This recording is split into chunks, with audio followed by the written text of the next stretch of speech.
After ditching his noble baggage last season, Arthur, now operating under the edgy alias note, embarks on a brand new adventure with Jasmine. For 2 solid years, the only thing spreading faster than disease in the vibrant guild halls were tales of a mysterious, masked swordsman. Most of these washed-up adventurers dismissed the stories as bullshit. The one drunkard swore his buddy fought alongside the swordsman and his companion, Jasmine. The guild morons couldn't believe legendary feats were possible without some sparkly finger-waving, even when the friend insisted the swordsman used zero magic. Rumors swirled that he was in Legendary for solo-clearing dungeons that made veteran B-class hunters cry for their mommies. Not a single one of these dumbasses could wrap their head around the simple fact that the masked figure was just a dude who was really, really good with a pointy stick. Naturally, their tiny, jealous brains concluded that Jasmine's constant presence meant she was the one doing all the heavy lifting. The guild adventure just assumed she was carrying this masked freeloader. Then there's this motherfucker, Turman, a walking pile of muscle and ego, who loudly claimed he could easily snap the masked swordsman in half. Meanwhile, Arthur's identity as Notes sparked a nationwide debate, with the most popular theory being that he was Jasmine's personal student. But that theory shit the bed when everyone remembered this student had shot up from B-class to A-class faster than a goblin on meth. Frustrated, intoxicated, and deeply insecure, the adventurers concluded that he must have just honed his skills to reach A-class. For 3 years, one dumbass in the crowd said, "For 3 years, I've been stuck in C-class for 3 fucking years." As a B-class himself, he felt Turman's frustration. This masked swordsman was a walking, talking you suck sign pointed directly at their stagnation and glaring weaknesses. Amidst the rising shit-talking, the tavern doors burst open, revealing the very boy at the heart of their pathetic gossip. The masked swordsman appeared, and Turman, seeing his chance to prove his dick was massive, slammed his drink down and eagerly grabbed his weapon. His friends, who shared a single collective brain cell, urged him to calm the fuck down. Turman hurled insults at Arthur, who ignored his existence completely and just walked past him. Enraged at being snubbed, Turman swung his blade in a cowardly, lethal strike aimed at Arthur's blind spot. His strike hit absolutely nothing but air. It was unclear if the boy dodged like a god, or if Turman was just that fucking incompetent. Arthur's icy glare turned and chilled the big man to the bone. It was a look that promised a world of pain. Turman, seething with rage, charged his sword with some sparkly wind magic, determined to actually hit something this time. Arthur evaded every single pathetic swing with insulting ease, not even bothering to unsheath his own blade. Finally, Arthur's patience snapped. With a swift, brutal motion, he severed Turman's fingers from his hand. The man collapsed, screaming in pure terror as Arthur's chilling presence silenced the entire room, suffocating the adventurers with its sheer pressure. Completely unfazed, he asked the terrified waitress for a sack of rations, gathered his shit, and walked out, indifferent to the screaming fucker he had just humiliated and maimed. Arthur, smooth as sandpaper, nonchalantly blamed the slow service. Jasmine's keen eyes immediately spotted fresh blood on Arthur's mask, but he just lifted it to reassure her he was fine, as if that explained the impromptu blood splatter. That afternoon, Arthur penned a heartfelt letter to his parents. He apologized for ghosting them for 2 years, recapped his adventures, and expressed excitement to see, hoping Vincent wouldn't be too rough on her before she joined the academy. Amusingly, now her senior, he vowed to get even stronger, probably still salty about losing that last arm wrestling match with his dad. Having recently advanced to the light orange stage, Arthur credited Jasmine with refining his wind magic so it didn't suck anymore. While he coached her in swordplay, they basically just taught each other how not to die. True to his word, this was his last dungeon quest before trading in the chaos for the soul-crushing boredom of school. He sealed the letter with heartfelt affection, intent on sending it soon. Jasmine assured him that sending a letter was safer than risking his family's presence at the perilous dungeon. She asked about Little Bond's presence, but Arthur revealed telepathic communication had become quite articulate. She had told him that she would reunite with him when she was ready, had ventured around to sought strengthen for herself before school began, prompting Jasmine to refocus on their mission. She and Arthur hurriedly pressed on, only to be inconveniently paired with irksome Party, the brat who riled Arthur last time. A burly, mustached leader eagerly steps forward to introduce group, genuinely thrilled to meet the famed masked swordsman in person. Reginald Bastion, in a class warrior, boasts about his party skills, though Jasmine and Arthur are well aware of prowess. Reginald introduces Creole Masser, a water attribute serving as their defensive shield, Elijah, and a class warrior with earth powers, and Oliver, an arrogant healer in a class. Samantha Tempest, an elegant A-class water, joins them. She told Arthur how she had dreamed of meeting the legendary masked swordsman. The charismatic leader has just ascended to the rare AA class and will command the team in their upcoming dungeon raid. He asks Jasmine and Arthur to introduce themselves. Jasmine asserts her prowess as an AA class specializing in wind magic, cementing her role as a reliable team force. Arthur, revealing himself as an A-class warrior with fire magic, surprises Samantha, who didn't expect the masked swordsman to wield elemental powers. Arthur casually reveals he has chosen not to use his magic for personal reasons. inquires about their deer, asking if they possess a dimensional ring for luggage management. Both shake their heads. Asked if he could help out, but was hit with a big fat no. Oliver told that his inventory is full of Samantha's things, but Elijah's storage is open, so he agrees to help. Arthur is secretly amazed by Elijah's dimensional ring, a rare and costly relic forged by the legendary mages of Cyrus. These rare artifacts could fetch thousands if they were to be sold in open market. Arthur's grateful smile makes Elijah blush. Preparations completes. The group enters into the dungeon's damp depths, urges everyone to stay alert upon reaching the first level. Was by the lack of monsters in the supposedly dangerous dungeon. Cautiously, the group navigates the silent cavern until a falling rock seizes their attention. Gazes up in horror at swarms of grotesque lurking on the ceiling, thinking how these pesky little things would really haunt them to death. Jasmine swiftly shields Oliver as Creel erects a defensive barrier, orders the team to form ranks as they descend. Oliver swiftly casts healing spells to halt worsening injuries. Elijah hurls earth spears at the monsters as fiercely slices through them, but they soon realize their energy is being wasted. Like the dumbass, he unleashes a fire cyclone, taking down the remaining in one strike. Frustrated by the need to conserve mana, questions if grasps the situation they were in. Being the little bitch that he has said, that he saved everyone's asses just now, so what was the problem? Dismisses the debate and urges the party to move on before more beasts return. Arthur remembers the dungeon teeming with immortal undead creatures, thwarting adventurers from retrieving monocores. Monsters relentlessly swarm adventurers in the rewardless dire tombs. Navigating the dim corridors, recalls the route from his previous exploration. Arthur feels assured of their purpose and direction in this perilous place. Asks Elijah to carve handholds for the steep ascent. The party collaborates, scaling the handholds until everyone ascends to the upper level. Table. Told the group that the last time he was here, he had only reached the second floor before retreating, making everything beyond uncharted territory. Suspects the secret to this endless rebirth lies close by. Creel boldly claims he's ready to risk everything for his prize. Vows fair reward for the mission's completion, guiding the team deeper until Arthur abruptly lunges to shield Samantha from a hidden threat only he perceives. Samantha remains composed as others wonder why he didn't warn them about the traps. As shocked, he confidently claimed there were no traps during his last visit. Oliver inspects Samantha, who reassures him she's fine, then shifts focus to Arthur as he inspects the projectile. Arthur declares the trap an attack by a mana beast, alarming the group to the escalating dangers, urges heightened vigilance as the dungeon's unpredictability looms. Venturing deeper, the team reaches a strange, red, smoky zone, quickly realizes the scene differs from his memory. Not the steam, but a denser force unnerves him in the cave. Arthur told the group that the sensation enveloping them isn't heat, but a powerful pressure. Entering the volcanic chamber, they are surrounded by countless geysers when suddenly, the entire cavern shakes violently, leaving everyone bewildered and alarmed. Even is baffled by the sudden quake. An enormous erupts from the ground, towering over them in terrifying glory. The healer panics as swiftly commands Creel to act.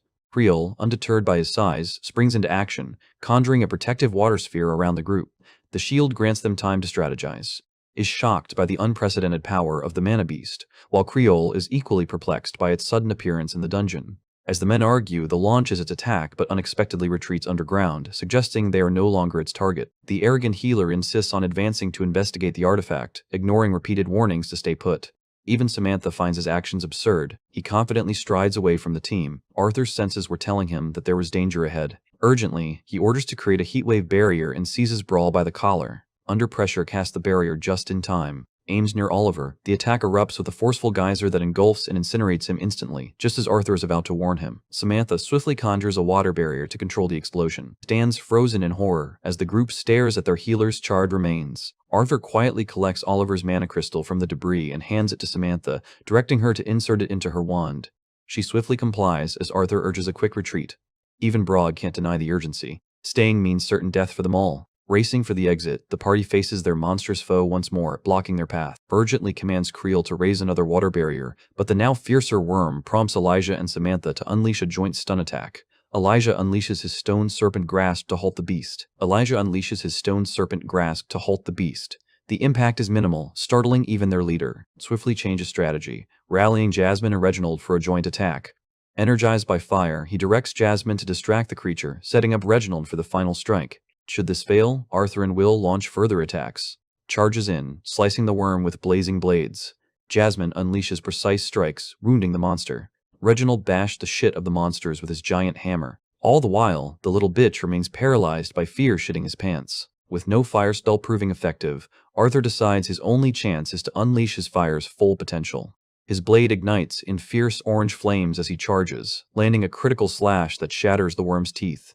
He told Jasmine to press the attack. She retaliates by ripping into the creature's other side, the combined assault making the worm roar in agony as blood gushes from its wounds. Commands to strike again, but the worm abruptly burrows underground, takes pride in their safety and effort.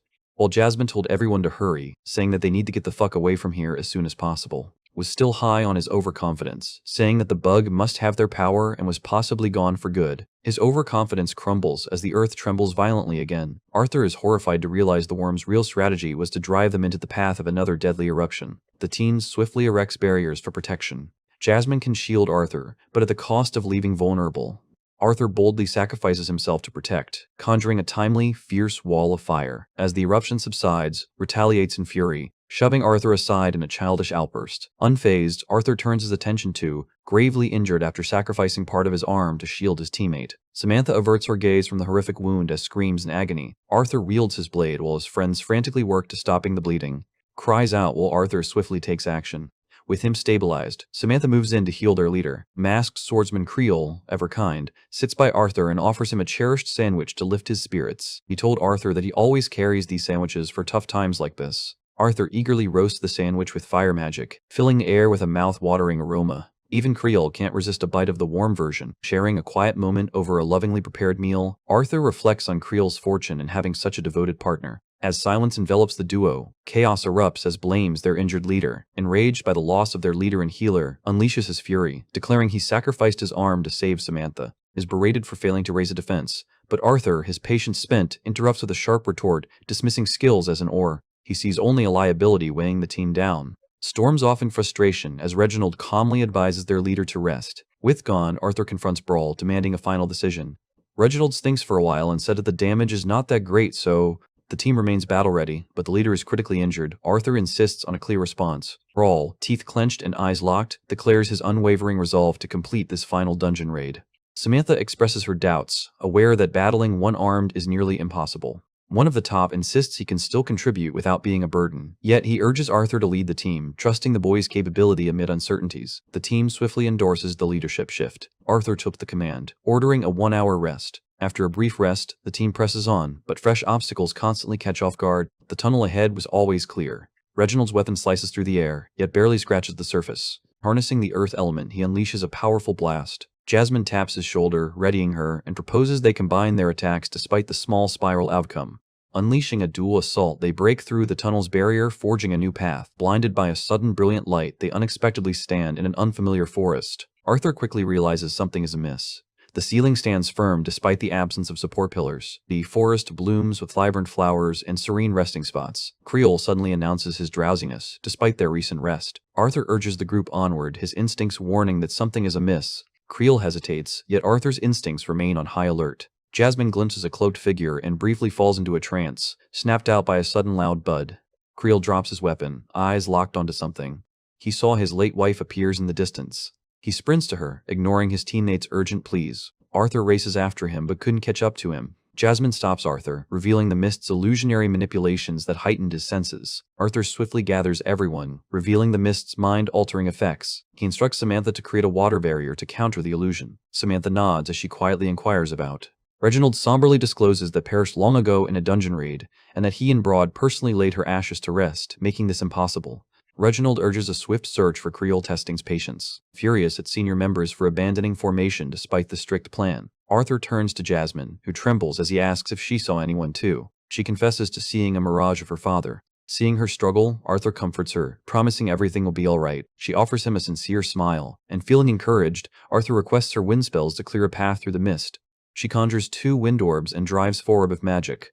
Arthur orders Samantha to lower her barrier as Jasmine releases the Banshee's Howl, a precise wind blast carving a path forward. Clearing the path, the group is shocked by massive vines that suddenly appeared, untouched by Jasmine's wind spell. Strikes first, igniting crescent ember flames to scorch the vines. To his dismay, the vines swiftly regenerate, leaving the fire's impact fleeting. Arthur commands Reginald to shield thee as they prepare potent spells. Arthur infuses his blade with mana, signaling and Jasmine to strike together as they all fiercely slash through the vines.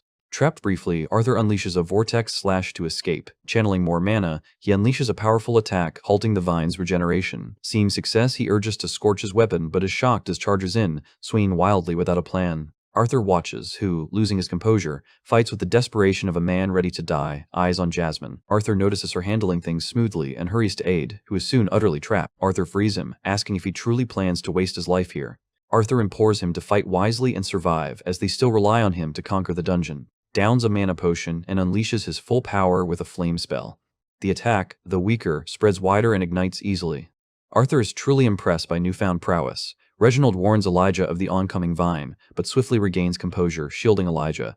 This allows Elijah to cast an earth spell, cracking the ground and trapping the vines as they sink into the fissure. Together, their magic halts the plant monster, allowing Samantha to cast her spell and find their missing teammate. Samantha unleashes Aqua Siphon, her unique skill to draw water from the surroundings. In this battle, she deftly drains moisture from the vines, making them shrivel and weaken. Despite the spell's success, Samantha collapses in exhaustion. Arthur swiftly catches her and praises her cleverness in turning a utility spell into a weapon. Their relief shatters as the mist surges back toward the vines. But vines in an instant, as if nothing had. Even this little shit was shitting bricks now out of fear. Arthur realizes the vines absorb the mist under relentless attacks. Arthur turns to find the vines twisted into a colossal eldritch nightmare towering above him. Arthur's sword drops as terror paralyzes him before this monstrous nightmare. Ripped by terror, Samantha instantly concedes, realizing the Elderwood Guardian legend is a horrifying reality. Everyone loses their hope. Just then, Arthur notices the fool has snapped once more. Reginald's eyes widen in disbelief as he faces the insurmountable threat of an S-class mana beast. Horrified, they see Creole as a vessel, his life force fading while he cries for his lost wife. The team is frozen in despair. Helpless, the Elderwood Guardian crushes Creole underfoot as Reginald screams his friend's name in anguish. The monstrous colossus unleashes a chilling roar from its layered, death-promising mouths, while Reginald, consumed by fury, snaps as if witnessing his best friend's demise. Arthur realizes this madman will be destroyed if he attacks the monstrosity. Arthur urges a retreat, but Reginald, consumed by rage, hammers him aside, deaf to reason. The man encases himself in stone, becoming a living fortress. A fierce battle ignites as the colossal giant unleashes a swirling vortex of vines towards him. Arthur urgently commands Elijah to shield Reginald, but the monster's onslaught shatters the barrier instantly. Jasmine clutches Arthur's hand, urging him to escape from the formidable beast. Arthur remains conflicted, his heart bound to his comrades. Elijah's barrier teeters on collapse as he sacrifices his life force to sustain it. Arthur recalls his promise to the team, while Jasmine, teary-eyed, implores him to honor her vow to his family. Jasmine clings to Arthur's promise as the barrier shatters, vowing to protect him at any cost. Reginald endures the assault, cursing the monstrous plant as he rises. Arthur knows retreat is wise, yet refuses to abandon his friends. Jasmine reluctantly agrees and readies herself to support him. Reginald clashes fiercely with the vine-clad colossus. Reginald's golem armor shreds the beast's vines, drawing a scream of agony. Meanwhile, them team was busy dodging the vines. Reginald swiftly slices through the approaching vines from behind. Still, the monster ensnares him tightly. Arthur clutches Samantha's frail form, commanding Elijah protect Jasmine, ensuring her escape, which becomes their top priority. Arthur turns back to face the motherfucker that made their life. Terror engulfs them as they witness Reginald ensnared. Arthur asks to burn the vines and rescue their teammate. This little bitch aims his fire staff at Samantha Arthur, throws his body in the way to protect her, causing the spell to pierce Arthur's body. The story flashes back to Unveil Divine's earlier attack on. Struck down, he swiftly recovered, realizing their hopeless defeat. Spotting the exit within reach, he watched his teammates battle fiercely for one another, but his Wake's family pride surged, clutching his staff with resolve to survive the cursed dungeon. Aimed at Arthur, he fired at close range, sending Arthur hurtling away with devastating abdominal injuries. Jasmine, horrified, rushes to shield him, tells her to stand down, then seizes the moment of distraction to unleash another fierce beam of flames, striking her forcefully. She collapses to the ground, is cornered as coldly targets Elijah with his staff, ready to burn him down at the slightest movement. Elijah asks what the fuck he is doing, but little bitch sees his life as superior, expecting his teammates to gloriously sacrifice themselves for his escape. Faces the crystal. Elijah, fueled by rage and determined to uphold his reputation, is poised to demolish. Before he acts, the Elderwood Guardian strikes him down, leaving the team teetering on the brink. The monstrous plant relentlessly tears into them, leaving their conditions critical. Elijah rejects this as his end, summoning his remaining strength to rise and forge ahead at the critical moment. The AA-class hero arrives with his sword ablaze. Flames engulf the vines, shielding Elijah. Once a leader, he now embodies the protector he was meant to be, fiercely guarding the young adventurers from death. The monstrous plant roars, yet the blazing hero marches forward, his resolve unshaken. With a fiery blade, charges fiercely, leaping to deliver a wrathful, scorching strike on the towering beast. Amidst the battle, Elijah shifts his focus to Arthur and Jasmine. Desperate final attack cleaves the Elderwood Guardian in two. But this motherfucker started regenerating almost instantly, and within he was looking down on everyone with his terrifying gaze. Trapped, he sees the creature's tendrils closing in, his fate undeniably sealed. Meanwhile, Arthur gasps for air, blood trickling from his mouth. His mask slips away as his dimming sight barely catches Elijah kneeling beside him. Elijah eyes Jasmine, both incapacitated, then fixes on the crystals, seeing only one desperate path, yet doubts survival. Arthur taps into his final reserves and unleashes the ability. Entering Phase 2 of the Dragon's Awakening, his mind races back to the land of elves where relentless training unleashed his latent power. He first unlocked the Acquire phase, enabling a momentary detachment from time and space using Thinate powers. Despite depleting his mana and leaving him weak, Arthur's second breakthrough, a feat spent decades mastering, was miraculously achieved in just 3 years. This marked the integration phase. With his body transforming and hair shifting in color, this newfound power emerges. A fully grown dragon now, she defies her papa's plea to stay back, sensing his distress and soaring toward him, prepared to retreat to Vincent's if needed, but wasn't having it as she rushed to Arthur's side.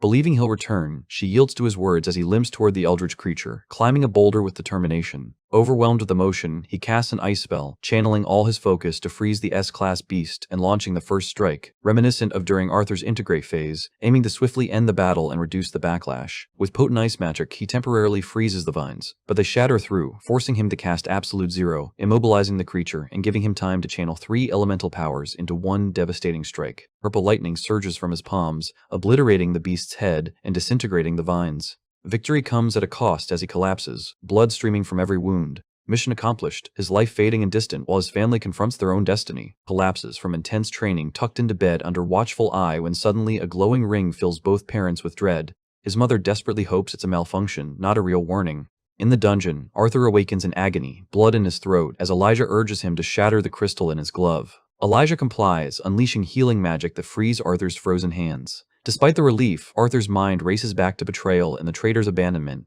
then shifts to worry for Jasmine, gravely injured and vulnerable. Elijah stabilized her burns, but internal injuries endangered her life. Arthur urged using the second crystal, and Elijah obliged, healing her significantly and sparking hope for a swift recovery. Arthur recalls the childhood pain evoked by his mother's gift. While noticing his recovery, heads back to the dungeon, only for Arthur to urge her to concentrate on her training now that the threat is over. He gently reinforces the command as the connection fades. Elijah checks on Arthur, who jokes about running a marathon despite his frail state. Elijah is surprised to discover the masked warrior is his peer, while Arthur mourns his lost mask, but is relieved Elijah found his sword. Arthur deeply respects Elijah's selflessness, but Elijah humbly insists leaving would equate him to. Elijah's curiosity sparks as Arthur reveals his motive, a promise to protect and never turn away. Intrigued by Arthur's mature perspective, they ponder his past. As the dialogue unfolds, Arthur learns he's been unconscious for over a day. Facing the weight, he decides to connect, offering his hand with a smile, introducing himself as Art. This gesture sparks a new friendship, with Elijah reciprocating and sharing his heritage. Arthur had deduced this from his metal manipulation skills, which included the shelter upheld by the Elderwood Guardian's corpse. Though few can summon metal from thin air, a dwarf can. Elijah admits his secret is out, leading him to ask Arthur why his hair turned white and eyes glowed purple. Arthur agrees to explain if they exchange secrets. Elijah reveals he is from the kingdom, raised by Elder Radius who spoke little of his parents, leaving him with faint childhood memories. His life was calm until a power surge knocked him out, and he awoke surrounded by metal spikes, prompting Radius to urge him to travel the continent without explanation. Elijah confesses his abilities remain a mystery, feeling an unsettling pull linked to his mysterious origin. As Arthur prepares to share his story, Jasmine's loud snore interrupts with a sleepy murmur, making both boys laugh. Elijah, realizing the mood, apologizes for being too serious. Arthur, unfazed, reveals his mastery of 4 elemental magics, specializing in augmentation with ice and lightning, leaving Elijah in stunned disbelief. He was sure he'd lost the title of the weirdest one. Arthur reveals his markings are from being a beast tamer who released his companion in battle, leaving Elijah stunned, especially since Arthur is only 11, a year younger than him. Despite his lack of pride, Arthur can't suppress a grin as they laugh at each other's quirks. Battling residual pain, he uses the last healing gem on himself just as Jasmine awakens. Seeing his dire state, she rushes to him, guilt-ridden, apologizing through tears. Arthur's gaze softens, assuring her it's okay, embracing her, and affirming his choice to stay and fight. He notices her fragility in his arms and exhales a pained breath, heightening her worry. Jasmine urges Elijah to fetch their supplies from the storage ring. Grateful for her emergency kit, she bandages Arthur until he resembles a mummy, healing wounds and lifting spirits. Assisted by friends, Arthur rises as they ready to return. Stepping out of Elijah's metal shelter, the outside is entirely frozen. Arthur inquires about other survivors, only to discover that and Reginald perished, dimming hopes of any escapees. Jasmine's inquiry about Samantha burdens him with guilt. Elijah admits he encased her in metal before they were separated, uncertain if she survived. Arthur questions her destiny. Desperate for escape, he hunts for the S-class beasts buried in the icy ruins. Elijah, determined to find her, channels his energy into the earth, invoking the Earth's pulse spell. It emits signals to detect life nearby. Fortune strikes as he spots Samantha, prompting a quick dash with Arthur and Jasmine in pursuit. Elijah soon spots the metallic cocoon he encased around her on Earth. Prizing it open, he calls out, finding Samantha battered and burnt. Elijah reaches in as Arthur told him that these injuries were caused by the vines and were extremely fatal. Arthur is relieved she's breathing, though her fever is worrying, but thankfully she was. This was a good thing, otherwise her survival might have been uncertain. Elijah wonders if unconsciousness is a blessing, as Jasmine gently lifts her, suggesting they head back. Arthur scans the area for the beast core, but his search is futile. The ground trembles beneath their feet. Elijah braces for battle, but Arthur swiftly intervenes, sensing the danger. The dungeon's ceiling shatters, revealing in her majestic form amid the falling debris. Arthur is awestruck by her fierce transformation. Fondly licks Elijah's face, tousling his hair as he reacts in surprise. Perplexed by a four-limbed wyvern, he soon discovers it's something else entirely, a genuine dragon. Arthur introduces her, as while telling everyone to keep meeting her to themselves. Jasmine is unfazed by Smith's affection, but Elijah is astounded by Arthur's immense power and his dragon companion. They quickly hops on too. Arthur urges Elijah to climb aboard, and they escape the boss lair, landing safely outside. Elijah quips about why they didn't unleash this beast from the beginning. Samantha awakens on the ground, glimpsing Arthur unmasked for the first time. Finding him even more appealing, Arthur gently urges her to rest and recover. He reveals securing the beast core and preserving his shattered mask, both bringing a rare smile to Arthur's face. He proposes sharing the core sale profits, but Jasmine flatly declines. Everyone shared the same thought. Arthur deserves it more than anyone, declining any share. Arthur argues the core immense worth, yet Samantha insists he takes it. Grateful for his courage, they entrust the core to him. He expresses gratitude for their trust, checks Samantha's pulse one last time, and urges Elijah and Jasmine to seek help, as Elijah leaves his emergency bag with Arthur to ensure he's ready. Arthur discovers a mana scroll among the supplies and seizes the chance to reassure his parents with a message. With the message sent, he finds peace knowing they'll be there when he returns home. Arthur questions swift growth, suspecting it stems from devouring numerous beast cores. She confirms, revealing her relentless hunt to attain this formidable form. Intrigued, he inquires if she can still transform, and with pride, she shifts back into the tiny lizard he remembers. The familiar companion climbs up, and he gently strokes her head. Reunited but weary, Arthur's injuries worsen as he awaits help. He trusts the newly secured beast core will stabilize him until then. Leaning back, he recalls the name. Who came from a family of assholes. He recalls the stunt he has pulled, causing death and almost destroyed their party. Arthur wanted to slap his stupid face, but leaves it for the future. The rescue team swiftly arrives and aids the group. Samantha races to the hospital, as is pronounced dead. Arthur heals as his companions relay the harrowing tale to the... Arthur's frustration mounts as the guild delves deeper into their report, despite his exhaustion from reliving the trauma. Grants a brief respite until awakes, ushering chaos with his guard's intrusion. Jasmine and Elijah were ready to end this chapter today, but Arthur gestures for them to wait, pretends innocence as irritation mounts, questioning how they survived and accusing them of sacrificing someone for their escape. He casually tosses around Samantha's name, then labels as a mere pawn. At the height of tension, Arthur's blade slices part of Seer. Immediately protests, playing the victim while Arthur stands, eyes blazing with fury, dominating the room with his presence.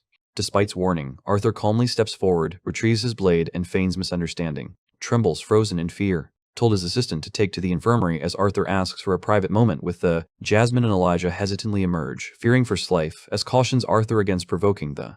Arthur's stance is resolute, as he coldly questions stability to shield from his impending transformation. Calmly states he's safeguarding Arthur and his people, warning that acting now endangers Jasmine, Elijah, and others linked to him. The family refuses to remain quiet, and formidable half-brother is beyond Arthur's current strength. Recognizing his wisdom, Arthur accepts the truth and confidently presents his terms. Knowing the guild can't afford to reject him, pledges his support. As Arthur exits to meet Jasmine and Elijah, they show relief about survival, but Arthur shifts the mood by admitting his hunger, leaving unease beneath their smiles. Arthur and face the jury. After reviewing the reports, they conclude betrayed his party, stripping him of his rank and banning him from adventuring forever. Reluctantly, he hands back his card. Arthur remains unfazed by the lenient punishment, convinced deserved harsher consequences.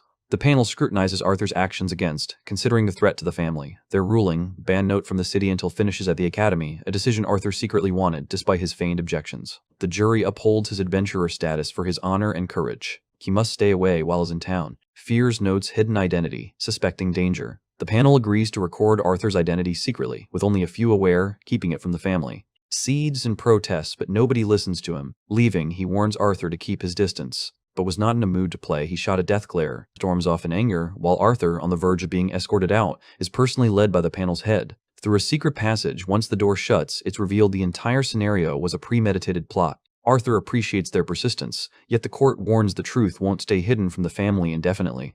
Arthur, however, promises his vigilance beneath the facade. Another secret passage opens, hinting that this favor might demand repayment one day. The masked swordsman nods, promising never to forget their support.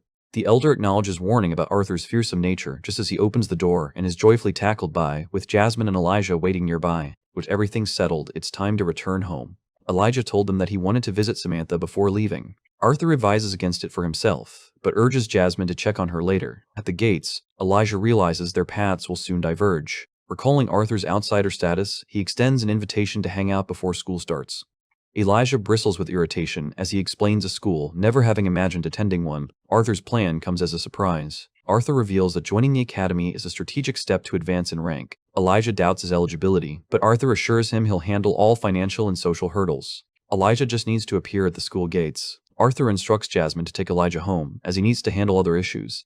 Elijah agrees, citing his presence at the academy and expressing gratitude to Arthur, whom he proudly calls a friend. Once they depart, Arthur confronts for hiding, thanking him for successfully manipulating the judge while keeping in the dark, thus managing the situation for now. Arthur tells that despite resolving the chaos, a great warrior's life was still lost. Declares peace, tossing Arthur a hefty gold pouch as a farewell gift. Money that transforms lives. Trouble seeks Arthur only if he allows it. His only worry is if Saw, who answers by transforming again, showcasing her dragon abilities. Later, Arthur adjusts his hair and enters a magic shop to buy a dimension ring. He feigns ignorance as the shopkeeper cautions about the high cost.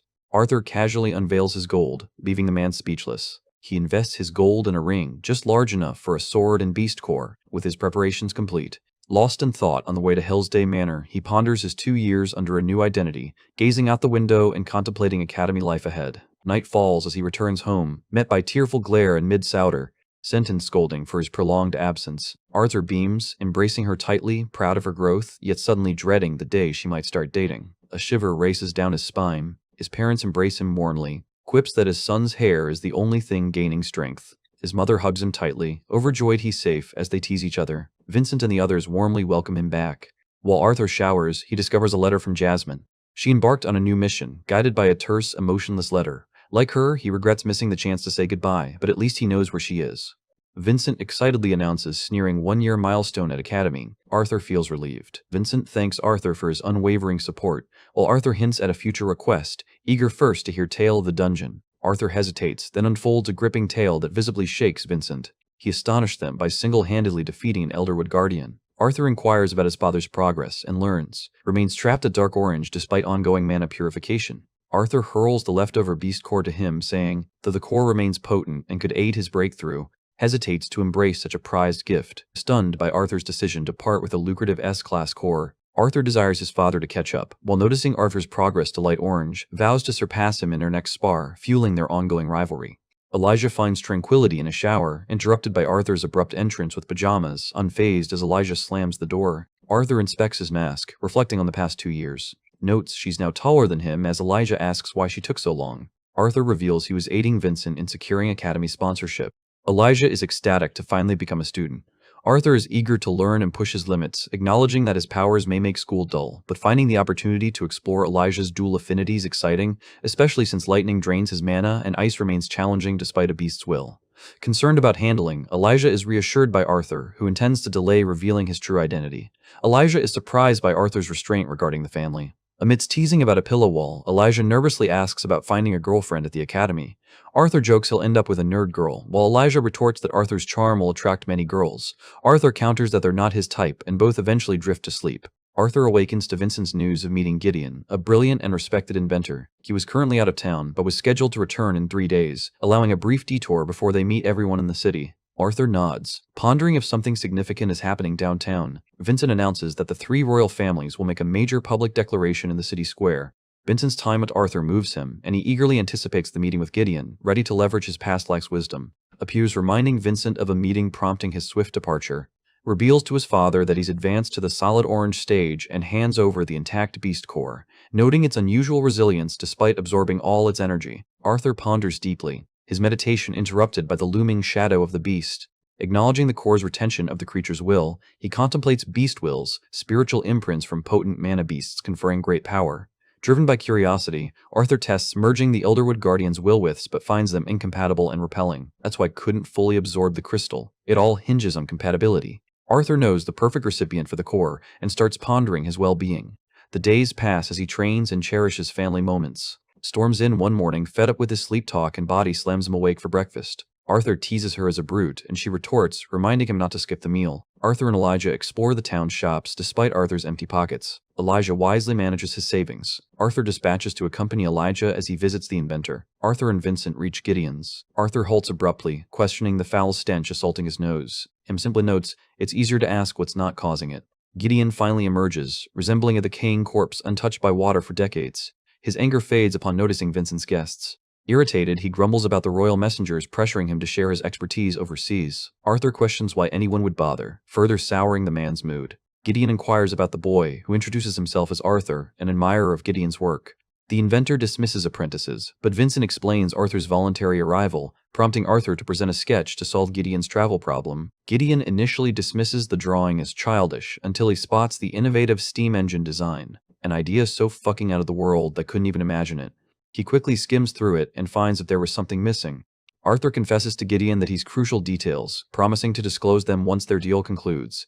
Gideon, realizing Arthur's uniqueness, sets aside his annoyance and instructs him to find something suitable for his intellect. Hims unveils a lustrous ironized diamond, boasting 5 times the mana capacity for its size, according to the inventor.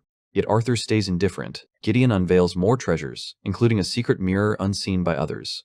Arthur dismisses each item with such indifference that Gideon almost drops and shatters the mirror, saved only by Hem's quick catch. Vincent looks on, stunned, as Arthur continues to reject the premier creations of a world renowned. In despair, Gideon unlocks his deepest vaults to unveil his greatest treasures, protests their purpose. But the old man, frustrated, ignores him. The butler arrives with 2 ornate boxes holding royal pendants. Arthur inspects one and instantly recognizes the phoenix worm silk. Stunned, both men in the room, even Vincent's unaware of them. Gideon reveals the phoenix worms, as rare as dragons, are S-class mana beasts known for self-preservation, inspiring the pendant's creation. If something were to go wrong, the pendant creates a shield, then uses its mana to teleport the wearer to their subconscious sanctuary once broken. Intrigued, Arthur inquires about its activation count. Gideon confesses uncertainty, but shares he used 5 rare phoenix cores, estimating each pendant can safely activate twice. Arthur ponders gifting the pendant to his mother or sister, recalling its royal lineage. The inventor affirms the royal houses supplied the cores, but now he shows little interest in them. Arthur's invention and the boy's true motives are what truly matter to him. Arthur pretends it's a birthday gift for his sister, but Gideon sees through the act. Arthur demands to his true intentions before revealing more of his design. Gideon told him that he'll learn during the public announcement. Arthur demands the unvarnished truth, not sugar-coated announcements. Gideon wonders if the boy would cancel the deal, but Arthur, smiling defiantly, ignites his drawing, ready to burn it if needed. Gideon concedes, allowing the determined boy to claim both pendants. Last year, royal families began to consider a second continent beyond. Arthur is stunned, while Vincent, privy to insider rumors, is caught off guard by their confirmation. Arthur demands proof, and Gideon, slightly miffed, insists they have the evidence to back their claims. He told him that they found a rare artifact linked to a beast years ago. A creature camouflaging so flawlessly it appeared invisible. Vincent is stunned, questioning how it was discovered. Gideon thinks how an adventurer by sheer luck accidentally killed the beast while targeting another, leading to the artifact's recovery. Even he couldn't grasp its full complexity, with its purpose known only to the royal families. Arthur's threat to destroy the blueprint provokes Gideon to unveil the artifact's purpose. It captures motion and still images with perfect precision. Vincent asserts it's sufficient proof, yet Arthur doubts, noting even Gideon, the top artificer, couldn't figure it out.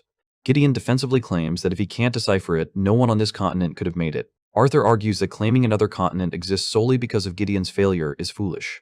Gideon reveals the artifact holds records of all 3 kingdoms, hinting at its otherworldly origin. Arthur stays calm, while an agitated Gideon warns of the peril if powerful mages and inventors lie beyond. Arthur takes it anyways, valuing facts over speculation, confident that his steam engine will reveal the truth. Later, Vincent notices Gideon's unexpected joy after getting the blueprint. He struggles to envision a steam engine powerful enough to propel a ship across the sea. Arthur said society's dependence on mana neglecting technology's potential, while Vincent rambles on irrelevantly. Arthur marvels at trading harmless tech for powerful weapons, yet the discovery of a new continent thrills him even more. Telepathically informs she's coming. Elijah wraps up his shopping and joins the group. Eager for the kingdom's unification news, Arthur suspects its link to the second continent's discovery. Vincent upped the announcement until they suddenly encounter a disturbing scene. A boy is brutally kicked and mocked for his short stature and mana use. The bully orders him to release his mana, and when he refuses, he starts beating him with a pipe. Elijah swiftly tackles the attacker, ensuring the injured kid's safety. The asshole then slaps Elijah. Vincent proposes alluring the guards, but Arthur stops him. Just then, a thug spots the Dwarf Kingdom symbol on Elijah's uniform, changing the mood instantly. They claim he's shielding his own and yank his hair. Elijah struggles in the fight. Arthur's approaches with murder in his eyes. Meanwhile, inside the royal carriage, Prince bristles at the low-profile journey, deprived of his parents' presence. The guard assures him of impenetrable security, subtly noting Princess' desire for discretion. Decided to attend solely due to interest. Quips that it's a miracle she survived in the royal household, suggesting she'd be overwhelmed by books without him. She retorts that she's only there because his first choice cancelled. Dismisses it and laments leaving his rare, untamed lion-type mana creature behind, seeking views on his beast. But she wasn't paying him any attention because she's already fixated on someone. At the plaza, Vincent, in a panic, leaps between them, fearing Arthur is about to commit murder. Bull taunts him as an old man, striking a nerve as he strives to protect the kids. Arthur calmly calls his name and politely asks him to move aside. Vincent shivers, realizing that those punks are doomed. A green-haired fool swings his pipe, only to be floored by a single crushing blow that leaves the others paralyzed with shock. The strides forward, overconfident in his noble sword technique, boasting of a generational move. He attempts to deceive Arthur with a sudden feint, launching an ultra-fast lunge. Arthur effortlessly sidesteps, then smashes the kid with a mono-enforced pipe, shattering it with a powerful blow. Arthur steps forward, fists clenched, ready to end the fight.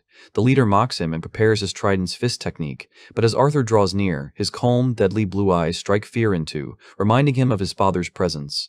Despite this, charges only to be met with a brutal punch that floors him. Bleeding and determined, he channels magic for another attempt.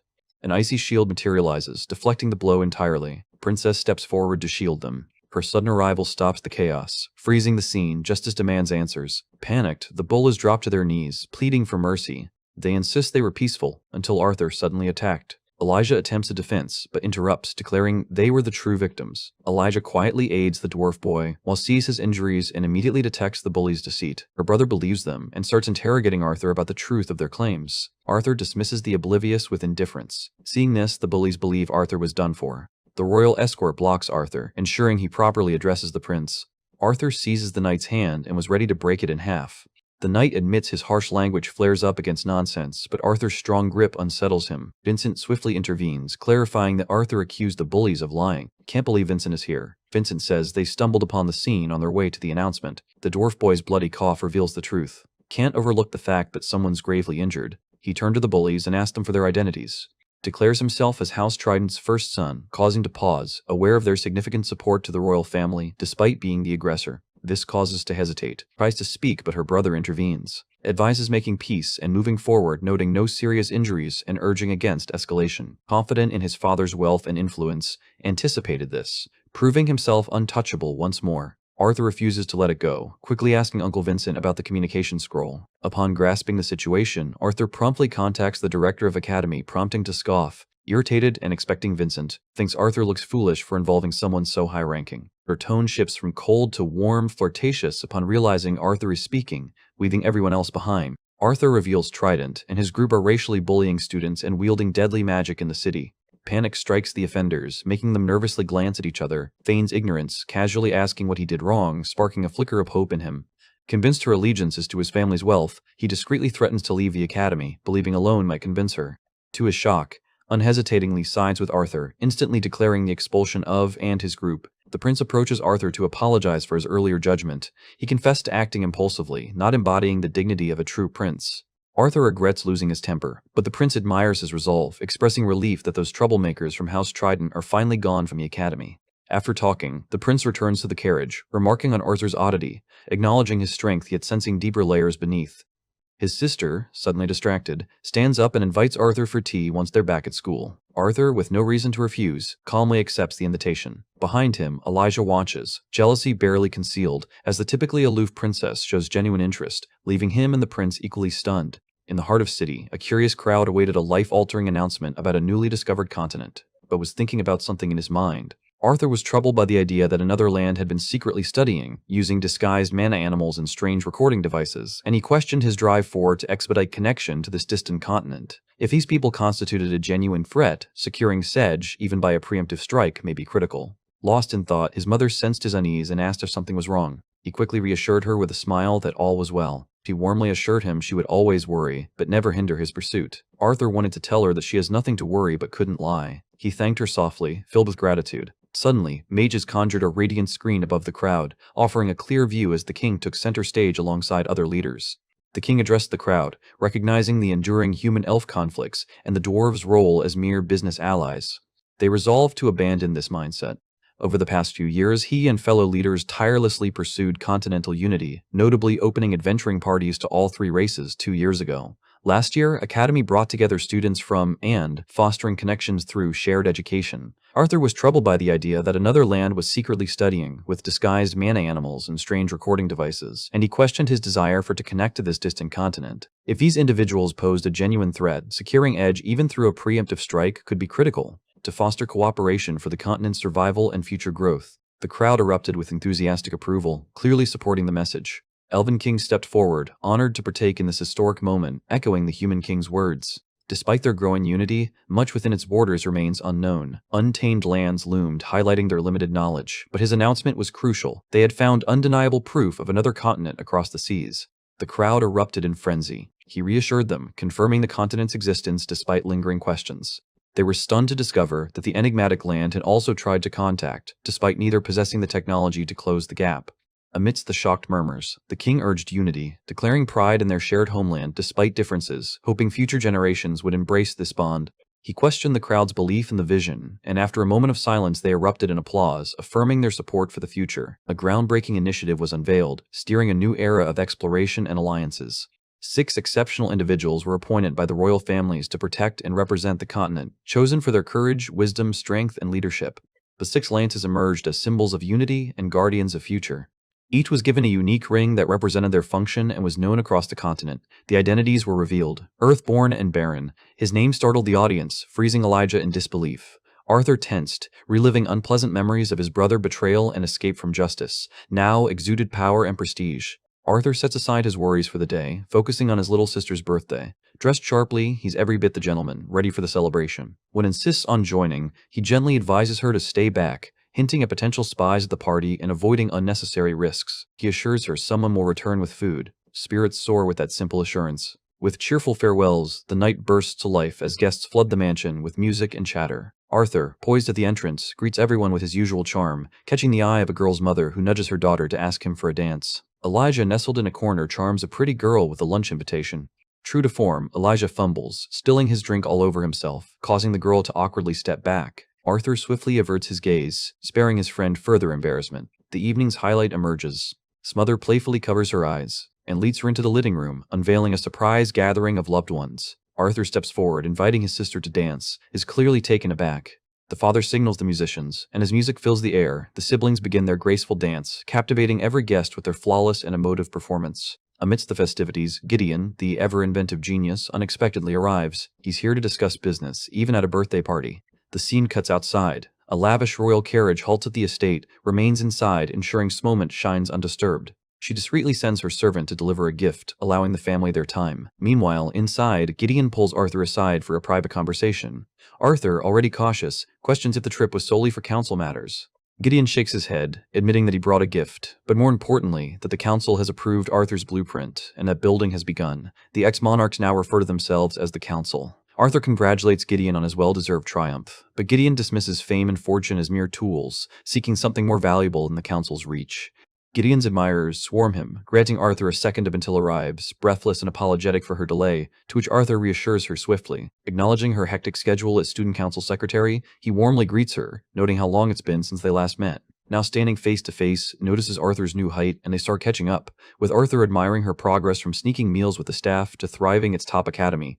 Playfully glares, thinking he's teasing her about her past escapades. Arthur sincerely acknowledges her growth, observing the intrigued gazes of the boys around her, gets flustered and told him that she doesn't have a boyfriend. Arthur, oblivious to the hint, chuckles and offers to vet any guy she brings home, cautioning he won't be easier to impress unlike his father. His face falls, stunned by Arthur's continued oblivion. Gideon arrives, bows, and gracefully departs, offering them privacy. Gideon mocks Arthur for his constant female company, highlighting genuine interest and questioning his intentions with her. Arthur calmly suggests that feelings stem more from gratitude and a hero complex than true affection, saying that she'll realize this in time. Gideon dismisses Arthur's, redirecting the conversation to his true intent, securing Arthur's mind with the council's resources. Arthur regretted giving the steam engine plan since he didn't want to interrupt natural evolution. Gideon, seeing untapped potential, feels Arthur has bigger aspirations. Exhausted, Arthur asserts unequivocally that he has no desire to pursue personal goals. Gideon quickly suggests a compromise, periodic consultations in exchange for unwavering support, as Arthur's supplier of artifacts and resources. After a moment of deliberation, Arthur agrees, sealing their agreement with a handshake. "Thank you." Amidst the birthday gifts, eagerly unwraps each one as Arthur's attention is drawn to a peculiar package. Eagerly tears open the oddly shaped package, revealing an exquisitely crafted elven bow and arrows with a folded letter beside them. Arthur reads the letter while admires the elegant weapon. Arthur remains puzzled over the sender, but we know it's his future, extends her hand demanding the gift from her brother. Arthur grins, unveiling 2 small jewelry boxes, one for their mother. Discovers the phoenix feather necklace Arthur received from Gideon, an enchanted pendant meant to protect them in Arthur's or their father's absence.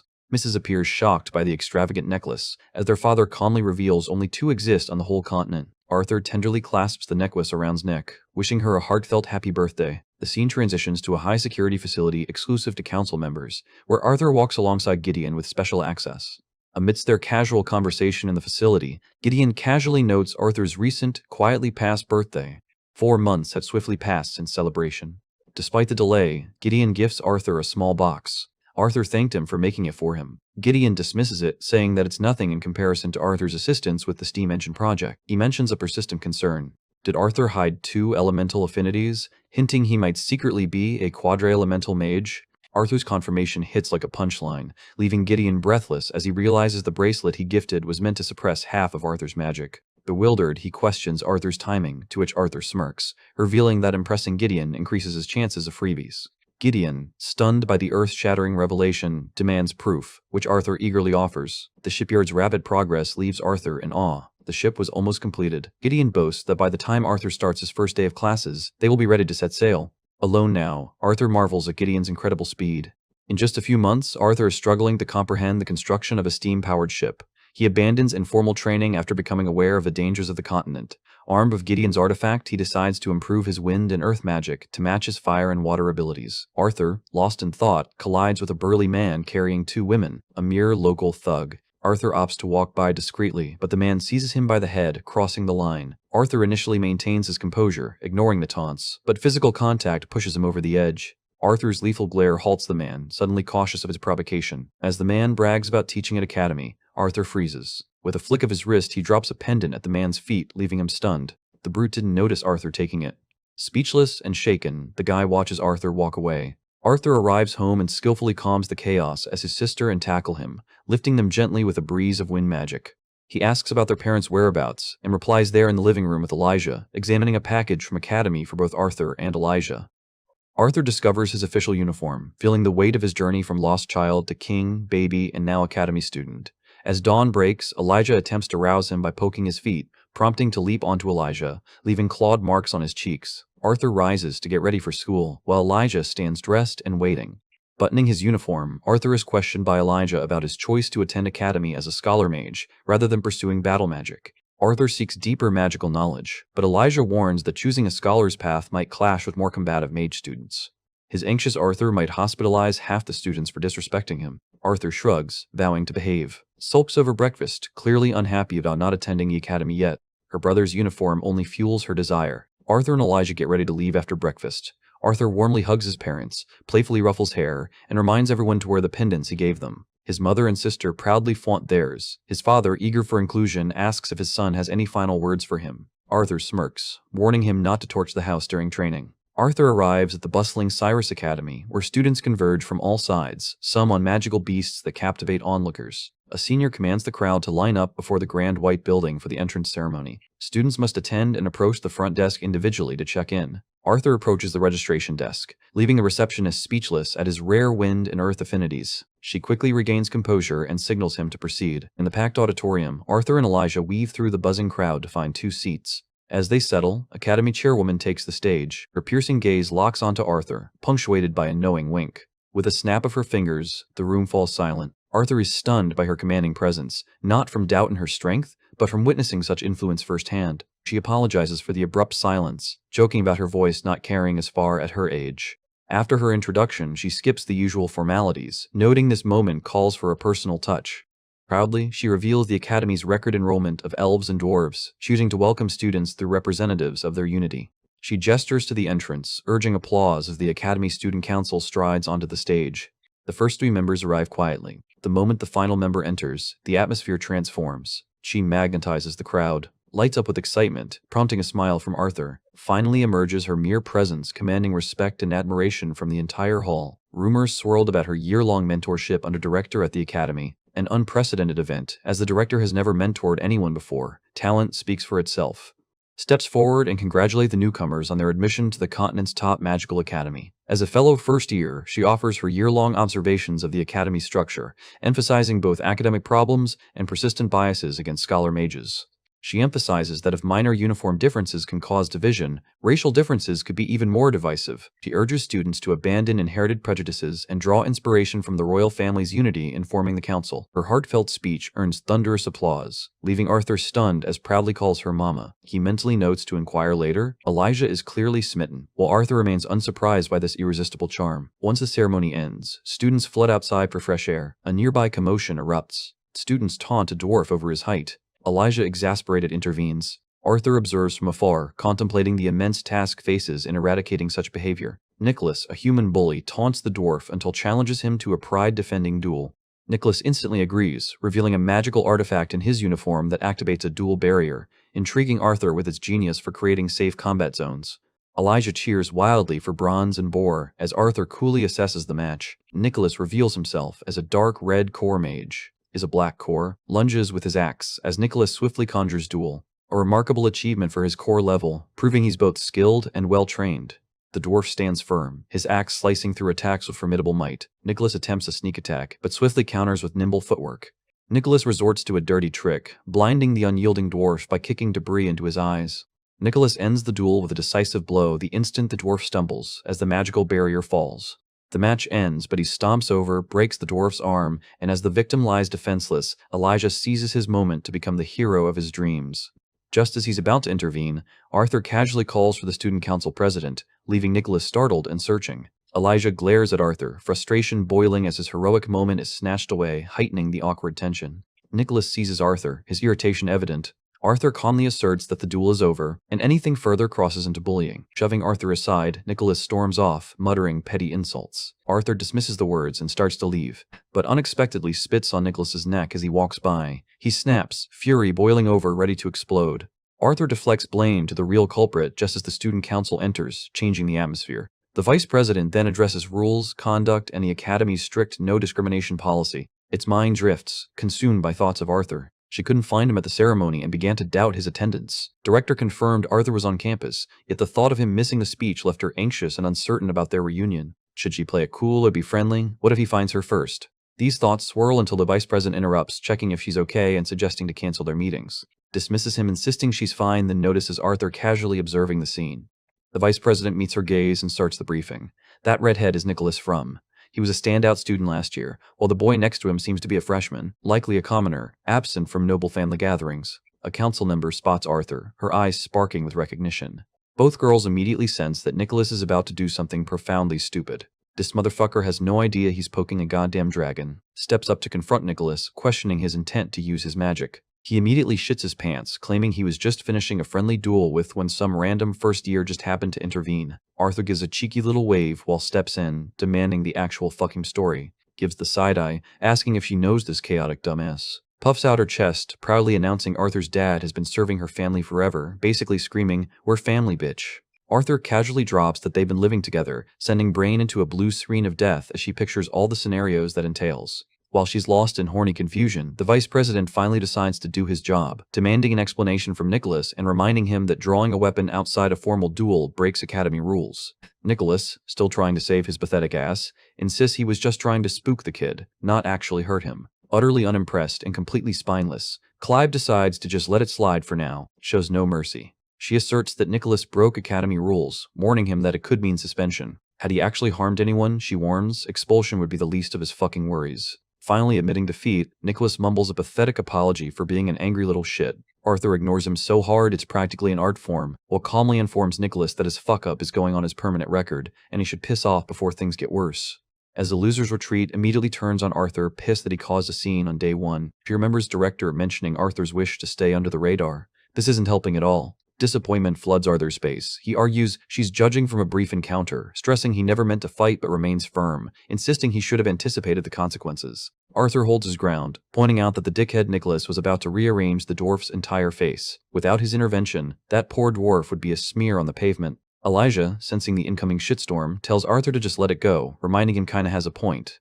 Done with being misunderstood by every single moron in this goddamn school, Arthur just turns and walks away. The vice president, feeling his tiny authority threatened, sneers, asking if Arthur was raised in a fucking barn. Arthur sighs. Fed up with being belittled, Clive confronts Arthur once more. Arthur unleashes a powerful pressure, freezing everyone in place.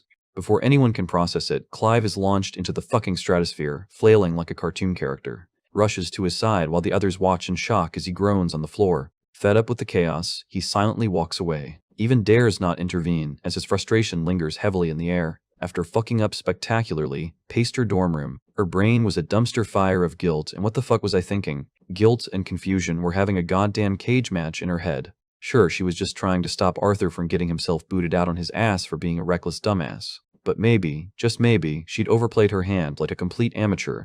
Still, the frustration clawed at her insides. But that was something that she had to do. He was holding a weapon, and her brain, being the traitorous bitch it was, replayed Arthur mentioning he lived with.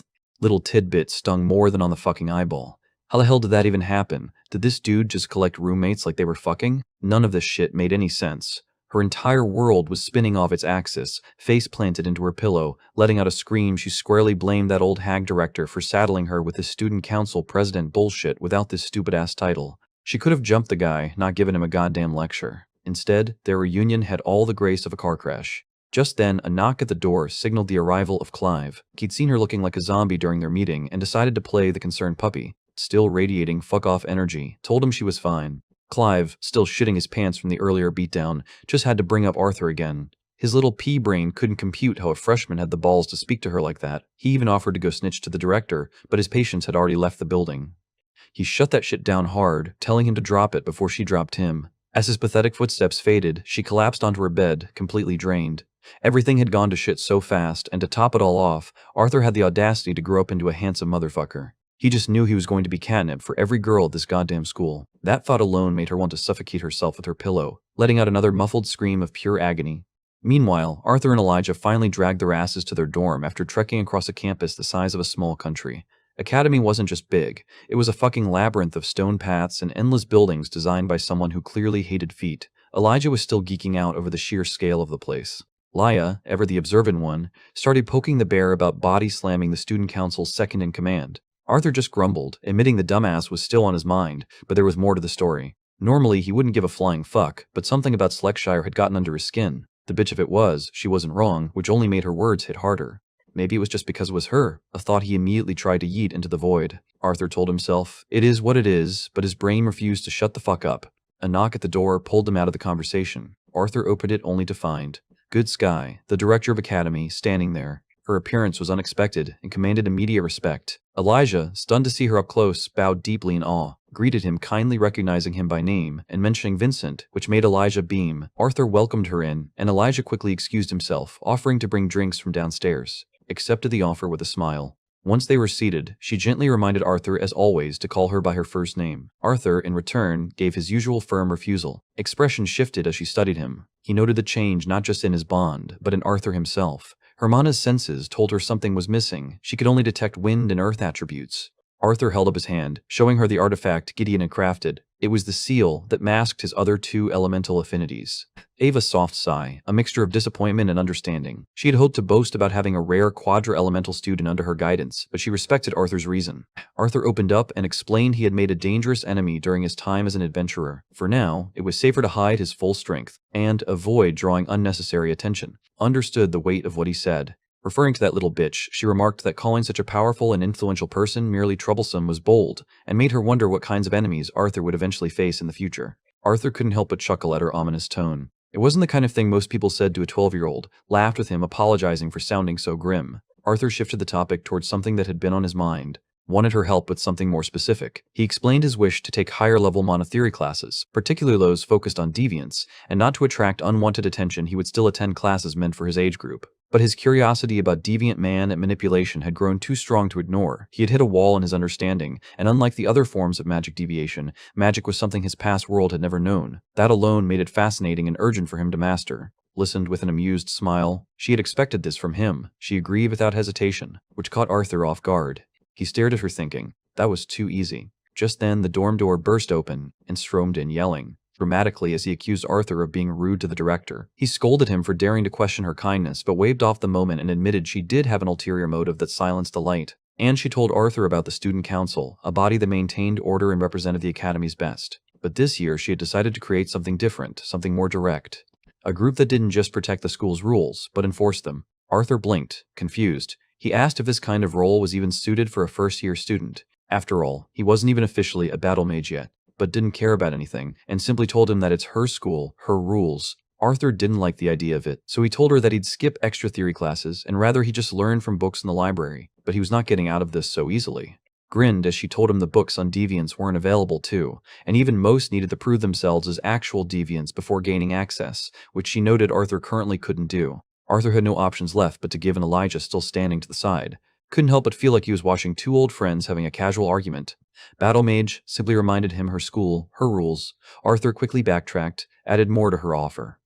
The disciplinary committee wasn't just for rule enforcement. It was built with strong individuals in mind. Arthur would get teammates. He could spar with peers who could match him in strength, maybe even push him. To sweeten the deal further, she promised him private access to a restricted training facility on campus. Arthur leaned forward. He was thinking something that she had said the disciplinary committee members were chosen for their strength. So naturally, a question followed in his mind, but before he could ask her, told him that he has nothing to worry about, as despite pressure from House to assign a seat on the committee, she had turned them down. Arthur finally agreed, but with one condition. The training facility she mentioned, better be man or rich, told him that it already was. With a snap of her fingers, she tossed a set of custom-made uniforms toward him. Arthur caught it and stared at it silently. She told him that she had this uniform prepared before coming here, and the fact that she knew Arthur would agree annoyed him more than it should have. It was another sign. She knew exactly how he would do. Arthur stared at the uniform, admiring the smooth and crisp fabric, and the embroidery bore the crest of the disciplinary committee. Before leaving, told Arthur to reconcile with Tess, saying holding grudges against one's childhood friend wasn't a good look. As the door closed behind her, Liger froze as he heard that he turned to Arthur dumbfounded, asking him, what the heck is she talking about? Later, as they walked together toward, the conversation resumed. Arthur tried to explain, saying that he always wanted to tell him, but it just never came up. Elijah, being Elijah, tried to brush it off, but just then he thought about his own childhood friend, a girl named Garth. Arthur humored him, pretending to admire this imaginary girl. Though his deadpan reply made it clear, he saw right through the nonsense. Liger was unable to keep back as he began listing Arthur's unintended entourage, including Princess and now Princess. What was Arthur's next plan for charming the gods? Arthur any flirting and claimed he hadn't done anything, but that just made things even worse as Elijah began teasing him, saying, if Arthur has been attracting female attention without effort, that meant he possessed supernatural charisma or pheromones. Laja, who was now clinging to him, expressed a strong desire for the same powers. Their compatibility stemmed from their shared eccentricities. Arthur noped the fuck out of there, clearly not wanting to deal with his bullshit. Just then, he noticed something. For some reason, everyone was just staring at them, talking something among themselves. Arthur turned. Instead, I seem unpopular. As they quietly grabbed a table in the far corner of the dining hall, trying their best to ignore all the looks and whispers from other students. They got their food and started eating peacefully, hoping nobody would bother them. But that peace didn't last. A group of cocky battle mage students walked right up to their table. Their leader, who was acting super arrogant, loudly introduced himself as Charles I their Eye, from a famous noble family, clearly thinking they'd be impressed. Instead, Elijah just gave him a confused look and butchered his name, calling him from the Raven Poop family, which made Arthur burst out laughing so hard he couldn't stop. The insult definitely landed, because all the students nearby who were already listening and started snickering. This made Charles slam his fist on the table, demanding respect and reminding them of his noble status. But that only made everyone laugh even louder. Getting more and more pissed off, Charles turned on Elijah, accusing him of throwing away a chance to hang out with someone important all because of Arthur. He just couldn't get why Elijah would defend someone so beneath him. But Elijah stood his ground and yelled back that he'd never team up with someone who insults his best friend. He said they were all students at Academy, and no major, title, or family name gave anyone the right to look down on someone else. Charles just sneered at the whole idea of equality, calling it a bunch of political nonsense and empty words from the student council. He said reality was different, and that he was about to show Elijah how different it was. Without any warning, Charles swung his hand at Arthur, but he was immediately hit with a sharp shock as his own arm was thrown backward by some invisible force. He stumbled back, totally confused and unable to figure out what just hit him, since he hadn't even seen Arthur move. Not willing to accept it, Charles charged again, this time putting mana into his punch. But before he could hit him, Elijah jumped in front of Arthur to shield him. Arthur, who was watching everything closely, knew he could probably protect himself with magic, but Elijah couldn't take a hit like that, and the situation had gotten seriously dangerous. Just as Arthur was about to make a move, a powerful surge of strange magic filled the air, and without a word, thick vines exploded from the ground, wrapping tightly around Charles's arms and legs, stopping him in his tracks. He froze in panic and stared in horror at the vines, which were strong and pulsing with mana, and he couldn't break free. No matter how much he struggled, everyone was shocked to this. Arthur turned his head, saw a figure standing silently near the entrance. While the vines still held Charles tight, Arthur paused to think about what to do next, knowing that using magic himself would just get him and Elijah into trouble. But then, a mischievous idea that didn't need any spells popped into his head. Charles was red with fury, screaming threats and yelling about his noble status, basically ready to go cry to his mom. But suddenly something changed. Heavy, oppressive feeling coming from Arthur made Charles freeze right where he was, as the air around him seemed to get heavier and more dangerous. Arthur stepped closer, his voice cold and clear, and talked about how arrogant noble kids always beat their chests, showing off their names and status, but only end up bringing shame to their families with actions just like this. But Charles didn't back down, insisting that putting trash in its place was something to be proud of, not something to be ashamed of. Legia, who was watching this all go down, got really tense because he could feel that Arthur was about to snap, and even though he wanted to help, he wasn't sure what to do or if he even should. When Arthur raised his hand, which was faintly glowing with mana, Charles just scoffed, thinking he was untouchable while he was tied up, but Arthur wasn't planning on attacking him physically. He didn't need to. In one quick motion, Arthur yanked Charles's pants down, and the effect was instant and brutal. For a second, Charles didn't even realize what happened, but then he looked down and reality hit him. His pants were down. Gasp went through the room, and then came the laughter, sharp, loud, and echoing from every single table as students burst out laughing at him. Charles's face turned beet red as he screamed at everyone to stop looking while trying to wiggle out of the vines. But Arthur just turned around and walked out of the room. Elijah, still laughing to himself, looked after him and followed. Later that night, Arthur was outside, the cool autumn air hit him, and he could see his breath as he stepped away from the building. Where he saw sitting a few feet to his left, a presence calm but impossible to miss. Arthur smiled and walked over to her, and gave her a nod to thank her for what she did, and even though didn't say anything at first, look in her eyes showed that she knew Arthur hadn't actually needed her help, but he thanked her anyway because she had saved him, and more importantly, Elijah from getting punished. After that, they just stood there in a long, heavy silence, both of them not sure what to say but not wanting to leave either. Arthur thought to himself, thinking, how should he go about this situation? He leaned over, wanting to, but it turned out both had the same idea at the exact same time. They leaned forward to bow an apology, but just ended up headbutting each other hard. Both tests, and Arthur grabbed their head. Laughing through the pain, Arthur joked that he might have cracked his chin. He looked over to see how Tess was doing, elder forehead grumbling that it really hurt, and pointed to where it was already swelling. Arthur gently asked if she was crying, and in response, he just leaned against his shoulder, her chest rising and falling with her uneven breaths. As he did, Arthur patted her on the head. In that quiet moment, admitted something she'd been holding back for way too long. She thought Arthur hated her. But Arthur promised her that even if he got angry or they fought, he would never hate her. Voice got softer as she admitted what was really bothering her, saying she didn't want Arthur to be mad at her, not now and not ever, her words trembling with how honest they were. Arthur felt the weight of what she said and accepted it, admitting that this time he was the one who was wrong, and that he knew she was just looking out for him and he shouldn't have lashed out like he did, but didn't let him take all the blame, confessing that she had made a mistake too by calling him out in public and letting the pressure of her new title cloud her judgment, explaining that she was still learning how to be the student council president and how to balance her duties with her friendships. Their moment was cut short by the sound of footsteps rushing toward them, and Elijah came running in. Already mid-sentence and clearly excited to tell them what happened after, Charles Ravenpoop got free from the vines. But the second he saw wrapped up in Arthur's arms, he just froze, his mouth hanging open and his voice disappearing. With an awkward chuckle and a mumbled excuse, Elijah spun around and darted off, but not before giving Arthur a knowing glance. Not wasting any time, enthusiastically leaped into his lap and began licking her cheeks. Making Arthur chuckle, he then stood up and offered his hand with a small smile, and this motherfucker was killing it with that smile, and asked her to go for a walk with him. Two of them wandered across the quiet academy grounds under the moonlight, with a cool breeze washing over them. Broke the silence first, still trying to process everything she'd heard about Arthur's adventures, her voice filled with a mix of wonder and a little bit of envy. Arthur mentioned how he never realized Director Goodsky and her grandfather were so close, which finally explained how she knew so much about him. In response, admitted that her own relationship with was a key reason she became her disciple, though Arthur gave her more credit, saying her talent was the real reason. Eternally, however, thoughts were spiraling as she walked beside him. She noticed everything from the confident way he carried himself to the strength in his steps. He had clearly grown, not just in height or strength, but he was more composed and focused.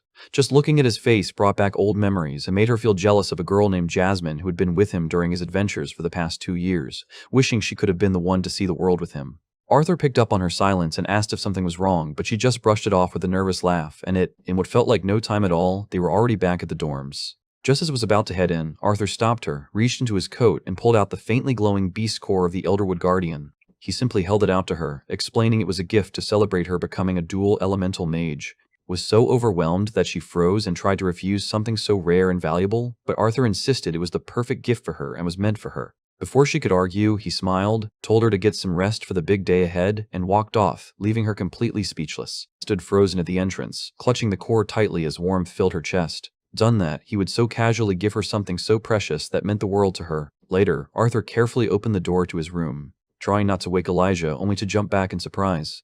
Liger was wide awake, sitting upright and wrapped in a blanket like a cocoon, staring him down with bloodshot eyes. Startled by the theatrics, Arthur muttered in disbelief, but Elijah was dead serious, pointing to a spot across from him and demanding that Arthur sit down and explain what he had witnessed earlier that night. Feeling cornered, Arthur gave in with a nervous chuckle, getting ready for the interrogation.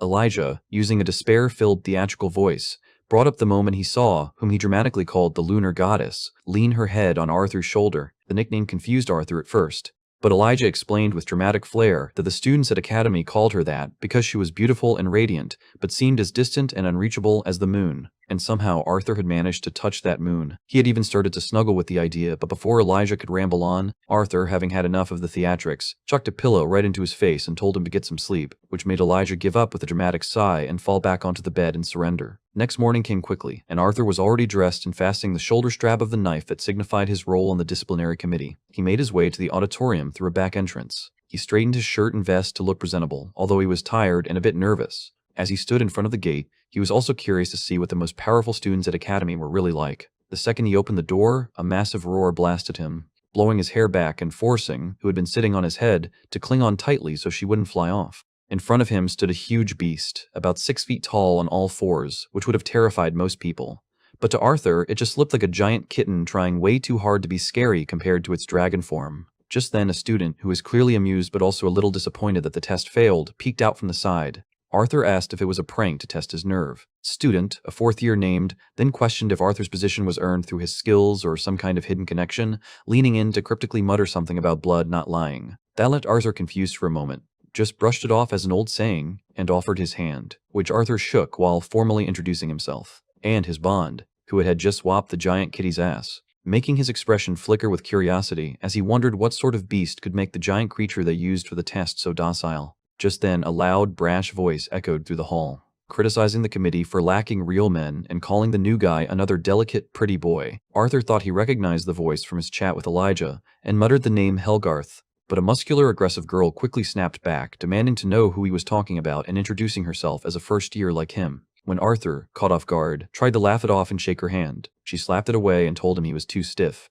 Before he could even process her intense personality, interrupted and called them to join the others, explaining that Director Goodsky hadn't told anyone much about Arthur, so everyone was naturally very curious. Just then, the girl looked back. Clearly bored by them, and not giving a fuck about their conversation, she grabbed Arthur by the hand and slammed open the door, telling everyone that last member of the group was finally here. Arthur followed her into a huge, formal-looking room where other students were waiting, and among them he instantly recognized. Broke into a huge smile seeing, playing on top of the giant kitty. B2C was really Arthur, explained that had used his bonded beast to try and intimidate Arthur, though it had clearly failed.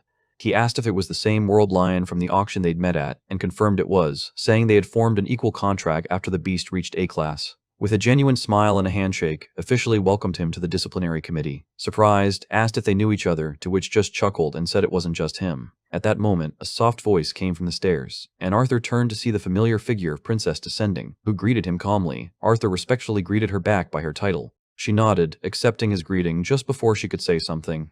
Another voice called out with some playful sarcasm. So this tall elf named the Third came up to Arthur, and even though he seemed ancient, he had a vibe Arthur recognized. It took a second, but then Arthur remembered this younger, mischievous elf from his trip to the kingdom. The Grin Arthur called him, which made turn bright red. He quickly told Arthur to use his real name and show some respect since he was a few hundred years older than him. Arthur couldn't help but poke fun, bringing up that one time he knocked out with a single punch, calling it a good memory. This just got more irritated, and he accused Arthur of doing it on purpose.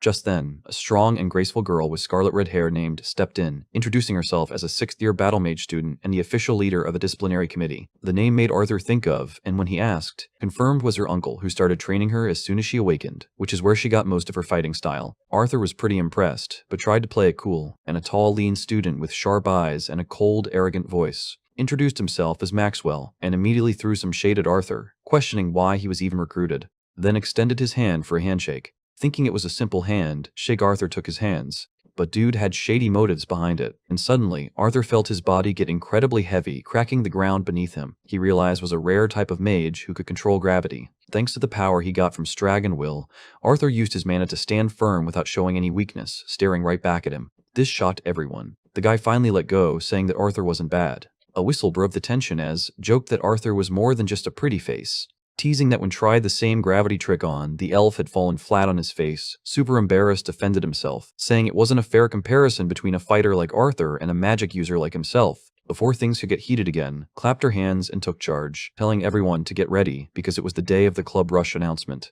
This would be the disciplinary committee's first official introduction to the whole academy. When Arthur asked what he needed to do, told him not to worry about preparing anything. The student council would do all the talking. All they had to do was walk in and look intimidating, which Arthur figured would be pretty easy with a giant and a beast-like guy named on their team, and agreed as she called everyone to get moving. It was time to show the entire student body what the disciplinary committee stood for and what fresh hell awaited anyone who broke the academy's rules. Later, an announcement declared the formation of a new committee, handpicked by the director herself. His crew was tasked with enforcing discipline and maintaining peace, basically acting as the new sheriffs in town. As spotlights blazed, the student council formally introduced them, and the disciplinary committee made their grand entrance, looking ready to hand out detentions and cracked skulls. Everyone looked at them with surprise. Later, when Arthur stepped into the classroom, whispers followed. Some students murmured about his looks and his cuteness, while others wondered how a first-year punk landed a spot among the academy's enforcers. A few didn't care about the politics, they just found the new guy to be their type. Arthur, the dense motherfucker, took a seat near the back, completely oblivious. Elijah leaned in with a grin, clowning him about his sudden popularity and the black uniform that screamed, "I'm important." Arthur, still adjusting, humbly replied he hadn't expected the attention. Before he could finish his thought, the classroom doors flew open, and a man with an air of authority strode to the front, slamming a folder on the podium. A sharp thump silenced the room. This was Professor. Arthur instinctively scanned the man's mana and found nothing, which was the universal sign that this dude was on a completely different level. Introduced himself as the instructor for fundamentals of mana theory, and with a smile told them they wouldn't be bored. He dove straight into the core differences between and, explaining how it long held an edge, due to their natural efficiency at absorbing mana. But then came the twist. Explained that as mages hit higher core stages, a well-trained who actually worked on their body could surpass A. It wasn't about starting advantages, it was about not being a lazy piece of shit. Then asked his students, who do they think would have the advantage, the mage who trained his body and core, or the one who only trained his body? At that, the classroom stirred. Few students, their egos clearly bruised, shot their hands up to challenge the point with recorded duels, encouraged the debate by the time the bell rang. The students left with new questions, their minds a little more open. As they packed up, Elijah reminded Arthur they'd meet for lunch, and the two friends parted ways. Moving through the crowded hallway, Arthur could feel the weight of countless gazes on him. Some recognized his face, others the distinct black uniform of the disciplinary committee, whispering as he walked with calm purpose toward his practical mana manipulation class. Once inside, he saw that the class was empty, so he took a seat and waited as students trickled in. Soon, him also in her black uniform, she asked to sit beside him, and Arthur silently shifted his bag to make space, approached to check if she was mommy material, but before the piece could settle, an obnoxiously loud voice echoed through the room. Then the oldie waltzed in, announcing himself like he was the main character of a shittier story. He pointed dramatically at Arthur, calling him rival, greeted with a ridiculous flair, and then plopped down right beside Arthur. Arthur just raised an eyebrow. Dislike for him had been painfully obvious before, so why the fuck was he suddenly acting like they were best buds? Before he could puzzle it out, the professor entered, and Arthur immediately recognized him, Geist the drunkard from the streets. This time, the dude wore light armor and a wide, shit-eating grin. He clapped his hands, declaring the class would be all practical, hands-on learning. When Geist's gaze landed on Arthur, his smile twisted into something sharper. The humiliation from their last encounter was still festering deep down, and Arthur could see it in his eyes. Geist welcomed the committee members, hinting that the class would benefit from seeing what their protectors could do. Arthur saw the bait, immediately thinking what kind of idiot would fall for that well. He got his answer real quick, but before he could react, the glory-hounding dumbass shot to his feet and volunteered, proudly declaring he would represent the committee and demonstrate their strength. Arthur resisted the urge to sigh, thinking, of course, this clown would jump into the spotlight. Geist's grin widened as he accepted the challenge. He set up an arena-sized mana barrier, reminded everyone he was in who would only use long-range attacks, a clever way to cover his ass if he lost, and the duel began. He then gave the go-ahead, wasted no time raising his wand, and activate a domain-level spell. It was impressive, a high-tier spell meant to show off. Water surged around him, and a massive serpent of water coiled protectively around him. But Geist wasn't phased. Cold blue flame ignited along his arm. Seeing that blue flame, Arthur thought at least this drunkard wasn't all talk. That flame meant real danger. Geist shot a fireball.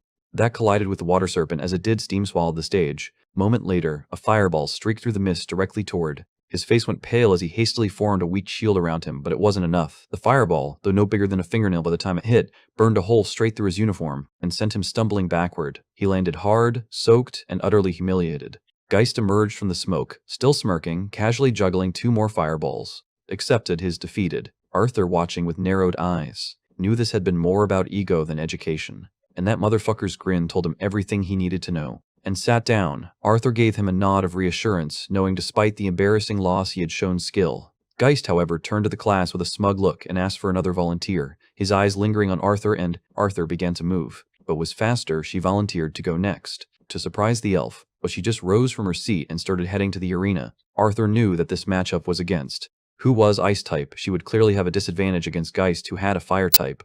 Geist greeted the princess, telling her how it was an honor to fight against her, while also saying not to hold the result of this duel against him. Nodded in agreement, and without a word, she drew her staff. At the moment Geist clapped his hands, igniting a flicker of fire, ready for the battle. To wasted no time and acted quickly, conjuring ice javelins, and shot out with incredible speed. Geist caught them midair with his flaming hands, melting them instantly. He praised her, but she didn't acknowledge him, instead conjuring 5 more spinning javelins. As they flew, Geist responded with a defensive spell of his own, blue flames that floated around him like spirits, and then launched a fireball at her. Arthur recognized it instantly. This was same deadly spell had once used. Just as the javelins closed in, he willed them to shatter midair, turning her attack into a storm of 1,000 sharp shards of ice aimed directly at Geist. The professor admired her strategy, thinking it was a cute move, but he believed it still wasn't enough. With a sharp command, Geist unleashed his blue flames, sending streams of fire surging toward. He didn't react, didn't even flinch, focusing entirely on her final spell. She was basically ignoring the "don't get set on fire" rule to build a giant ice tornado around the professor. But things soon turned ugly as Geist lost his control and shot deadly fireballs straight at her. Arthur got up from his seat, seeing this shit was going too far. Arthur moved without a second thought, but things just got even worse. Geist realized it late, was too focused on offensive, that she didn't put up a barrier to protect herself. Seeing this, he canceled his ember wisps, but the fire streams were still rocketing toward the princess at full speed. This shocked everyone, and Geist was scared shitless. But thankfully, our boy Arthur had scooped in to save the day. When the steam cleared, he was standing between the professor and the lingering flames, while Geist continued being an asshole. Arthur turned and told the professor that his reckless game had gone on long enough and called him out on his control, his voice steady but sharp.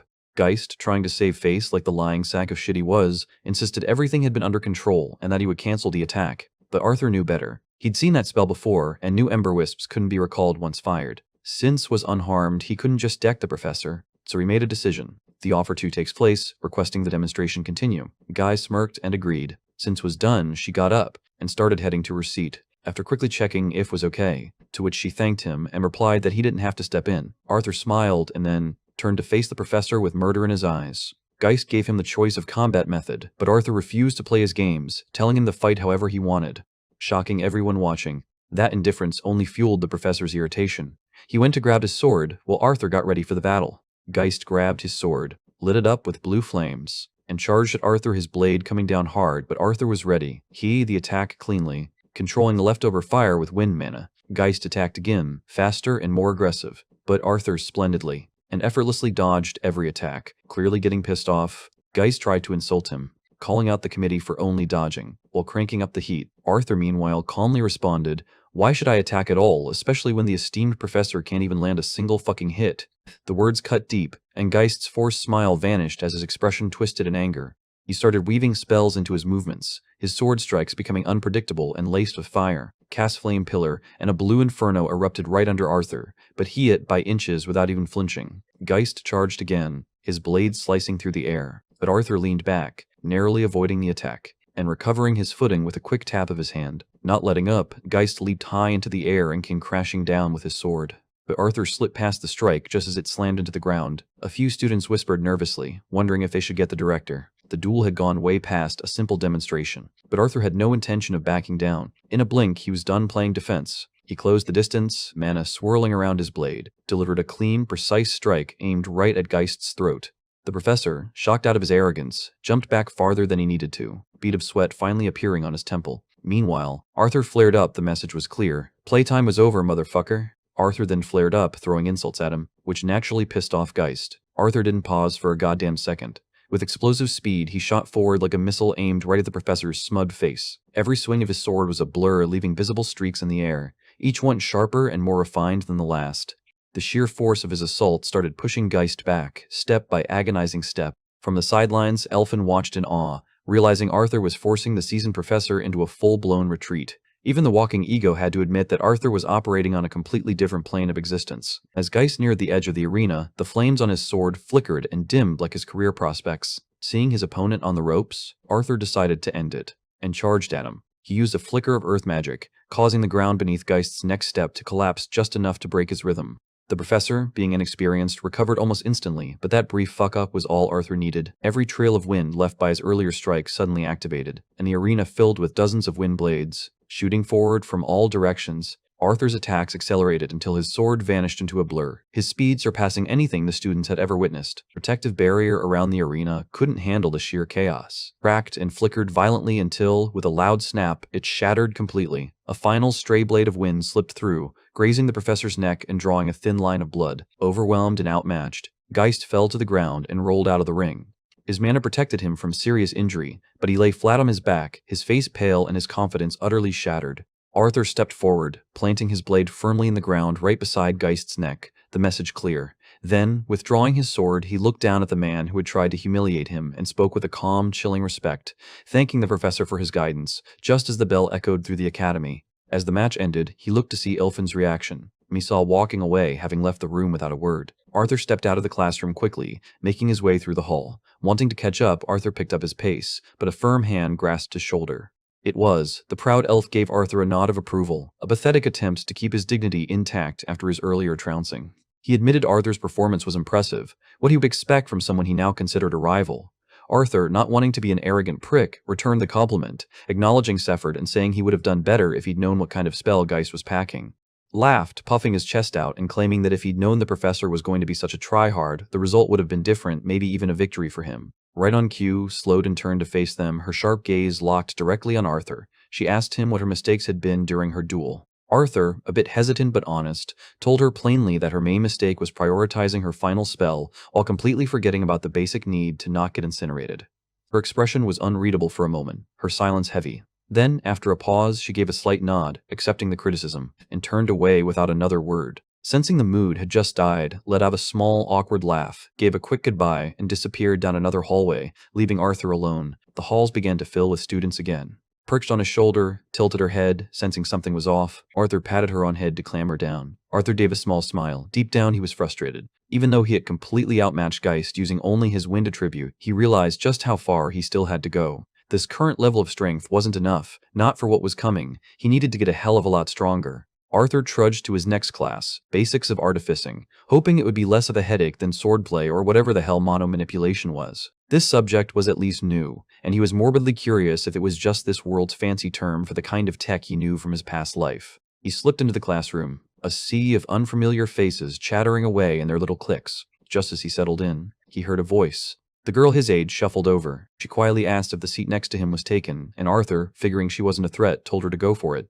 She thanked him, still staring at the floor, and mumbled something completely incoherent. Arthur leaned in, pretty sure he hadn't just been cursed, and asked her to repeat it. He got flustered, finally introducing herself as, before her brain completely short-circuited, and she blurted out a request to be his friend. She thought Arthur would think that she was weird, but now our dude just extended his hand, thinking he could at least make an acquaintance out of this walking social anxiety pamphlet. His face got all red. She nodded, agreeing to be an acquaintance, and reached out her hand, her palm feeling like fucking sandpaper, before she yanked it away, apologizing for her callous skin. Arthur just raised an eyebrow and showed her his own sword hand, which was basically a landscape of hardened leather from years of training. For the first time, she seemed to relax. He told her he was genuinely jealous. Because Wallace's hands were made for breaking shit, hers were for creating it. He seemed surprised, admitting she'd never thought of it that way, before a sly grin crept onto her face as she pointed out how mature he sounded for a 12-year-old. He reminded her they were the same age, but she just laughed, saying it had been a while since anyone treated her like a kid, especially after she invented the projection display artifact. Arthur's brain came to a screeching halt.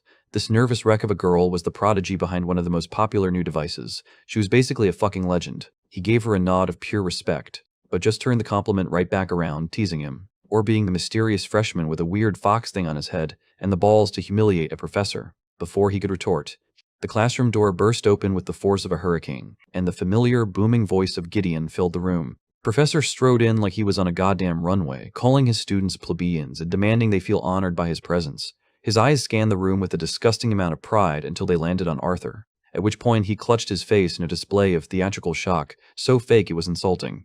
Arthur just shook his head, already done with this motherfucker's drama. Lecture began, but instead of teaching anything useful, Gideon launched into a highlight reel of his own career from 20 years ago, and another groundbreaking discovery from 17 years ago, and another achievement that had apparently revolutionized something or other. Arthur groaned internally. This dumbass was more interested in stroking his own ego than actually teaching, and this class was officially going to be a long, painful ride.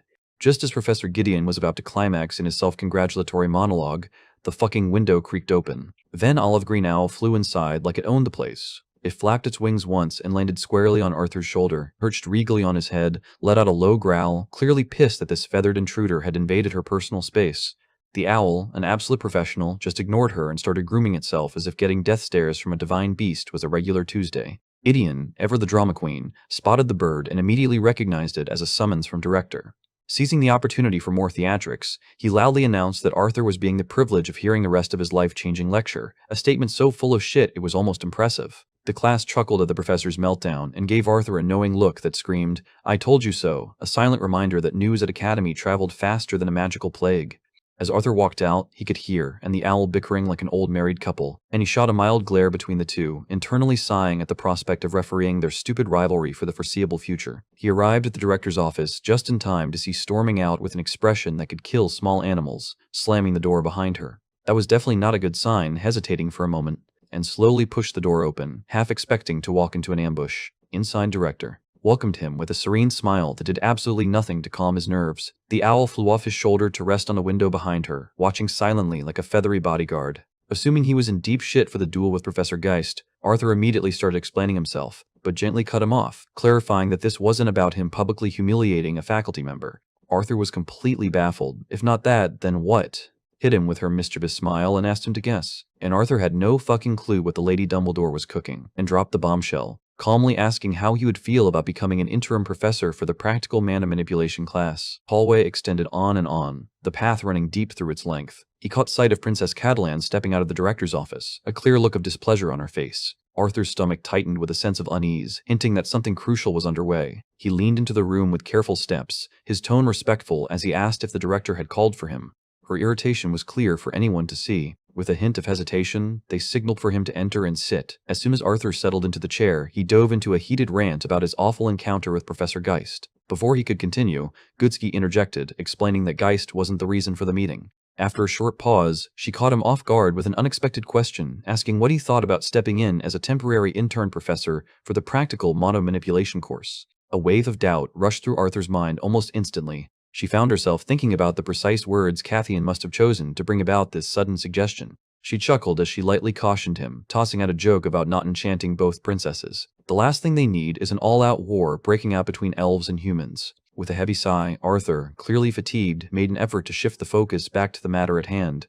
It was made clear he was nothing more than a student, barely through his first day. The question lingered, how could he handle the responsibilities of both roles at once? Unshaken, Goodsky clarified that her role as director granted her the power to act entirely at her own discretion. There have been past cases where exceptionally talented students took on teaching roles, especially in introductory courses. Arthur leaned forward and asked about Geist's fate. At their meeting, she broke the news that he was no longer in his post. The decision wasn't prompted by Arthur, but by the formal investigation she began as soon as she found out what had occurred.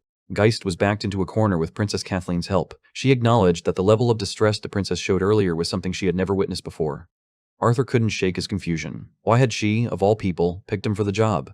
She gave a casual shrug and said the opportunity had presented itself, and in her eyes, he was the perfect person to take it. She made it clear that, on this occasion, she had no secret agenda, only the intention to help him boost his public standing. While the students might bear a grudge against him, she vowed to offer her support if everything began to unravel. Ultimately, it's up to him to decide, but she stands behind him with quiet encouragement. It pushed him to evaluate whether he was truly making the most of his time. He eventually agreed to the proposal, knowing full well that blending in was no longer an option. His reply brought a smile to Sky's lips, one that showed quiet satisfaction. Watching him depart through the window, she couldn't help but dwell on the unsettling feeling he always managed to leave her with. Arthur Leywin proved more challenging to engage with than any royal figure. She looked to Javier, silently asking what he made of the young man. True to its wise nature, the owl beast answered at once, wasting no time at all. The speaker made it clear Arthur was exceptional, urging her not to underestimate him just because he was young. As she continued to question him, he remained composed, offering careful responses to her growing list of inquiries. Javier calmly explained that it all came down to Arthur's link with Sylvie, who, as it turned out, wasn't a fox at all, but a dragon. Cynthia was left speechless, having been entirely unprepared for what had just happened. Javier remarked that in time, Sylvie's abilities might grow to exceed his own, perhaps by an extraordinary extent. He warned her never to make the mistake of turning Arthur into an enemy. Should she offer him loyalty and respect, he could be her most formidable ally. But should she turn on him, he had the potential to become the force that would fracture the continent itself. The next scene unfolded in the cafeteria, now buzzing with life and noise. Catching sight of Arthur in the distance, Elijah shouted his name to draw his focus. He waved him over, inviting him to join the group. As they got comfortable in their seats, Elijah gestured to the girl across from him and introduced her as Charlotte. The scene pointed out that she was a student in his chain-casting course, widely recognized for her outstanding abilities. Sylvie looked at Arthur's chicken steak with unmistakable yearning in her eyes.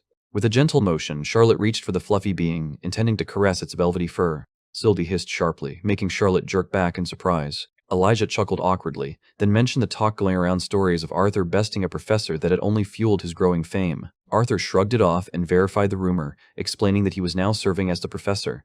Elijah's surprise was so great that he spat out his drink, drenching Arthur with a sudden spray of water. A slight look of frustration showed as he brushed his face. Elijah shifted the conversation, telling Arthur about his shopping trip with Charlotte downtown and extending an invitation for him to tag along. He respectfully refused, making clear that his schedule was packed with 3 more classes and a strong desire to participate in the advanced lessons. Unbothered, Elijah opted to continue by himself. She promptly refused the invitation, making her decision clear. It was obvious that Arthur, not the shopping, held her full attention. As she got ready to leave, her warm farewell was meant only for Arthur, while Elijah lingered behind, feeling a pang of disappointment. Arthur's friend cast a glance in his direction, speculating if he might be able to win her over. Arthur's sly smile carried the conviction that the other deserved better, and he was sure they'd discover their perfect match in time. Later, Arthur took a relaxed walk around the academy's grounds. Wherever he walked, people found themselves unable to look away. Suddenly, a well-known voice pierced the stillness. He shifted his gaze and noticed Claire standing alongside Prince Curtis. They closed in on their target, steadily shrinking the gap.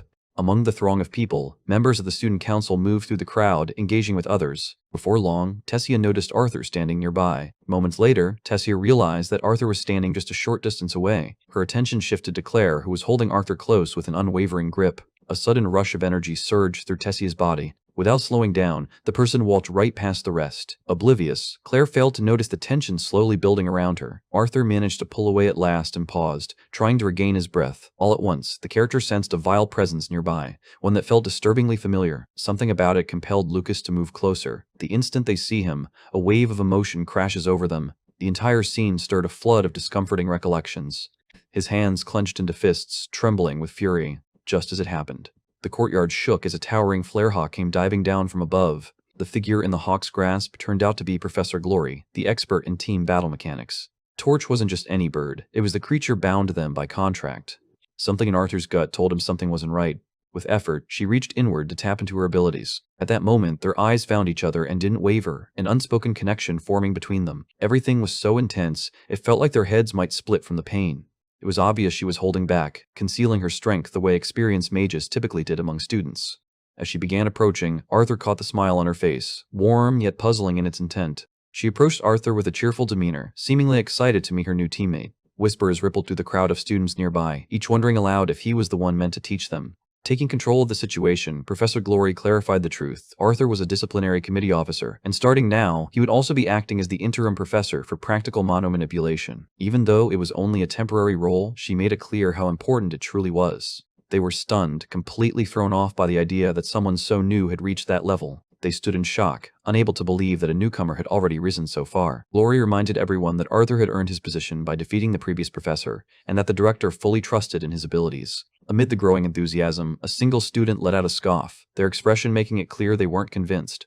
The achievement of defeating a professor felt less impressive, given that the professor was only an ex-adventurer who likely wouldn't have been offended by the challenge. Sensing the challenge hanging in the air, Glory was amused and chose to welcome it with interest. The moment had arrived to see if any student wished to step forward and challenge Arthur. As the girl spoke up, all eyes turned to Arthur, the intent to challenge him unmistakable. With a calm tone, Arthur expressed his appreciation, though he gently recalled Director Goodsky's suggestion to take it slow on his first day. Glory paid little mind to his words and waved the warning aside. In the upper division, there was no place for favoritism. Anyone hoping to teach had to prove they were up to the task. She faced the crowd and asked if they agreed, prompting a chorus of enthusiastic cheers from the students. The character was clearly excited to kick things off with something fun. Glory suggested a game of War and Conquest, but the students responded with little enthusiasm. Prince Curtis suggested an alternative, a team mock battle featuring all 3 disciplinary committee officers on one side, designed to build their teamwork and camaraderie. The concept caught Glory's interest right away. Eagerly, Clive put both his and Princess Tessia's names forward for the opposing side, but Tessia hesitated, conflicted about challenging Arthur. Glory was so caught up in her excitement that the thought of backing down never crossed her mind. The teams, however, were clearly uneven. Taking a confident step ahead, Lucas Wake offered to be part of the student council's side. Glory, a standout first-year student, embraced the chance to join without a second thought, seeing it as a perfect opportunity to test his skills. Wasting no time, Professor Glory instructed the 6 to take their positions. As they moved into place, with every biting comment, the atmosphere between Arthur and Lucas became more charged. As Arthur stepped into the role, Lucas felt the sting of disappointment he had truly believed it was his. But in Arthur's eyes, it was clear Lucas had never been considered for it in the first place. The teams began getting ready for the match. They were all dressed in their designated sparring attire. As Arthur struggled with the weight of his bulky protective gear, without hesitation, Tessia stepped forward to help him. He jabbed at her jokingly, asking if it was truly fitting for someone of her royal status to be involved in this. She pinched him firmly, signaling for him to speak more softly so no one could overhear. Having helped, she reveals how much she dislikes pretending they don't know each other in public. With his usual honesty, Arthur remarked that pretending to be strangers was no longer required. Tessia, taken aback by his candidness, was surprised, feeling the comment was somewhat irrelevant now. According to Director Goodsky, Arthur was someone who chose to stay unnoticed.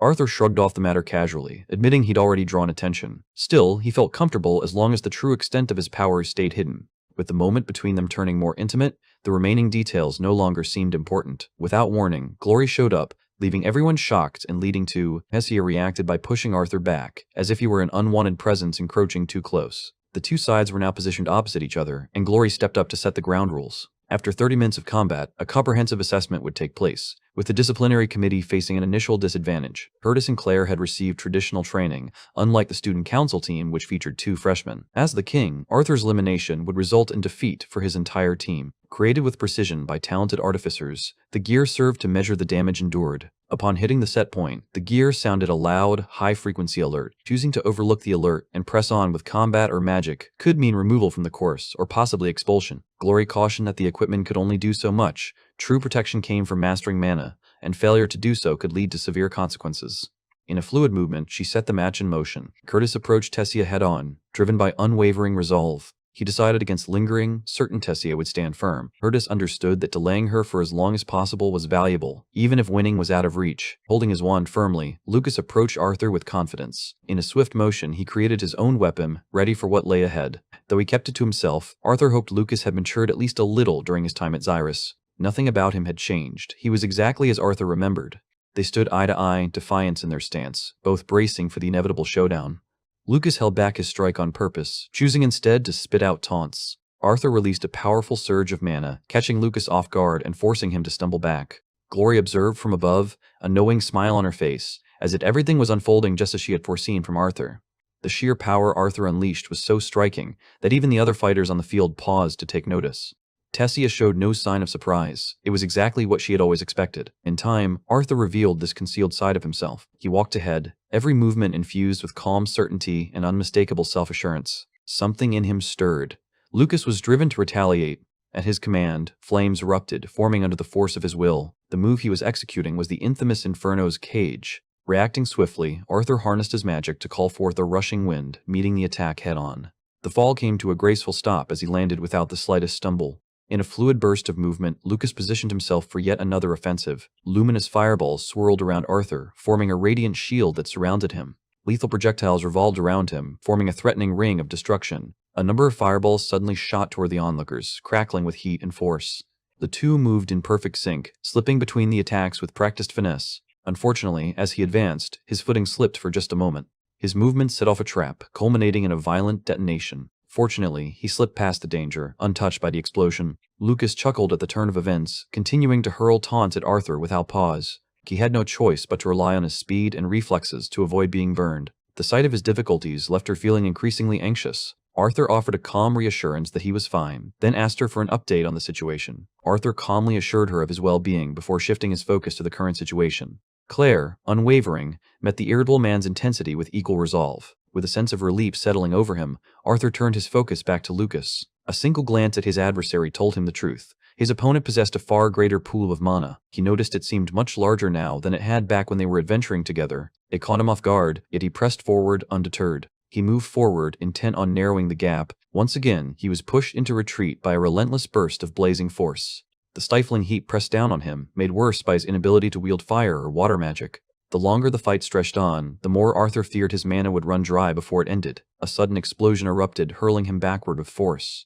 Smirking with quiet satisfaction, Lucas felt vindicated for never joining the disciplinary committee. In his own words, he'd rather walk away from the academy than serve alongside someone he viewed as utterly ineffective. Like Arthur, it soon became clear that Arthur was in far greater trouble than he'd originally expected. His plan was to harness wind magic with enough force to push back the fire. Though he searched for an opening, no moment presented itself to cast a powerful spell. An idea slowly took root, sparked by something he remembered. The true nature of wind magic lies beyond raw power. He imagined the possibility of controlling the oxygen surrounding the fire, effectively smothering the flame. The concept carried with it an undercurrent of danger. He wondered if he could pull it off quickly. The narrative questioned if achieving his aim would sap so much strength that simply breathing afterward might be difficult. The looming dangers felt overwhelming and unavoidable. The unknown challenges ahead sparked a thrill of excitement within him. He came to the academy with one goal, to confront the unknown and become stronger because of it. High above the fray, Professor Glory observed with sincere respect for Lucas's impressive display in battle. His adept handling of Inferno's cage caught her completely off guard.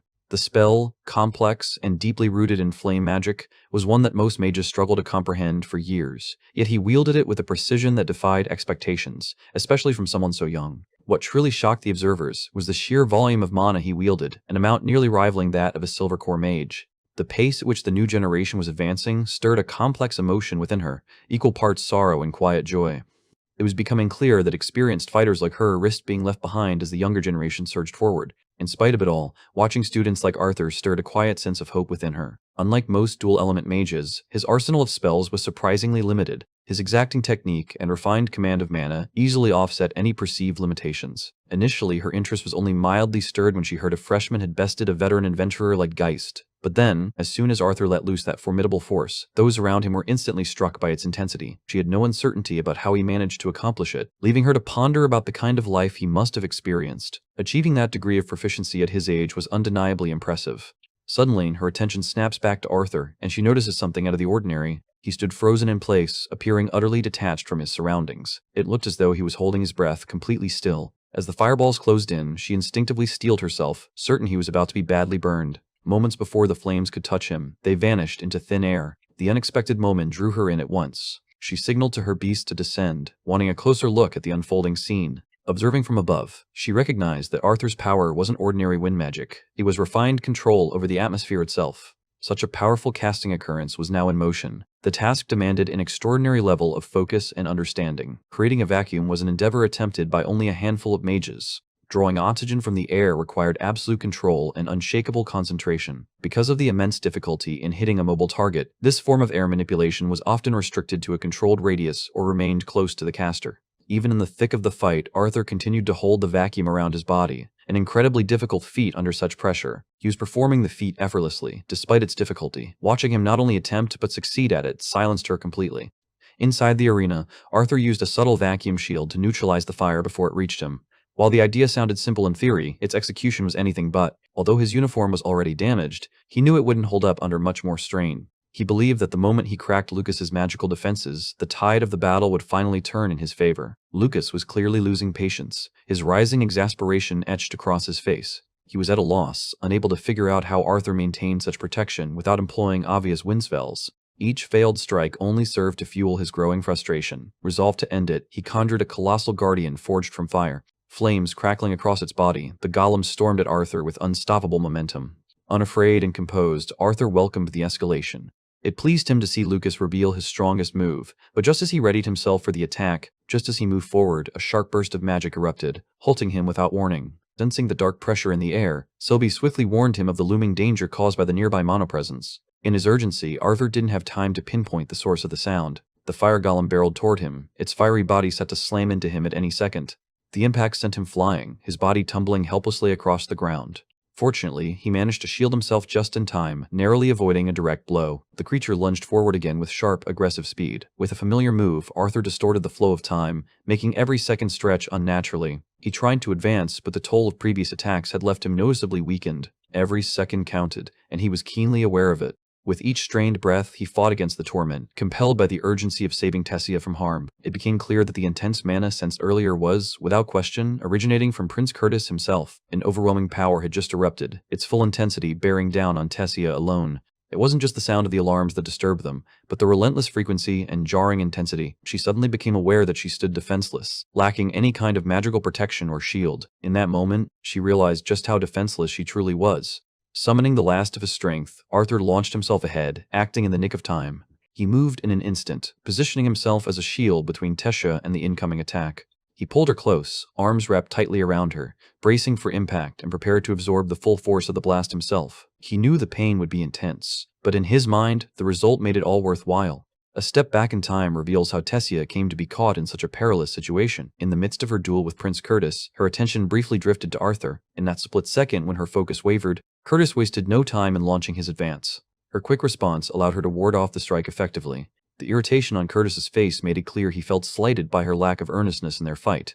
With graceful ease, she evaded his strikes and deftly used his momentum to her advantage. His every move only served to emphasize his lack of finesse by comparison. In the moments before she unleashed her decisive strike, with every pulse, a sharp sting echoed through her chest, as if her freshly painted nails were marking the tempo. Her efforts paid off as she pushed Curtis away, keeping him at a distance. The uneasy feeling lingered without fading. Hesitant about the events unfolding, she made an effort to ignore the growing unease. Formulating a strategy, Curtis called upon his creature greater to aid him. He started to unleash the strength of his inner beast. She detected an intense increase in the mana swirling nearby. Her reaction was to unleash a burst of earth magic. The earth sent up roots to impede Curtis, but he responded with swift grace, clearing them with a smooth jump. Everyone could tell she wasn't quite herself this time. She struggled to control the mighty energy of the Elderwood Guardian coursing through her. For a fleeting moment she considered yielding, but her steadfast pride would not permit defeat. As student council president, retreat was simply not an option for him. Pulling his entire mana supply, Curtis channeled it completely into his next move. A lion-shaped blaze erupted violently, letting out a roar that split the air. She faced the full force of a tremendous explosion rushing her way. By now, her eyes were losing focus, becoming increasingly blurred. An intensifying pain radiated from within her, pulsating with every beat. Before losing consciousness, her final sight was the fierce, unstoppable wave of fire advancing toward her. The blast echoed across the training grounds, shaking the arena with fierce intensity. Professor Glory felt an oppressive weight in her chest, gripped by the unsettling thought that her actions had come too late. With urgency, she advanced toward the explosion, her sight blurred by dense smoke and scattered fragments. As the surroundings came into sharper focus, before her lay a scorched terrain littered with burning roots. While scanning the scene, she spotted Arthur lying over Tessia, his back blackened and still releasing wisps of smoke. He had shielded her from the blast with his own body. As students rushed to assist, Glory took immediate control, directing them to gather the rest of the team without hesitation. The teacher wasted no time in directing a student to carry out a damage assessment immediately. When he finally came to, Arthur was lying in the academy's infirmary, wrapped in bandages from head to foot. Every inch of his body pulsed with a constant aching pain. An irate Sylvie sat firmly on his chest, her eyes blazing with unspoken reprimand. Her tiny paw rested boldly against his forehead, a silent assertion of dominance. Silently, she wept, crushed by the fear of how close she came to losing him. At first, a flicker of confusion danced in Arthur's eyes. At first, the expression sharpens, but moments later, it softens with warmth. He apologized for worrying her and admitted to acting recklessly. He promised he would stay by her side, unwavering and ever-present. In that exact instant, the door opened, and director Cynthia Goodsky stepped in, checking on him and asking about his condition. His attention drifted past the room, fixed on another person, as he quickly voiced concern for Tessia. She reassured him that Tessia was making remarkable progress and would soon be fully healed. He was fairly certain of the cause. It was the beast will that had taken hold of her. When he spoke of it in passing, the director's demeanor shifted sharply. She stiffened, then asked how he knew about it. Arthur admitted that he was the one who had first bestowed the beast will upon her, and felt it was only right for him to help her assimilate it. Still, uncertainty lingered. He wasn't sure he could manage it in his present state. Goodsky admitted that Arthur had already gone above and beyond. She took ownership of her failure to be more present for her disciple during such a crucial time and sincerely thanked Arthur for all he had done. She explained that she'd already reached out to the royal family as well as his, and suggested he use the trip as an opportunity to rest. Having made up her mind, she turned and left the room. Tessia stood just outside the door, wavering in uncertainty. After a moment of silent hesitation, she decided not to disturb him and quietly walked away. Before she could take her leave, Goodsky caught her attention with an unexpected offer to have some dessert together. With no justifiable reason to refuse, Tessia gave a reluctant nod of agreement. She realized she wasn't ready to face Arthur just yet. After a short silence, the character suggested they resume the conversation another time. Arthur slowly awoke, drifting back from the depths of sleep once again. Blurred shapes of familiar figures began to form around him. Just for an instant, it mirrored the moment he had first awakened in this new life. His mother leaned in gently, her voice tender with worry, as she asked how he was feeling. Arthur gave a weak smile, apologizing for having caused them such a scare. Even in his current state, Ellie didn't hold back from teasing him. With a trace of amusement, Arthur fired back at her sarcasm, playfully calling her a mischievous little troublemaker. It was their father who revealed Ellie's true emotions, noting that she'd been more worried than even Alice. Arthur tried to downplay their concern, urging them to focus instead on the other person involved in the incident. While the others laughed freely at the situation, Alice alone stayed silent, her expression unchanged. The character stood frozen in horror, the thought of disappearing into the wild pressing heavily on their thoughts. At that moment, the arrival of Tessia's family eased Alice's worries, bringing her a sense of relief. It was clarified that Arthur hadn't actually taken a life. Instead, he had risked everything to save Tessia. They remained rooted to the spot, Reynolds and Alice both visibly stunned. Before the noble elves of Eleanor, the protagonists stood, a blend of reverence and uncertainty in their gaze. The group was introduced to Tessia's grandfather, the former king. Overwhelmed, Tessia's flustered state showed plainly on her face. Reynolds and Alice exchanged a look, their eyes reflecting a shared understanding. Without hesitation, they set about formulating a plan. A creeping unease began to take hold of Arthur, sending a wave of nervous tension through him. Tessia felt the comforting warmth of Arthur's mother's gentle grasp as she spoke of how often Arthur had mentioned her. A gentle blush colored Tessia's cheeks as her face lit up with warmth. Drawing near, Alice spoke in a hushed tone, her words meant only for her companion's ear. The sudden remark caused the poor girl's face to flush a vivid shade of red. Her grandfather stepped into the room, his gaze settling on Arthur as he asked about his recovery. A wave of inner turmoil washed over Arthur as he grew increasingly uneasy about the cryptic scheme his parents appeared to be plotting. With a teasing smile, the Elf King jested about Arthur potentially becoming his grandson-in-law someday. Tessia's expression made it clear she was completely overwhelmed. She apologized, guilt evident in her tone, explaining she had meant to visit alone. The fact that her actions had led to his hospitalization deeply troubled her. Arthur, unaffected, gave a light shrug and told her he welcomed the visit. In his eyes, her safety was the only thing that truly mattered. Ellie, however, held back, unsure whether to embrace Tessia. She found herself under a cold, piercing stare from the sibling of the one who had risked everything to protect her. The two girls exchanged a few words, slowly uncovering details about each other's lives. He brings up the detail that Ellie had received flowers on her birthday. It was something Tessia had gifted to him herself. The elf's face brightened with happiness, clearly pleased that her gift was appreciated. True to her steadfast nature, Ellie stood firm without a hint of hesitation.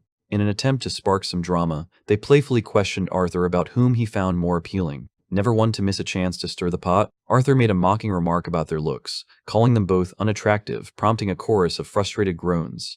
Arthur shifted the conversation with ease, turning his attention to Tessia's well-being. Her grandfather noted that the integration of the beast's will was progressing more smoothly than expected, even outpacing Arthur's own advancement. Questions still surrounded the manner in which Arthur first obtained the core of the Elderwood Guardian. Arthur, his tone steady, claimed he had slain the beast alone. Yet, just as more was about to be said, one by one, visitors formed a quiet line, eager to check in on Arthur's recovery. The group was composed of the Vincent family and Elijah, who had come along with them. It was said that a steady stream of visitors came to see Arthur throughout the day. A sense of intrigue showed as the character asked about the recent events. A few individuals expressed genuine concern. With a questionable mixture in hand, Gideon appeared, the potion looking so volatile it might do more harm than good if Arthur took a sip. After a short visit, Gideon took his leave, a satisfied smile lingering on his face. The thought crossed Arthur's mind that he needed to head to the training room, where gear was being specially forged for him at Good Sky's request. After a moment, Arthur calmed himself and allowed sleep to take him once more. The creak of the infirmary door opening stirred them from their sleep. This time, Tessia entered the room alone. Arthur's face lit up with curiosity as he asked whether her assimilation was complete. She responded that she'd been told to get some rest. Arthur quickly asked if she was still experiencing the same pain she'd felt before. An unexpected laugh escaped Tessia's lips. The person, having narrowly survived, was taken aback that even now their worry remained fixed on her. Arthur found himself chuckling along, unable to resist the moment's humor. The scene stirred a vivid memory of the day he saved her from bandits when they were just children. Arthur tried to adjust his position, but a jolt of pain tore through him, forcing him to remain still. Without hesitation, Tessia moved to help him sit up, her actions quick and sure. With a comforting tone, he told her not to worry, insisting that he was doing just fine. She nodded in quiet agreement, but her expression turned solemn as she admitted there was still an apology she needed to make. Arthur repeated, his tone resolute, that there was no need for her to be sorry. In a sudden, unannounced motion, Tessia moved nearer to Arthur. In that brief moment, Shannon leaned forward and kissed him, as if time itself had momentarily stood still. Beyond the door to Arthur's room, Tessia fought to maintain her composure, her emotions threatening to spill over. The weight of reality hit her, and a deep blush quickly spread across her cheeks. It suddenly dawned on her, she had just kissed him. As the weight of her very first kiss sank in, her thoughts spiraled into chaos. With wide, startled eyes, she locked eyes with the image staring back from the mirror, eyes filled with uncertainty. The character cautiously attempted to reenact the recent event. A tangled blend of awkwardness and bafflement stirred within her. Collapsing to her knees in defeat, she acknowledged she may have crossed a line. It dawned on her that things between them could now be tainted with awkward tension. To save face, she debated re-entering with a forced smile, pretending the whole thing had been a joke. They paused briefly, drawing in a deep breath to regain their composure. Taking a long breath, Tessia forced herself to think clearly, piecing everything together with measured logic. They paused briefly, drawing in a deep breath to regain their composure. He often kept his emotions guarded, and it became clear to her that she'd need to be the one to reach out first. Privately, she listed each advantage she held. Her wide acclaim, her brilliant mind, and the impressive magical skill few could match. Though her tone carried a trace of awkwardness, her words came out with clarity and purpose. Bolstered by a fresh wave of confidence, she turned and made her exit. Amid the chaos, Arthur remained frozen on his bed, stunned and struggling to make sense of what had just occurred. The memory echoed in his thoughts again and again, so vividly it felt unreal. Stunned into stillness, he was quietly consumed by a growing unease. His thoughts ran wild, consumed by the terrifying possibility that kissing a 13-year-old might have landed him in serious legal trouble without him even realizing it. Reality snapped him back to the present, reminding him that, physically speaking, he was actually at a similar stage in life. The norms of the society dictated that engagements or marriages at that age were not only accepted, but expected. To add to that, the kiss had been her initiative, not something he had started. That lingering thought refused to fade, and in exasperation, he slapped his own forehead. He winced, releasing a quiet groan as he tried to calm his teenage body, which was still reeling in a haze of confusion. Sometime later, he eased down onto the mattress, his gaze lingering on the ceiling above. He winced, releasing a quiet groan as he tried to calm his teenage body, which was still reeling in a haze of confusion. In the academy's crowded passageways, the announcement traveled fast. Classes were restarting the next day. Whispers spread through the academy about a new professor. What made the tale unusual was that the supposed instructor was a first-year student who had earned the position by besting their own mentor. Signs pointed to Arthur stepping into the role of instructor for the first time in an official capacity. Thrown into chaos, the teacher lacked both a clear plan and the tools required to conduct the class. He chose to rely on instinct, trusting that things would eventually fall into place. His mind lingered on Tessia and her ongoing assimilation of the beast Will, a subject he had been avoiding ever since their kiss.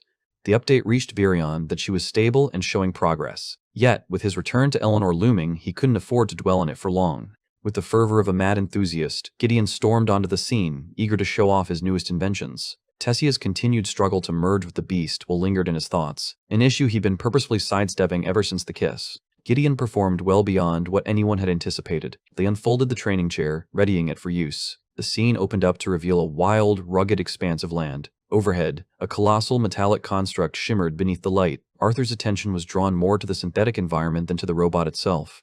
Gideon wasted no time before launching into a thorough breakdown. The apparatus was called the Training Operator and Blast Inductor. The name was conveniently shortened to Toby. The design of the structure allowed it to endure powerful spells, boasting durability on par with a dark orange core mana beast. Driven by curiosity, Arthur stepped forward, eager to put the device to the test.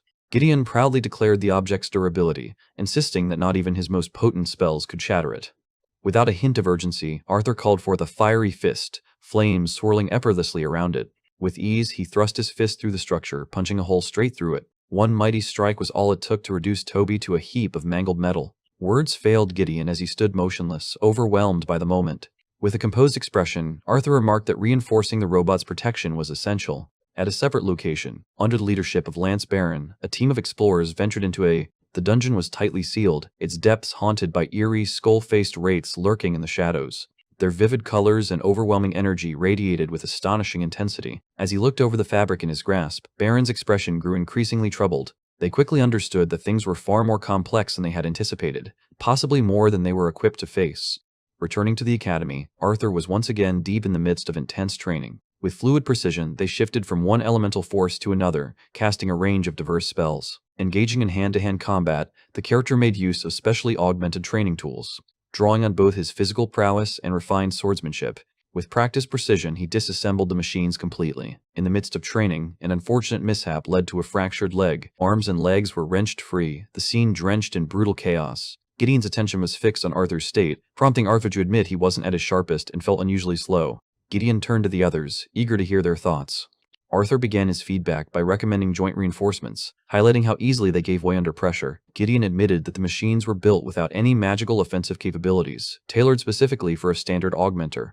It was difficult to place Arthur under any standard category. He was more like a force of destruction in motion. Yet he pushed things even further by the choice to challenge the upgrades made to Toby's mana defense system took both Gideon and Goodsky by surprise. He detailed how the artifact depended solely on one thin layer for its protective function. As soon as the stronghold was compromised, its exposed vulnerability could no longer be hidden. He proposed using a series of smaller, overlapping mana plates that could regenerate faster. The revelation astonishes them, leaving Goodsley in immediate disbelief. With newfound urgency, they hurried to notify the Mage Guild about this promising advancement in defense mechanics. Gideon, meanwhile, found himself alarmingly near to. Arthur felt a surge of excitement, as if he had just uncovered the solution to all the challenges in his research.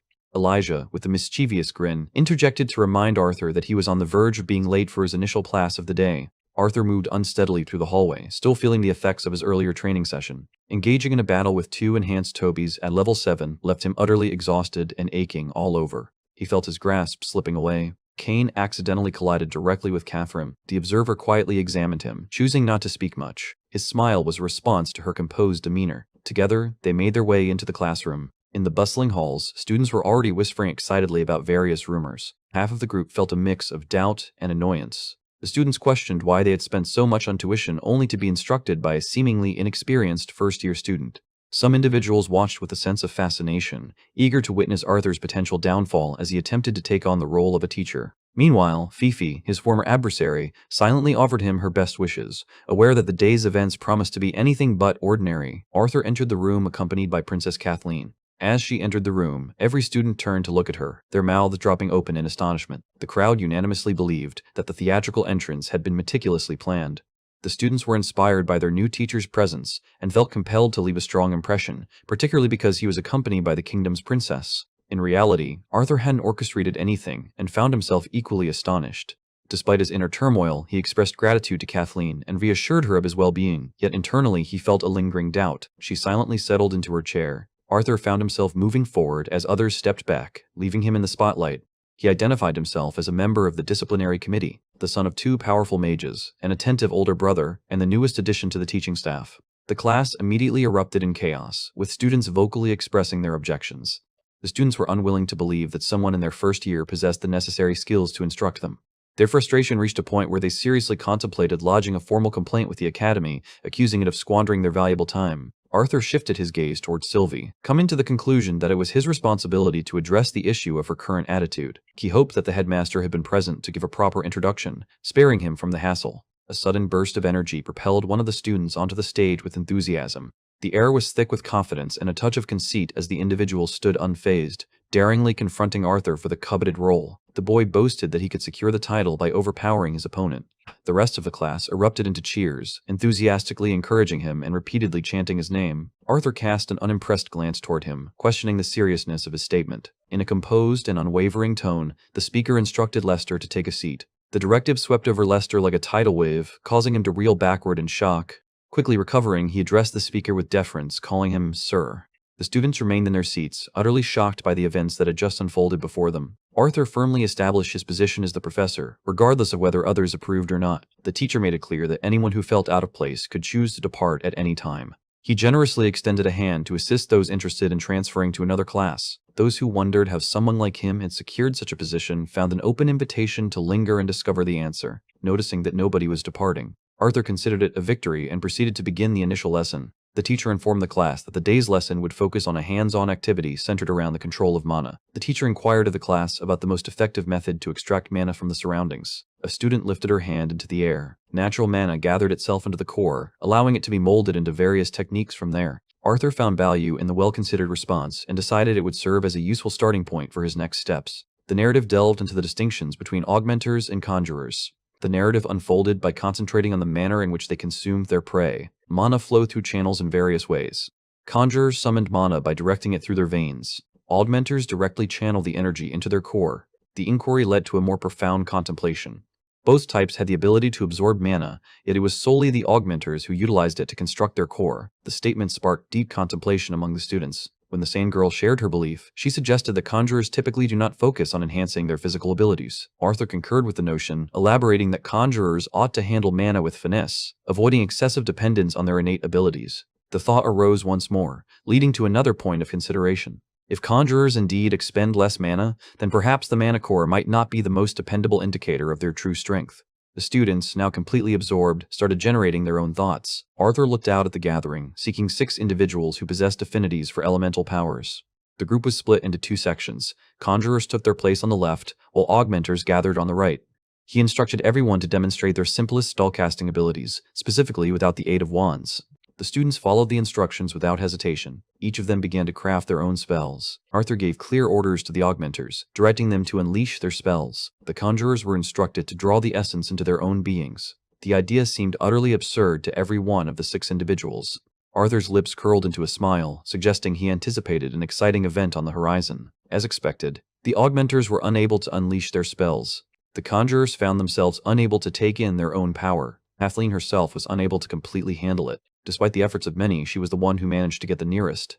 Most of the group expressed their dissatisfaction, deeming the assignment both unachievable and futile. Only those with advanced augmentation skills possessed the ability to cast spells from a distance. Arthur quieted the entire room by conjuring a basic spell of wind, effortlessly launching it as a distant assault. The students laughed, mocking the situation, as they pointed out that such behavior was typical of someone using Orange Core. Arthur chose not to contest. A much more powerful whirlwind of air was released instead. A powerful impact left a gaping crater in the wall. He then calmly inquired whether they still considered it normal for someone of his stature. The demonstration he executed was flawed, yet it successfully conveyed the intended message. The young man settled into the chair and the volunteers were invited to accompany him if they truly wished to understand his methods. As the class concluded, the students sat in their seats, overwhelmed and murmuring quietly among themselves, uncertain about his true abilities and suspecting that he might have resorted to deceit. Arthur remained indifferent, showing no concern for the situation at hand, relishing the sole genuine advantage of being a professor, which was finishing the day ahead of schedule. Sylvie darted after a butterfly, her eyes fixed on its delicate wings fluttering through the air. The situation concluded with a humorous and chaotic tumble. Out of nowhere, Kathleen reappeared, catching him off guard and causing him to jump in surprise. He humorously claimed that he was engaged in a profound discussion with his imaginary companion. Kathleen settled into the chair next to Arthur, who silently pondered what might be troubling her this time. She expressed her admiration for the way he had taught earlier. He felt a faint smile form on his lips. Suddenly, an unusual hush enveloped the two, as both remained wordless. With a sudden sense of urgency, Kathleen leaned forward, his movements swift and deliberate. She admitted that there was something significant she needed to share with him. Arthur quickly begins to hope fervently that she isn't going to follow in the footsteps of the elf Tessia. He understands that such a situation could ignite a conflict between their kingdoms, all due to his involvement. Instead, she bows her head and offers a heartfelt apology on behalf of the royal family. Reflecting on the events of the auction house, she couldn't help but recall her father's behavior. She felt a deep urge to own up to the errors committed in the past and a hurt that was inflicted during that time. Arthur felt a rush of surprise as he realized she still remembered the event from 4 years ago. That day, she found her trust in her father faltering. Arthur attempts to convey that an apology from her is unnecessary. Kathleen emphasized the significance of the matter, believing it crucial due to the bond of their friendship. Arthur lifted an eyebrow with a hint of amusement, jesting about their current situation. She explained to him that embracing someone freely indicated a strong bond between them. In affirmation, it was indeed the case. She declined without making a sound. People had consistently judged her for her true self. Despite being undeniably one of the most powerful individuals around, this man was often regarded as a mere joke, and yet continued to roam about behaving in a completely silly manner. The sound of her laughter was an uncommon melody, a rarity that seldom graced the air. Arthur moved closer, his eyes gleaming with mischief as he playfully remarked on her chilly and regal demeanor. She quickly diverted her gaze and mentioned how impressive she found his lesson to be. The narrative highlighted how two spells, both intended to act as wind bullets, could appear remarkably distinct from one another. Arthur, sensing the similarity in the situation, shifted away cautiously. Meanwhile, Kathleen, aware of her intent to gather information, attempted to hide her motive, her mind swirling with panic. He noticed it and rose to his feet. He explained to her that it would be unfair to give his top student an advantage. He turned and walked away. As she savored the moment, a gentle smile spread across her face. Sylvie caught her in the act and laughed mischievously, her giggles echoing with a hint of devilish delight. Later on, Arthur was observed having a conversation with a student from Gideon's class. Without warning, Gideon felt a surge of annoyance. In a fit of anger, a sharp smack resonated through the air. A layer of chalk dust settled into Emily's hair, causing confusion to ripple through the group surrounding her. Watson is prompted by him to clarify details regarding an artifact that emits light. Without hesitation, she expressed her regret as the other person began an elaborate discourse, revealing the depths of their intellectual enthusiasm. Following the conversation, Arthur felt a twinge of irritation as he realized that Gideon had already started assigning them projects. Bill Watson felt a surge of excitement at the prospect of lending a hand. She discloses that she has a collection of LPAs prepared and set aside. Arthur found himself captivated by her presence, expressing his admiration by calling her a lifesaver. Despite this, Sylvie subtly attempted to encourage him to abandon his irresponsible ways. Elijah dashed forward with urgency. The conversation centered around a communication from the director. Arthur casually introduced Emily, adding a lighthearted comment that she might just be the type of person Elijah would be interested in. He'd always joked about ending up with someone nerdy, and now it seemed that his prediction was coming true. Elijah suddenly recalls the true purpose of his visit. Arthur was instructed to make his way to the training room. Arthur continued on his way. Tessia was discovered seated quietly, immersed in a state of meditation. Silly hurried forward and wrapped her arms around her. Tessia extended a warm and friendly greeting to him. Arthur glanced around, bewildered, as he noticed the absence of a director. It became clear that the headmaster had played a trick on him by summoning him to a place where he wasn't present. Tessia appeared slightly embarrassed as she inquired about whether they should initiate the assimilation process. The task required serious effort and a natural alignment with elemental forces. Typically, it takes a group of mages, each possessing a similar elemental affinity, to effectively counter the beast's natural resistance. Having mastered all 4 basic elements, Arthur found himself capable of directly supporting her. The object functioned as a reservoir of mana, while the task at hand involved addressing the challenges faced by the Elderwood Guardians Corps. When the process finally concluded, both individuals were thoroughly drained of energy. And to clarify, there was no hidden meaning behind this exhaustion for anyone who might think otherwise. The group appeared weary from their rigorous training session. As their conversation began to calm, Tessia hesitantly inquired whether Arthur remained upset with her for attempting to make a romantic advance. He was taken by surprise, yet he insisted that he wasn't angry. After the incident, she inquired about the reasons behind his avoidance of her. Arthur attempted to remain composed and evade the conversation by feigning that he wasn't the suitable partner for her. Tessia easily discerns the insincerity behind the feeble justifications. She mentioned to him that there was no need for them to get married or take any such steps. She longed for progress in any way possible. Arthur attempts to lighten the mood by humorously acknowledging the significant progress they have made. She had transformed from the spoiled brat he once knew into someone entirely different. Tessia felt a surge of frustration building within her. She attempted to engage him in a genuine conversation, but he continually dismissed her efforts as if they held no significance. Turning away from him, although he excelled in every task and exuded immense self-assurance, he only experienced self-doubt when confronting his own emotional vulnerability. She accused him of concealing his true feelings behind a facade of insincere emotions, urging him to be more genuine. She pointed out that he behaved similarly with Lilia, accusing him of being the immature one in the situation. Arthur stood in place, absorbing all the unfolding events, and it dawned on him that he could have made a significant mistake. Tessia had unfortunately caught wind of the earlier conversation, adding to the gravity of the situation. He found himself unable to offer any explanation, as disclosing his past life was simply not an option. During a subsequent training session with the newly acquired artifact, the words she spoke lingered persistently in his thoughts, even as he effortlessly handles the magical device. The character performed a fiery kick towards his opponent. The dummy's head threatened to spin out of control as it teetered precariously. As the confrontation reached its climax, the protagonist prepared to deliver a decisive strike just before reaching the artifact. After expending all of its mana, the entity gradually deactivated. Sylvie cautioned him against pushing himself too hard, reminding him that his recovery was still in progress. He assured her of his well-being and gently patted her shoulder. A nod was then given. Upon opening the door, they were met by the sight of the teacher with striking purple hair standing before them. She inquires about the situation between him and the elf, noting that both of them had missed class. Upon glancing into the training room, they were utterly astonished by the level of devastation within. Arthur explained to her that he had been training by himself. Tessia was nowhere to be found, indicating that her assumption had been incorrect. Despite everything, she extended an invitation to him for her upcoming class. The group approached him with their request, and after considering it, he gave his consent. The revelation that an entire training facility had been dedicated to a single student truly astonished her. She speculates about the intense routine he must be following to require such an elaborate setup. As she continued to observe him, her curiosity grew increasingly stronger. During class, Arthur found himself drifting into a daydream. Chabs was barely awake as laughter echoed around him, with others throwing playful jabs in his direction. However, he remained indifferent to it all. He longed to gently stroke his daughter's hair, and that's exactly what he did. Sylvie remained wide awake, her attention completely absorbed by her training. She moved quietly, embodying the stealthy brilliance that defined her. The professor's voice pierced the fog of his thoughts, abruptly drawing him back to the present moment. With a warm demeanor, he extended a friendly welcome to Arthur upon his return. After being away for an extended period because of an injury, Arthur expressed his regret for having missed numerous sessions and for his delayed start. The professor dismissed the issue with a wave of his hand and inquired if the student was willing to discuss his knowledge regarding the intricacies of spell formations.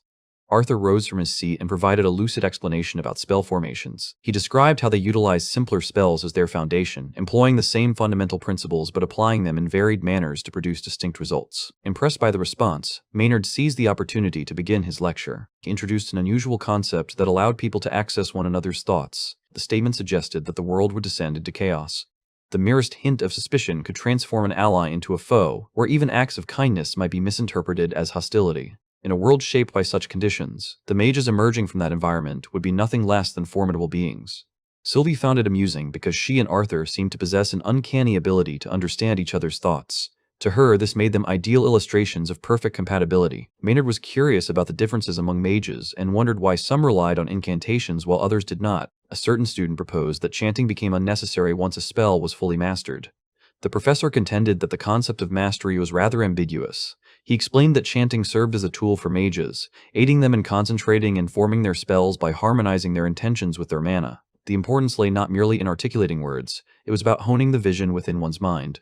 In an attempt to ensure the spell worked precisely as planned, he humorously contemplated the scenario of someone declaring their love to an individual who truly despised them. The response was expected to be intense and filled with emotion, potentially manifesting physically. It was suggested that even love could act as a spell, unleashing a significant effect. Arthur's mind wandered once more as he pictured how Tessia might respond if such an event were to occur. The entire class erupted into laughter, and Arthur couldn't help but look up to Maynard, appreciating his combination of intellect and humor. The professor concluded his explanation by noting that those mages who mastered their thoughts and mental imagery consistently produced the most effective spells. In a realm where thoughts were as accessible as open books, those individuals would become the most formidable mages of all. As the lesson concluded, Arthur found himself feeling unsettled, his mind preoccupied with the events involving Tessia. The impact of her words lingered in his mind, baffling him as to why they were so unforgettable. Sylvie agreed with her perspective, asserting that she was merely expressing the truth. Many people had disliked Arthur during his days as an adventurer, but he had never let it bother him. Sylvie playfully suggested that the pain he felt was because he truly liked Tessia,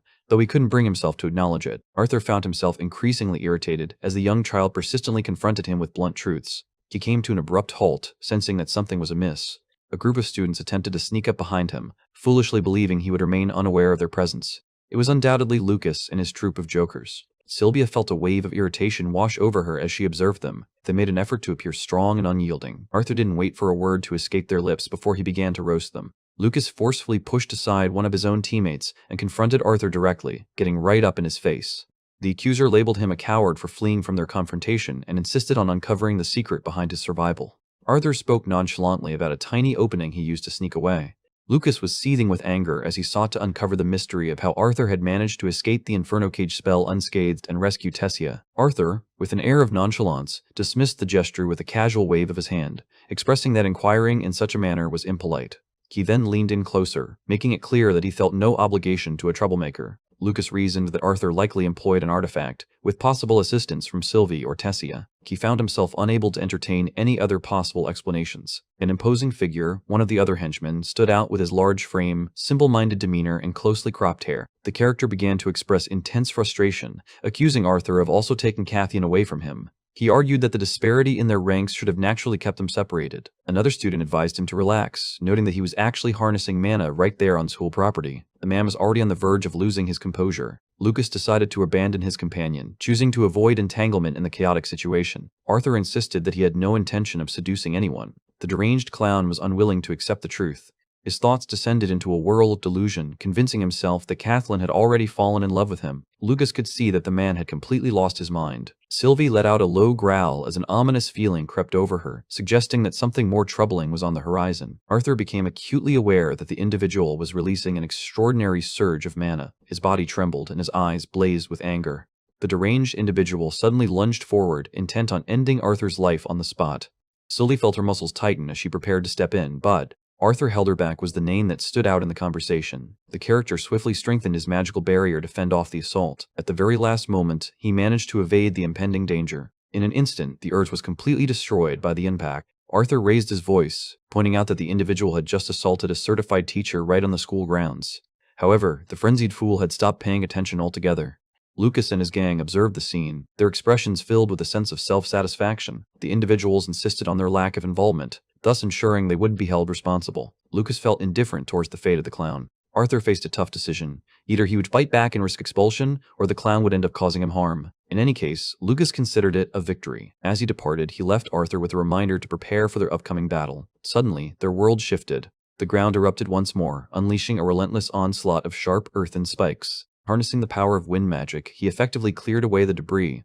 The young man watched in surprise as the other person rushed toward him with the speed and determination of a diving bee. Arthur raised his shield just in time to deflect the incoming blow. He found himself taken aback by the sheer intensity of the force. It was unusual for someone at the Orange Core level to exert such power. The man seemed to be unleashing mana with an almost frenzied determination, all in an effort to overwhelm him. Arthur contemplated the possibility of releasing his seal, aiming to apprehend his target without resorting to lethal force. Before any action could be taken on his part, Sylvie felt her patience slip away completely. In a single, fluid motion, the action was executed flawlessly. The impact rendered the deranged individual unconscious. Arthur glanced at his companion and understood that her outburst was a result of his momentary hesitation. Another member of the disciplinary committee hurried over, eager to understand what had just transpired. While Arthur swiftly provided a detailed explanation of everything, the girl knelt down beside the unconscious child, her eyes narrowing as she observed the peculiar markings singed into his spine. It became evident that he had fallen prey to the same curse they had encountered previously. Once the situation came under control, Manhwa was taken away to receive medical care. Arthur couldn't resist inquiring whether other students had exhibited similar symptoms. In response, she confirmed that indeed there had been another student who had lost control while Arthur was recuperating in the medical ward. Despite Arthur's curiosity about the markings, she remained silent, withholding any further explanation. She indicated that it was necessary to notify the rest of the team for the time being. Before stepping inside, she instructed him to personally relay all the information to the director. Upon entering the room, they found themselves surrounded by new sights and sensations. Arthur could hardly believe his eyes as he beheld the presence of two of the continent's most formidable mages standing before him. Beside him, the girl with red hair appeared as though she had just encountered her heroes. The characters Lance Baron and Lance Aelia stood directly in front of the observers. In a moment filled with pride, Director Goodsky introduced the two individuals, highlighting them as among the most exceptional talents of their generation. The girl struggled to conceal her excitement as she eagerly shared her dream of becoming a lancer one day. Baron remained focused on completing his transaction with the draw, not sparing a single glance in her direction. The director makes his decision and exits the room. Alia offers words of encouragement to the girl, expressing her hopes for the girl's success. Tears of joy almost well up in her eyes. As the two lances departed, both Arthur and Sylvie felt an undeniable certainty in their bones that these two individuals were, without a doubt, the most formidable people they had ever been close to. With the room falling silent once more, Goodsky shifted her attention to Arthur, requesting a comprehensive report from him. Arthur, prepared to offer an explanation, was equally curious about the sudden appearance of two of the Empire's elite without warning. Goodsky nonchalantly brought up that Baron had once been a student at the academy and was merely there to talk about his younger brother's admission. Though she had wished for their visit to extend, with more conversation unfolding, she tried to set her curiosity aside.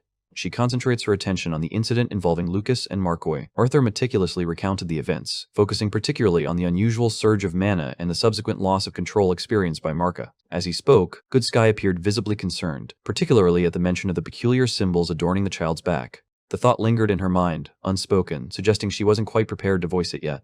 She finally came to the realization that Claire had been correct all along. This situation was not unique, and undoubtedly more students were afflicted by the curse, but remained unaware of the number of occurrences or the reasons behind them. Despite the involvement of researchers from the Mage Guild, answers eluded them, leaving only an ever-growing list of questions. Arthur fell into silence as he came to understand the profound depth of the situation. Good Sky instructed Claire to enhance the frequency of patrols, placing particular emphasis on conducting them during the nighttime hours. She expressed her gratitude to Arthur for his swift recovery.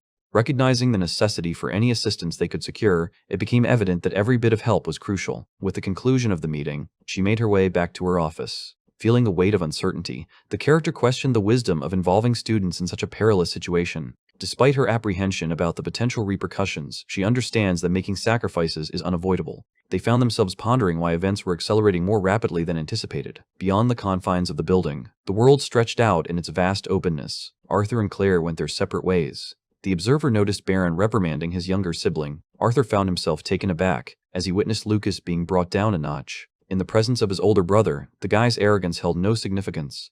In that instant, Arthur recalled Caspian's cautionary advice, which was that he should refrain from confronting Lucas until he possessed the strength to also stand against Baron. The weight of reality struck with considerable force. Given the current circumstances, Arthur found himself with little hope of success. Before he has the chance to grab his weapon, Aaliyah materializes unexpectedly, pressing a blade against his throat. The unexpected encounter left him startled, as he wondered why intense animosity seemed to be directed at a simple lance. The statement highlighted the fact that keeping weapons inside a dimensional ring could lead to moments of hesitation and delay. Arthur sheathed his sword, clarifying that his emotions were not directed at her, explaining that they had never even met before. Aaliyah held a different opinion.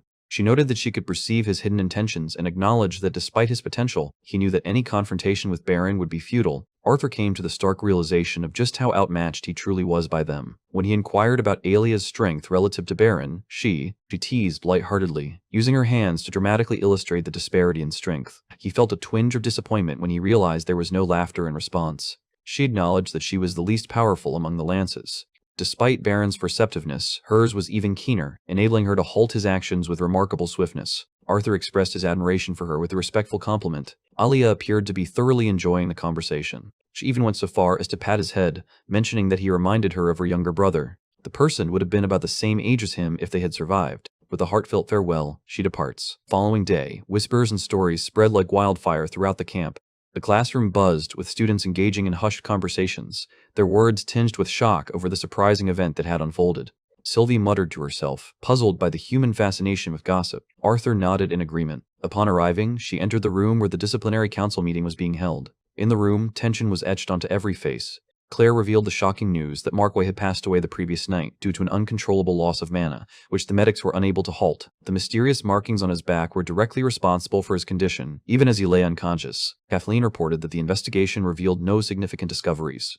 The family chose to keep the few things they learned to themselves, unwilling to let any information be disclosed. A member of the committee forcefully brought their hand down onto the table, making a loud, decisive noise. The characters slammed their fists on the table, feeling a surge of frustration for being kept uninformed. Claire deftly redirected the conversation toward the subject of Arthur's return. The situation underscored the necessity for more rigorous patrols and enhanced security measures. Following the conclusion of the meeting, they all pondered whether any of the proposed measures would genuinely make a difference. Arthur found himself teamed up with Theodore for patrols, their partnership arranged due to the mismatch in their schedules. Feifei proudly displayed his latest invention, a tool capable of functioning like a miniature radio, allowing for actual communication. Arthur found himself taken aback, while Kathleen couldn't help but feel a sense of admiration. It was surprising to everyone that Kai had chosen to take on the responsibility of patrolling such a vast area of the campus by himself. Arthur couldn't resist teasing her, pointing out the amusing contradiction between her expressions and the things she said. Feifei concurred, noting that Kai typically shied away from responsibilities, making his current actions undeniably suspicious. Arthur wondered aloud if the situation involved Theodore in any way. He pondered the reason his brother Curtis had declined to assist with the trolls. Katya nonchalantly introduced her own shocking twist into the conversation by revealing that she had told him something significant. The girl and Arthur stood together, her statement leaving Arthur in utter disbelief. It was clear that she hadn't grasped how absurd her words might seem, depending on one's interpretation. The classroom buzzed with the energy of a new term beginning. Arthur was eager to discover if anyone had successfully tackled the question he had posed to them. The debate centered around the idea of whether the color of mana genuinely represented a mage's actual power. Feifei swiftly interjects, offering the textbook response. It was commonly believed that the hue of an individual's metacore served as an effective indicator of their strength. Arthur swiftly dismissed the idea without hesitation. They described it as an oversimplification, further clarifying that assessing strengths based on mana cores could be deceptive. The evaluation disregarded crucial elements such as strategic planning in battles, the speed at which someone could respond, and their overall awareness during combat. He likens it to the assumption that someone is an exceptional fighter solely based on their muscular build. Possessing great strength can be advantageous, yet it doesn't necessarily elevate them above a warrior with a more slender physique. Lin's student questioned him, seeking to know if there existed any alternative method that could surpass the effectiveness of measuring mana color. Arthur did not hesitate to deliver a response that was both brutally honest and straightforward, instructing them not to waste their efforts in attempting to assess individuals in such a manner. He issued a caution about the perils of underestimating others, noting that such a mindset could be risky. He explained that an individual with a seemingly weaker foundation might still pose a significant danger, depending on their combat approach. The notion of going easy on an individual simply because they appear weaker defied all logic. In the midst of battle, the safest path involves taking every confrontation seriously and proceeding with careful consideration. As the discussion came to a close, Arthur addressed the class. The training drill from the previous session was set to be repeated. After class, he appeared visibly intoxicated. He eventually loses consciousness. He was abruptly awakened by a letter from Gideon. A new version of Toby had been constructed for him to evaluate. Arthur felt a pang of guilt as he hurried into Professor Glory's classroom, realizing he was late once again. She dismissed his eagerness with a gentle wave, insisting that he was still on the mend and cautioning him against exerting himself too soon. Instead, she suggested he simply observe from the sidelines. He felt a sense of relief knowing he wouldn't have to confront Lucas immediately. Arthur leaned back in his seat. Sylvie was left to rebound on her own. The elf was taken aback to find the small fox approaching Tessia. Arthur received a piercing glance. Before taking a seat beside her, he positioned himself. He attempted to speak, but Tessia interrupted him, insisting that explanations were unnecessary. She realized she had acted impulsively and, feeling a tinge of regret, offered an apology. Arthur reassures her that her previous words were indeed correct. He realized that he had made a mistake regardless of the outcome. The ability to control emotions eluded even someone like him. Tessia acknowledged her own missteps, admitting she too had spoken out of turn. Per Jelm. Arthur confessed that he had been the one deliberately steering clear of her the entire time. Instead of fleeing from the situation, he takes responsibility and expresses his regret beforehand. He directly informed her that it wasn't possible for him to be in a relationship with her at that moment. It was as if the sound of her heart breaking could almost be heard. Turning away, she felt a wave of disappointment wash over her. Arthur, however, leaves her with a small glimmer of hope. He suggested that he might consider the possibility when they were older in the future. She informed him that he shouldn't count on her patience. The young man boldly claimed he understood her abundance of choices, but his statement only elicited laughter from her. After a moment of hesitation, she reaches out and lightly pokes him. She wondered aloud if she could at least rely on him to refrain from flirting with others while making such a confession to her. Arthur repeatedly assures everyone, emphatically promising that he will not do it. She acknowledges and comes to terms with the current state of their relationship for the time being. As he rose to his feet, he advised her not to linger. He bent down and placed a soft kiss on her forehead, hoping it would serve as an apology for everything that had happened. Following the kiss, Arthur becomes completely immobilized, resembling a statue, barely managing to function due to the overwhelming embarrassment. It was as if a single kiss had completely upended his entire world. He pondered why the current lessons seemed to revisit older materials so frequently. In the classroom, a curious student posed an insightful question, inquiring about the reasoning behind the behavior of elements. Naturally occurring forces like gravity and lightning existed in the world, while mana did not share the same inherent presence. The teacher enthusiastically delved into the topic, explaining that it was a significant enigma that had baffled mages for generations. Some theorized that unusual elements emerge only when certain mysterious conditions were satisfied. In contrast to the fundamental elements, mana did not manifest in the natural world in the same manner. Fire stood as a rare anomaly, since it also required a catalyst to naturally ignite. Fire holds a prestigious position among basic forms of magic due to its unpredictable and unruly nature, which closely resembles that of deviant magic. Arthur came to the understanding that the class was lagging in the curriculum. The real source of his swirling thoughts was Tessia's response to the moment they had shared. The character was spiraling into her unique form of panic. The sensation of joy seemed to ricochet back and forth. The mere act of receiving a kiss on the forehead brought about an overwhelming sense of embarrassment. Lost in her emotions, she found herself gazing at her own reflection. The character began to envision the appearance of their future children. The sole connection they had formed at this point was a small, singular kiss, while at the same time events were unfolding back on campus. A group of foolish individuals busied themselves with spray cans, covering walls in colorful graffiti. The walls were defaced with graffiti targeting elves and dwarves, deliberately inciting animosity. Arthur stumbled upon the scene, catching them in the midst of their actions. As he approached, his sudden presence startled them so intensely that it felt as though their very souls had leaped out of their bodies. When a girl makes an attempt to strike him, With a single, powerful kick, she was effortlessly knocked aside. The character stumbled forward and fell flat on the ground. The crowd criticized him for striking a girl. Arthur responded with a detached falsehood, claiming he supported the notion of gender equality. With a composed demeanor, she began to gather the energy needed for a wind spell. Her expression remained polite as she inquired whether the other person genuinely wished to discover the consequences of meddling. In the midst of the bustling school hallways, a patrol member apprehended yet another student. Regrettably, neither of the items displayed any identifying marks. There was no evidence of any connection to a curse. The second officer escorts the group to the administrative office. After the others departed, Arthur and Sylvie were left to complete the patrol by themselves. Sylvie was both weary and famished. Arthur offered reassurance, explaining that they were nearly finished with the task. As they approached the area where Kai was on patrol, Sylvie became aware of an unexpected surge of mana. Arthur swiftly guides her to concealment behind a nearby pillar. From afar, he notices a man whose mana spills out, leaving damp footprints in his wake. As anticipated, the ominous symbols were etched across his back. Arthur chose not to confront the individual. Instead, he opted to follow him discreetly, hoping to uncover the destination of his journey. However, just as everything seemed to be going smoothly, a student, unaware of the situation, shouted Arthur's name, completely revealing his disguise. The suspect disappeared from view. Arthur seethed with rage at the man who had destroyed everything. Kai arrived with irritation etched across his face, clearly more concerned about his territory than he was about the recent escape. Upon entering the scene, one character began inquiring about Theo's whereabouts. In response, Arthur clarified that Theo was currently accompanying the other two students to the office. The absence of coverage in their patrol area was apparent. In that very moment, the daggers in their hands began to emit a radiant yellow light. The situation indicated that Theo had inadvertently set off the alert signal. Kai instructed Arthur to see how Theo was doing. The task of tracking the suspect was placed in his capable hands, as Arthur painted a vivid picture of the man's appearance. In a fleeting instant, Kai's face shifts to one of suspicion, suggesting he might have deliberately sabotaged Arthur's mission.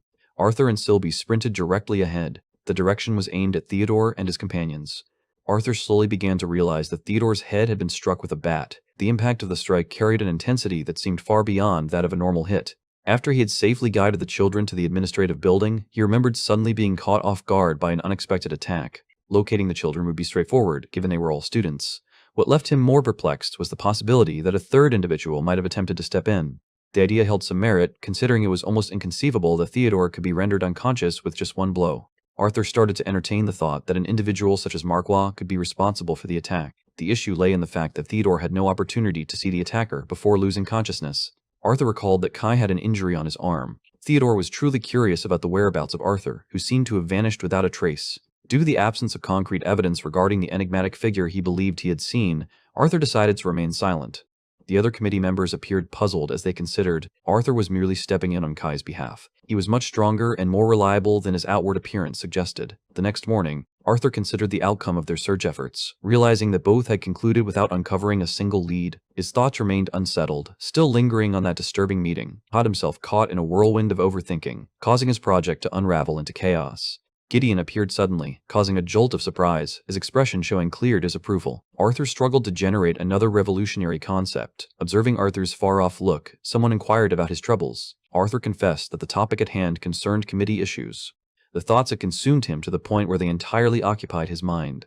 The student found himself lost in thought throughout his initial pair of classes. A girl with a nerdy demeanor accidentally brushed against his shoulder. She unveiled a collection of glowing artifacts that she had obtained for him. His expression brightened with happiness as Sylvie came to the realization that the man was almost certainly playing unfairly. In Professor Glory's class later, the students engaged fiercely in simulated combat exercises. Arthur stood at the edge of the scene, watching intently. He remained perplexed by the fact that Lucas had merely been suspended for what had happened earlier. Sylvie found herself engulfed in boredom, her thoughts longing for Tessia's company. However, she knew that Tessia's presence would be essential later that evening in the training room.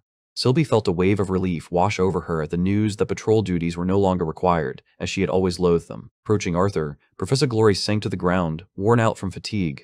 She conveyed that the council had reached a decision to prohibit trips to the safe dungeons, which she had always enjoyed visiting with her students. Arthur's curiosity about the journey began to increase. Glory suggested that they might venture into a dungeon of an even lower tier. For someone of his exceptional skill, it was a task that presented no challenge at all. As the day drew to a close, Arthur and Tessia concluded their assimilation practice, utterly exhausted. Perfect wrote. Arthur proposed that they unwind by the poolside. As they sat side by side, their eyes rested on the broken remnants of the Toby artifacts, while Arthur carefully assessed Tessia's well-being. The inquiry was made regarding whether her beast, Will, had been the source of any recent rejections. Fortuitously, nothing concerning had occurred, providing a great sense of relief. He strongly advised her to notify either the director or himself if any issues arose, given that her grandfather was currently absent. Tessia extended her limbs and confidently reassured him that she would manage just fine. In an ideal scenario, her assimilation could be completed in just a few weeks. With any luck, they might even succeed in advancing her core to a more advanced stage. Arthur's expression transformed abruptly. A mischievous elf splashed water playfully. He responded by playfully splashing water back. The character expressed regret for assisting in calming her down. The two of them engaged in a lively exchange of water splashes, continuing until both felt at ease. As her hands moved closer, they were on the verge of touching, poised to create a tender moment. Tessia's cheeks turned a bright shade of red. The silence shattered when Director Goodsky looked utterly exhausted, the toll of numerous battles clearly etched on her features. Tessia hurried over to see if she was okay.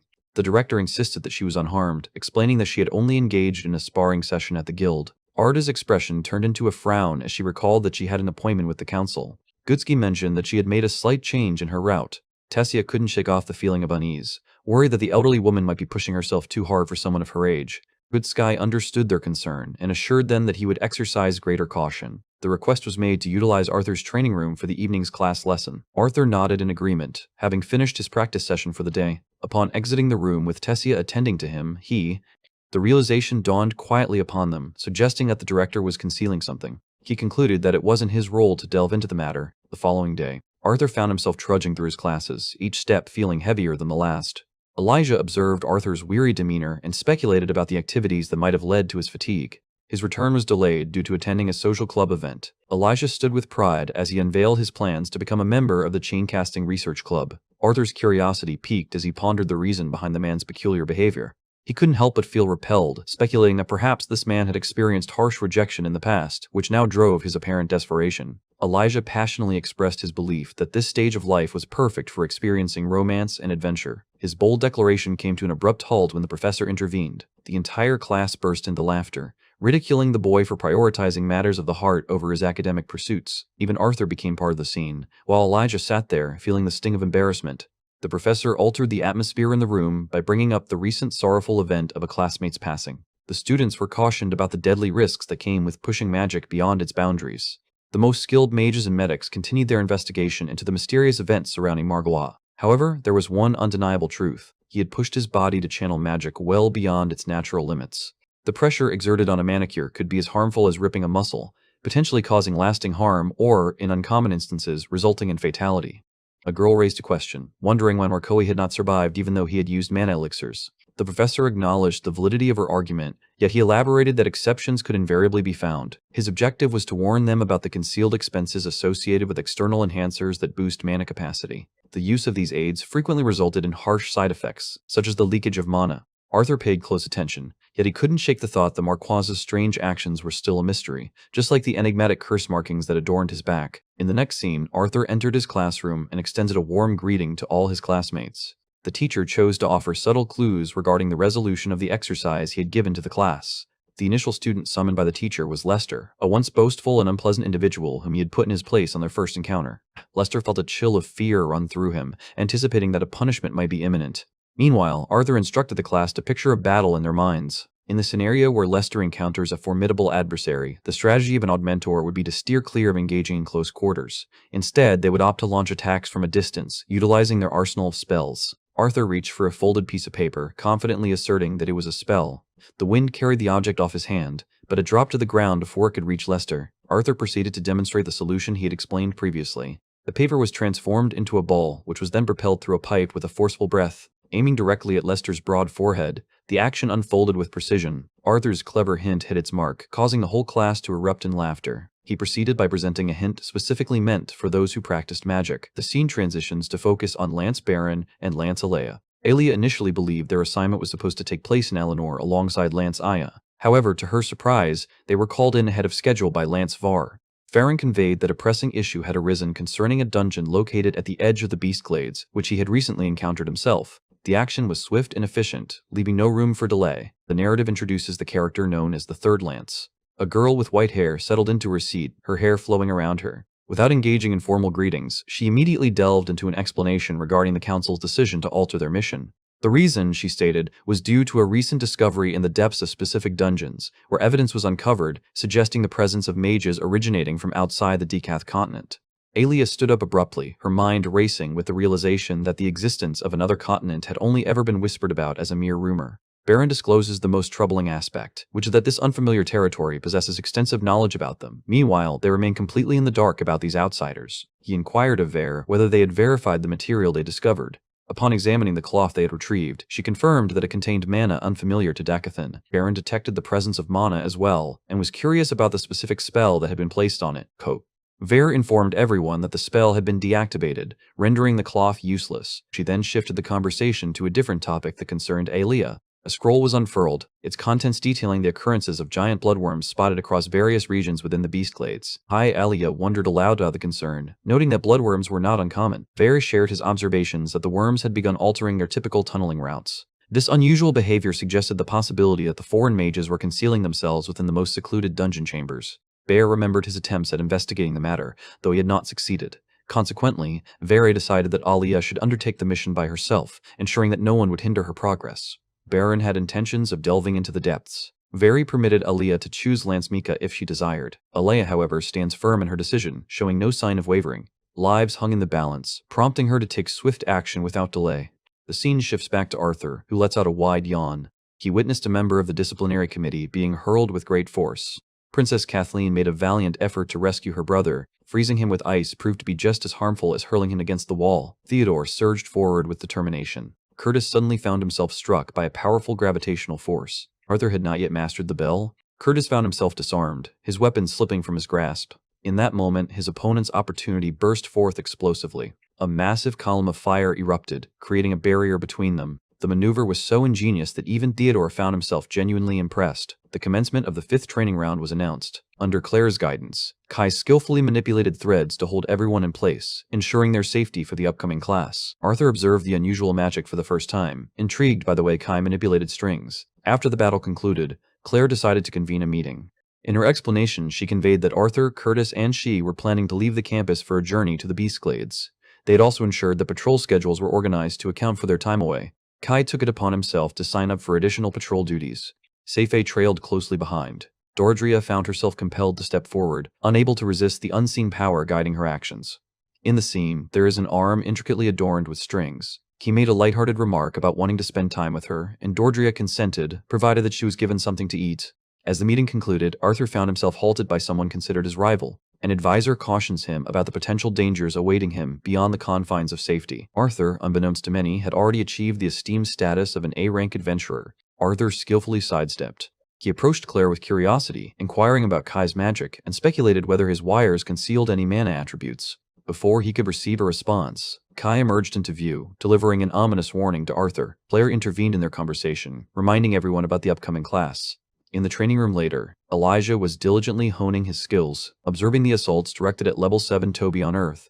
The intensity of the attacks was evident. The individual adeptly evaded. Elijah finally managed to gain control and held the other person firmly against the ground. Toby was the one who suddenly, the character prepared to release an immense burst of fiery energy. Arthur found himself compelled to step in and rescue him. Elijah was taken aback to discover that the artifact possessed the ability to wield flames, while Arthur confessed his own ignorance of this fact. The person speculated that it might be a clever ruse devised by the inventor.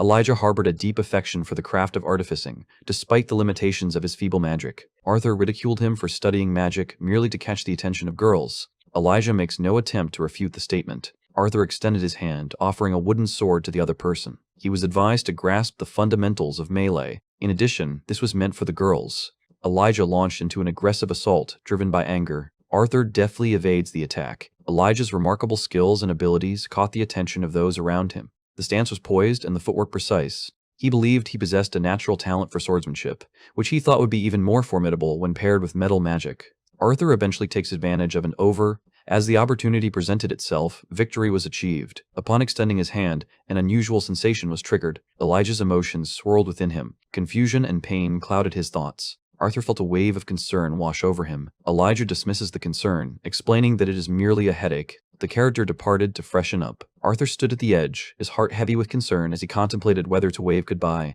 The worry lingered in his mind. Over the next few weeks, a sense of tranquility settled in, creating a period of calm. Exhaustion weighed heavily on Arthur, causing him to doze off during his classes. The pressure mounted as the mid-cycle exams approached. Arthur struggled to stay connected with each of his classes, experiencing the same challenge in his own classroom. With the guidance of his instructors and the aid of various relics, his abilities continued to improve. Arthur always remembered the purpose that had initially brought him to school. He discovered a sense of tranquility by savoring the simple, daily experiences shared with his beloved ones. The sole anticipation that filled his days was this one thing: Arthur and Elijah strolled together. Suddenly, Glasses Boy halted in his tracks, his mind drifting off into a distant realm. For several days now, the situation had remained unchanged, yet Elijah showed no desire to discuss it. He avoided the question by attributing it to his upcoming exams. The journey to the Beast Glades was approaching swiftly. Elijah wished that Arthur would exercise caution during his training sessions with Tessia to ensure he stayed in good health. Sylvie had intriguingly noticed the peculiar irritation he harbored towards Arthur. Someone else had experienced the same emotions. During a subsequent session of his assimilation training alongside Tessia, Arthur was pleased to share that her mana core was stabilizing at a remarkable pace. She felt optimistic about what lay ahead. With just a flick of the boy's finger, their hopes were swiftly shattered. He hoped she wouldn't become too conceited, knowing that she was only at a fraction of her full strength because of the ongoing assimilation process. Arthur found himself in a predicament, unable to harness his most potent elements for his impending journey. However, his situation differed from others. Unlike Tessia, who was constrained, he had the ability to remove his limiters whenever he chose. She felt frustrated because he constantly treated her as if she were a child, even though she was actually a year older than him. Instead of offering an apology, the brother firmly reiterates his stance to her. During her childhood, she often felt an overwhelming terror due to the presence of the beasts. Ortasia becomes increasingly flustered. The girl leaped onto him with surprising agility. She was prepared to unleash her fury upon him with a vengeance. Arthur was relieved when a surprise visit rescued him just in time. The statement referred to Tessia's grandfather. An observer stood in awe, amazed at how quickly the couple had grown so close. The elf pauses briefly too. She suddenly becomes aware that she is, in fact, perched upon his body. Feeling a sudden rush of embarrassment, she quickly jumps back. Arthur rose to his feet, curiosity evident as he questioned Varian's unexpected presence. Considering Varian was likely to be overwhelmed with meetings at this hour, Varian kept up his playful taunting, using his provocative comments to tease Tessio. The mischievous antics of the little elf prompted it to impart a valuable lesson to him. Varian felt uneasy about the upcoming dungeon expedition because Arthur would not be present. He intended for the boy to help Tessia at least until the following day. The young man declined the invitation as he had plans to meet his family that evening before his departure. The grandfather believed it was an excellent plan to bring Tessia with them. Arthur stood defiantly in the open, clutching a massive cross, firmly denying any such claims. He understood that his parents would lose their minds if such an event occurred. Arthur's efforts to bring her home rendered all his earlier complaints meaningless. The family eagerly opens the door, thrilled to discover the presence of the two individuals standing there. Arthur found himself puzzled as he pondered how the news of Tessia's visit had spread so quickly. The family, anticipating the occasion, had already wrapped gifts in readiness for their visitors. Upon their arrival, Alice greeted them warmly and invited them inside. Ellie eagerly anticipates the moment she can demonstrate her impression to Tessia. From a distance, he looked out over the scene, his heart full of affection for the people he cherished. A smile spread across his face as he stepped inside. In that delightful instance, the narrative took a turn towards a more ominous direction. Lancelia ventured alone along the diverging path within the dungeon. Vary's suspicion about the bloodworms proved to be correct, as it was impossible for them to change their course independently. The arrangement of the tunnels suggested a specific pattern. He deduced that their paths were inevitably steering them toward the Grand Mountains. Alia comprehends the reason for her disagreement. Suddenly, she sprinted forward, choosing the path on the right. Approaching the precipice, she abruptly halts at the cliff's edge. A stone tumbling from above caught the attention of the enormous two-headed giant, causing it to react. The creature was a serpent of Hades, yet bore unusual colors and horns that set it apart. Surprisingly, it stood sentinel over the tunnel, a behavior that contradicted its typically solitary and fierce nature. Leia carefully handed over her report to Vari, addressing the... From within the tunnel, an unusual amount of mana emanated, reminiscent of a serpent's presence. She surmised that this might also be the origin connected to the deviant mana beasts. Before moving forward, Aaliyah calls for assistance. Vari planned to deploy 50 battle mages to a nearby area, advising her to stay ready for further instructions. The dinner table was set with care and precision. Vincent Hellstay consistently returned home in a drunken stupor, never changing from his usual foolish state. Lilia playfully mocked him. Their mother elaborated on the depth of Vincent's longing for his daughter, a feeling that had grown ever since he had made the difficult decision to send her away to the academy. Lilia felt a deep sense of embarrassment as it dawned on her that she had become the subject of ridicule, rather than the council president. Her curiosity was piqued by Tessia's sudden disappearance. Arthur mentioned that she had stepped out to get some fresh air, and his mother had trailed after her. As Ellie drifted into a deep sleep, Arthur turned to his father and inquired whether he would carry her upstairs. He simply transferred her lifeless form over to her brother. She insisted that Arthur should be the one to complete the task, expressing how much she had missed him. Outside, Alice and Tessia were relishing each other's company during their meeting. The elf thoroughly enjoyed spending time with Vincent and Reynolds' family, providing them with pleasant companionship. Alice believed that the situation had been more embarrassing than anything else. Upon hearing her own suggestion, a laugh escaped her lips. In the quiet of the moment, the characters sipped their tea. Tessia, filled with curiosity, inquired whether Alice felt any concern about Arthur's upcoming dungeon raid scheduled for the next day. The woman, much like any caring mother, found herself unable to suppress her concern for her son. Possessing remarkable strength, he stood out among others. Alice possessed the unwavering belief that her worry for Arthur would persist, even if his strength surpassed the might of lances. The unpredictable nature of a dungeon brought with it an ever-present sense of fear. She expressed her regret for having disrupted the atmosphere. Tessia brushed away her emotions. She wished for Alice to understand that she was prepared to go to any lengths to safeguard him, just as he had done for her. Interestingly, the scene unfolded with an unexpected twist that caught everyone's attention. Alice, a devoted daughter herself, couldn't bear the thought of her taking such a risk, knowing how deeply her own parents would worry if she ever found herself in danger. Tessia's safety was her utmost concern, taking precedence over all else. Arthur's abilities to manage his own well-being are trusted wholeheartedly. As the air grew colder, she suggested they move indoors. Tessia expressed her desire to linger outside a bit longer and conveyed her gratitude. In the following scene, Arthur gently tucked his sister into bed. Ellie's eyelids fluttered open, revealing the darkness that still enveloped the night, and her initial realization dawned upon her. The young woman was concerned about her brother's departure. Arthur acknowledged her worry, but stated firmly that he would leave by morning, even though his sister hoped otherwise. There wasn't anything he could do to extend his current visit, though he planned to come back for a week-long stay after the field trip concluded. Ellie expressed her desire to listen to a story meant for the night, hoping that she would tell it. Arthur expressed his apologies, explaining that he also needed an early start the next day. His sister continued her persistence, urging him to share one with her. Arthur resigned himself to the situation and settled down beside her, ready to continue recounting the tale of how he became a professor. He tried to recall the exact point where he had paused. Arthur recounted the tale of how he had come to Princess Kathleen's rescue during her time of greatest vulnerability. Ellie couldn't help but recall her as the king's daughter, and felt a pang of jealousy knowing her brother made a living by rescuing princesses. The young man eagerly continued recounting the tale of how he had boldly confronted the professor, daring him to a duel. Ellie playfully suggested that his actions were all for Shanoff's benefit. Arthur recounted the events of how he outsmarted Professor Geist. The director of the academy offered him the opportunity to join their staff as a teacher. He was initially resistant and continued to refuse, but eventually he understood that accepting her proposal would grant him certain advantages. The facility included a secluded training room, offering him additional time to hone and perfect his skills. Ellie was curious about his teaching skills and whether he spent time in the training room with his friends. Arthur found himself in a situation where he needed to clarify everything. Unfortunately, his explanations only led to a flurry of additional inquiries. Morning light had already spread across the sky. Arthur was conspicuously absent, not even present in his own room. Reynolds believed he had risen early that morning to make breakfast. They made the decision to look in on Ellie. Upon seeing both of their children fast asleep, a smile spread across their face. Arthur had endured a long night, tirelessly responding to an unending stream of inquiries. The setting transformed. The eagerly anticipated field trip was finally about to begin. Miss Glory called everyone together and directed them to split into groups. Arthur instructed young Sylvie to go hunting while the adults were occupied. The dungeon, being of a low level, presented no significant threat. Sylvia consented and bounded off, requesting her master to notify her should any complications arise. Arthur found it hard to comprehend that he had to handle a situation involving Lucas, of all individuals. The haughty mage proudly displayed his skills. The adventurous character with a seasoned background exuded an aura of toughness.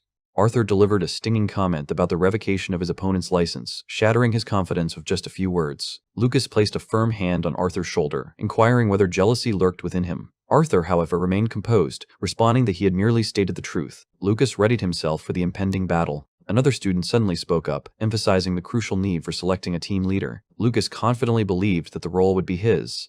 The group, with no dissenting voices, collectively decided to appoint Tessia as their leader. Due to her role as the student council president and her abilities as a mid-level conjurer, she held a significant position of influence. Lucas seethed with anger. Professor Glory gestured to the students, reminding them to advance and keep their strategies in mind. The group arrived at the entrance of the dungeon. Glory instructed the group to adhere to their formation and continue reinforcing their mana. The atmosphere within was surprisingly chilly, necessitating the use of mana for warmth. Despite the circumstances, Arthur remained unaffected due to his integration with Sylvia. Tessia stared in awe at the radiant crystals that sparkled before her. Glory described the location as the Widow's Crypt, a dungeon of low rank where they intended to explore only the first 2 floors. Confronting creatures of mana with no more strength than that of Snarlers, the mere thought of Snarlers continued to send chills down the spines of students, as these creatures were both formidable and grotesque. Curtis observed that they ought to have encountered some by this point, yet there was an absence of anything. Claire also thought it peculiar because the guild had imposed limitations on who could enter. The lack of recent activity signaled that no adventurer had ventured deep into the area for some time. Her once radiant confidence began to waver. The leader cautioned the group, urging them to remain vigilant. Lucas expressed his frustration regarding the absence of monsters. Another student was curious about whether they would venture into the lower levels. Glory staunchly declines. The group mentioned that they intended to document their discoveries and then depart. Curtis stood as the embodiment of midsummer. As he walked, he unexpectedly collided with a moment of triumph. She stood paralyzed, terror gripping her as her eyes took in the scene before her. Upon spotting the sudden emergence of a massive pack of snarlers, she promptly commands withdrawal. The students trailed behind. As the power of mana coursed through Glory, it surged with vibrant energy. The scene depicted the act of cleaving creatures into separate pieces. The creatures lacked individual strength. The increasing number of individuals and their concerning actions were cause for alarm. Having successfully navigated through a narrow passage, Glory came back to express her worries and announced that the trip had come to an end. Without warning, Lucas, exuding arrogance, discharged a shot that whizzed threateningly close to her neck. The character remained steadfast, showing no intention of leaving just as the situation began to heat up with excitement. Interest began to ripple through the other students as well. Curtis and Claire proposed the idea of remaining behind to focus on their training. Arthur observed a rare moment of hesitation in Glory's demeanor. Glory remembered that even the Lance teams were looking into the strange occurrences in the dungeons. She thought it might serve as a valuable learning experience, especially since the Snarler creatures were classified as E-class and could be handled safely under her supervision. She nodded in agreement. The characters were directed to divide themselves into separate groups. In a firm tone, she cautions Lucas about the consequences of any further missteps. The panel depicted a stern warning that such behavior was unacceptable. Tessia assumed leadership over Arthur's team, placing him in the vanguard due to his skills in close combat. Clive and Roland positioned themselves to guard the back. Lucas stood in the middle, forming the shape of a diamond. Lucas approached the task with apparent ease, as if it were merely a simple game. Arthur skillfully sidesteps any potential conflict. The scene depicted a tense situation, highlighting the presence of approaching troublemakers. Roskilde made a light-hearted remark. Arthur approached the creature with confidence, and with a swift motion he sliced through it effortlessly. The team was urged to close ranks and strengthen their formation. Arthur Shred faced his adversary. Lucas cast a series of wildfire spells. Tessia skillfully ensnared the creature using a powerful gust of wind. The figure swiftly severs the head from its body. Glory noticed their ability to. Unused to the demands of extended battle, they found themselves unprepared. In the chaotic environment, more snarlers continued to appear.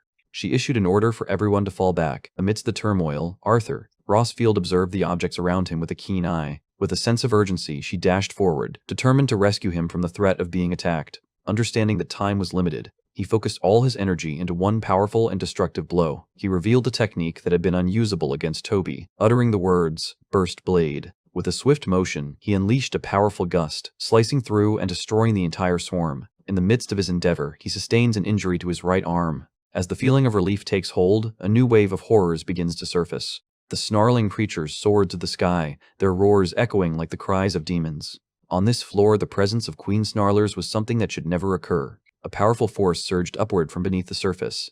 The spark of glory catches fire. The scene depicted a pair of blazing swords, each one mirroring the other in their fiery intensity. Two queens were intercepted simultaneously. The character effectively pushed back the adversaries before making a deep cut. She instructed the others to concentrate on finding a way to escape. Despite his injuries, Arthur managed to inspire the students to defy their limits.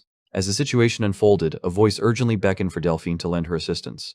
As Tessia and her companions advanced, they provided protective cover, moving steadily toward the blockade. Arthur instructed Delphine to close the breach, assuring her that he would protect her while she worked. She narrowly avoided being caught off guard by an unexpected assault. Arthur swung his sword, cutting down the beast, and reminded her to keep her attention on the task at hand.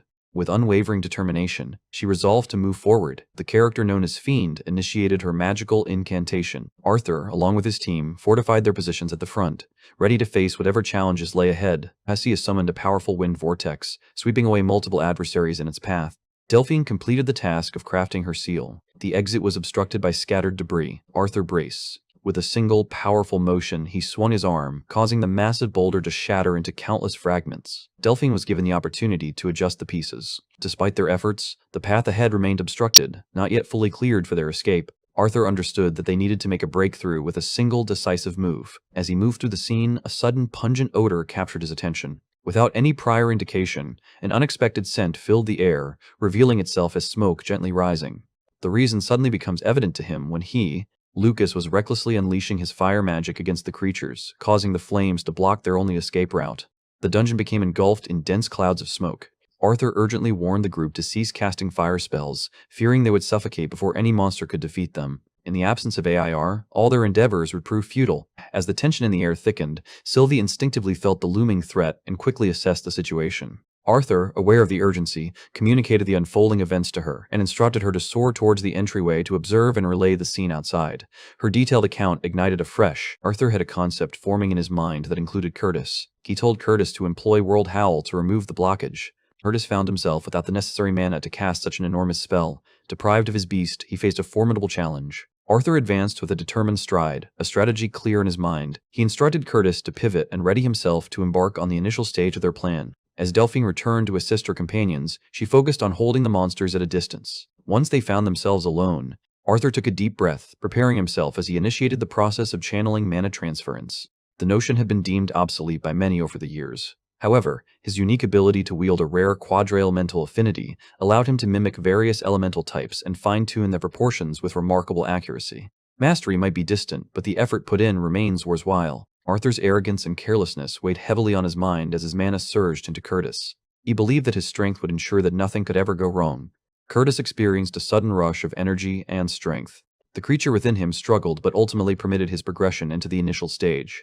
With a surge of energy, he released World Howl, demolishing the blockade in one fiery explosion. As turmoil unfolds, the way to liberation becomes clear. Professor Glory wielded her weapon with unyielding power, swiftly slicing through the monsters that dared to stand in her path. Despite possessing her deviant glass shards, she found herself struggling against the relentless snarlers of the Queen.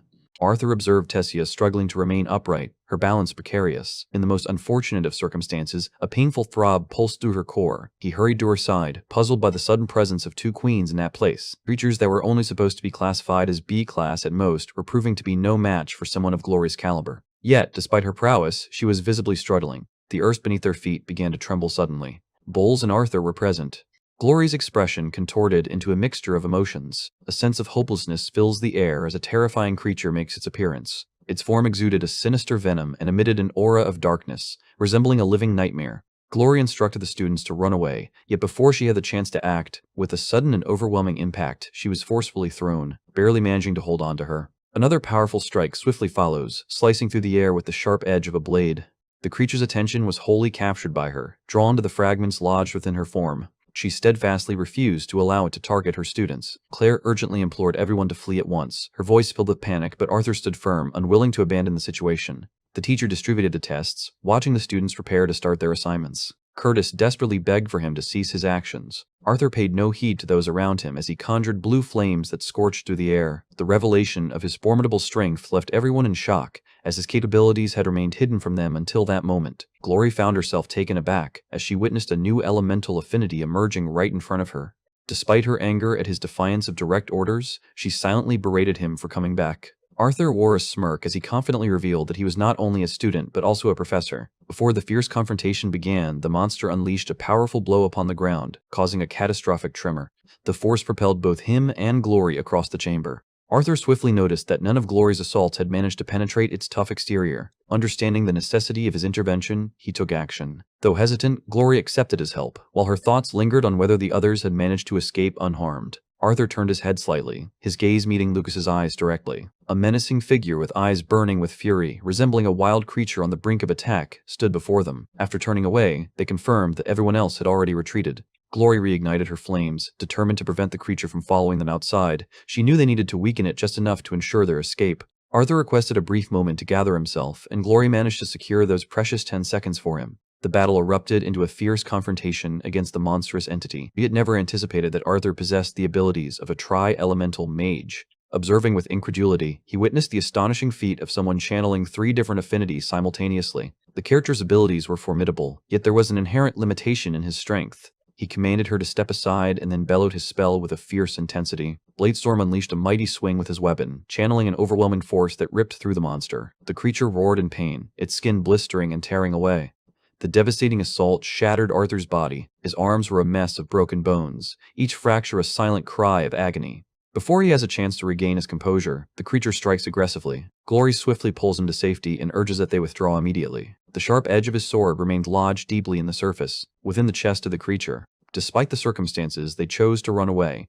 The creature erupted from the dungeon entrance, leaving him paralyzed with terror. A venomous object punctured Arthur's leg with precision. A sharp claw tore through him, sending waves of agony surging through his entire being. With steely resolve, Glory raised her sword, preparing to make her last stand. As her gaze locks onto the ominous creature, its eyes shine with an eerie mix of yellow and purple. Arthur detected an overwhelming surge of danger and urgently called out for her to retreat. Unfortunately, the cautionary words arrive after any chance for prevention is past. The earth shuddered and burst apart in a ferocious explosion, unleashed by the creature's surge of untamed power. Arthur was hurled forcefully into the depths of the crumbling dungeon. He hurriedly attempted to conjure a wind spell to soften his descent. A colossal rock crashes against his head. His awareness faded away, and his body descended into the shadows. The depths enveloped him as he struggled to regain consciousness. Struggling against the harsh fall, they summoned an earth enhancement to withstand the impact. His mana was depleting rapidly. Driven solely by his unwavering determination, he clung to life. As the moment approached when it would inevitably come crashing down, anticipation hung in the air. He returned once more to harnessing the power of the wind. Every ounce of remaining strength was dedicated to crafting a swirling torrent. The storm's fury begins to abate, its intensity gradually diminishing. He plummeted just enough for a hard collision with the stone beneath him. With his body shattered, he clung to life by the thinnest thread. Arthur gradually began to recover his strength. He compelled himself to rise, holding his head that throbbed with pain. His gaze settled on the blade resting just a short distance from him. Sylvia's creature, Will, was the sole force keeping him in motion. Utilizing his abilities to regenerate and sharpen his senses, he limped over to his weapon and picked it up. The harsh truth swiftly dawns upon them. To emerge from the depths of this profound chasm would require more than just determination alone. He carefully examined the area, searching for a possible way through. He stumbled upon a narrow passage where the soft echo of running water whispered through the air. In his worn and weary condition, he trailed after He continued on his path until the sound of a waterfall's roar welcomed him. As he continued forward, he maneuvered stealthily behind the group on stage. The characters suddenly stopped in their tracks, becoming completely still. The scene unfolded with an eerie atmosphere, revealing a vast graveyard strewn with the gruesomely dismembered bodies of unfortunate adventurers. The air was thick with the oppressive stench of death. The subtle sound of a cough heightened the already tense atmosphere. Amidst the wreckage, an alert individual attentively followed the source of the voice, urging it to resound once more. Upon discovering the truth, his heart breaks into pieces at the sight before him. Lancelia's body lay in a horrific state, her legs missing and her torso impaled with ruthless force. Once a mage of esteemed white core, she now found herself engulfed in a pool of her own blood, recollections of their previous meetings. Disbelief seized his mind as he collided forcefully with the other person. He fell to his knees and brushed off his head. With the last remnants of mana, she desperately attempts to heal herself. Her eyes, clouded and milky, revealed that she could no longer see him. Softly, he spoke to jog her memory, reminding her that he was the boy she had encountered back at the academy, the one who had brought back memories of her brother. A glimmer of recognition crossed her mind as she pondered over his unexpected presence in this place. Before she could utter another word, her mouth filled with blood. Arthur, desperate, pleaded with her to stay silent and attempted once more to tend to her injuries. Despite the tremor in her fingers, she managed to grasp his hand firmly. She softly begged him to cease his actions. Both participants understood that the battle was already beyond their grasp. Struggling with a surge of frustration, Arthur expressed his remorse for letting her down and for not being strong enough. Desperately longing for any fragment of strength that could rescue her, Alia merely offered a feeble shake of her head. The turmoiled anger and sorrow churned within him, his mind swirling in a relentless spiral as he pondered the relentless power capable of so ruthlessly destroying a mage with a white core. As she struggled to catch her breath, it became clear that her continued existence was driven not by compassion, but by a thirst for revenge. There was a desire from someone to ensure she lived just long enough to endure the consequences of her audacity in causing him harm. Using the last bit of her strength, she manages to exert pressure on a tiny stone landed in his palm, beckoning him to move nearer. When he complied, her broken core emitted a faint glow. Arthur found himself swept into the depths of her past as fragments of memory enveloped him. The scene replayed vividly in their mind, capturing the moment when the battle mages charged in and effortlessly vanquished the serpent. Encountering a mysterious figure cloaked in black, they felt their blood run cold at the mere presence of this intimidating silhouette. Death loomed like a tempest, swiftly engulfing the scene as bodies were pierced and fell in a chaotic rush. The man remained perfectly still, his posture unchanged, as the lifeless bodies dangled around him like eerie decorations.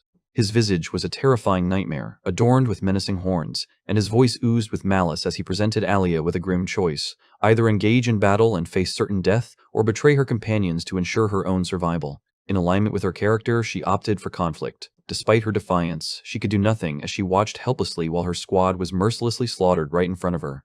In a brief moment of victory, she struck out with her vines, causing one of his horns to fracture. Her former lover cemented her anguish as he attacked her with brutal accuracy. The arm was wrenched violently from its socket. The sharp object pierced her repeatedly. The phrase depicted a scene where she was suddenly ripping away her own being. The sinister act involved tearing at her legs and blinding her, casting her into a perpetual void of darkness. There is no script provided to rewrite. Please provide the text that needs to be rewritten in third person. The cries of her men echoed through the emptiness. Arthur felt a wave of intense agony wash over him, causing him to retch when the vision finally concluded. Bile scorched his throat as Alia murmured an apology.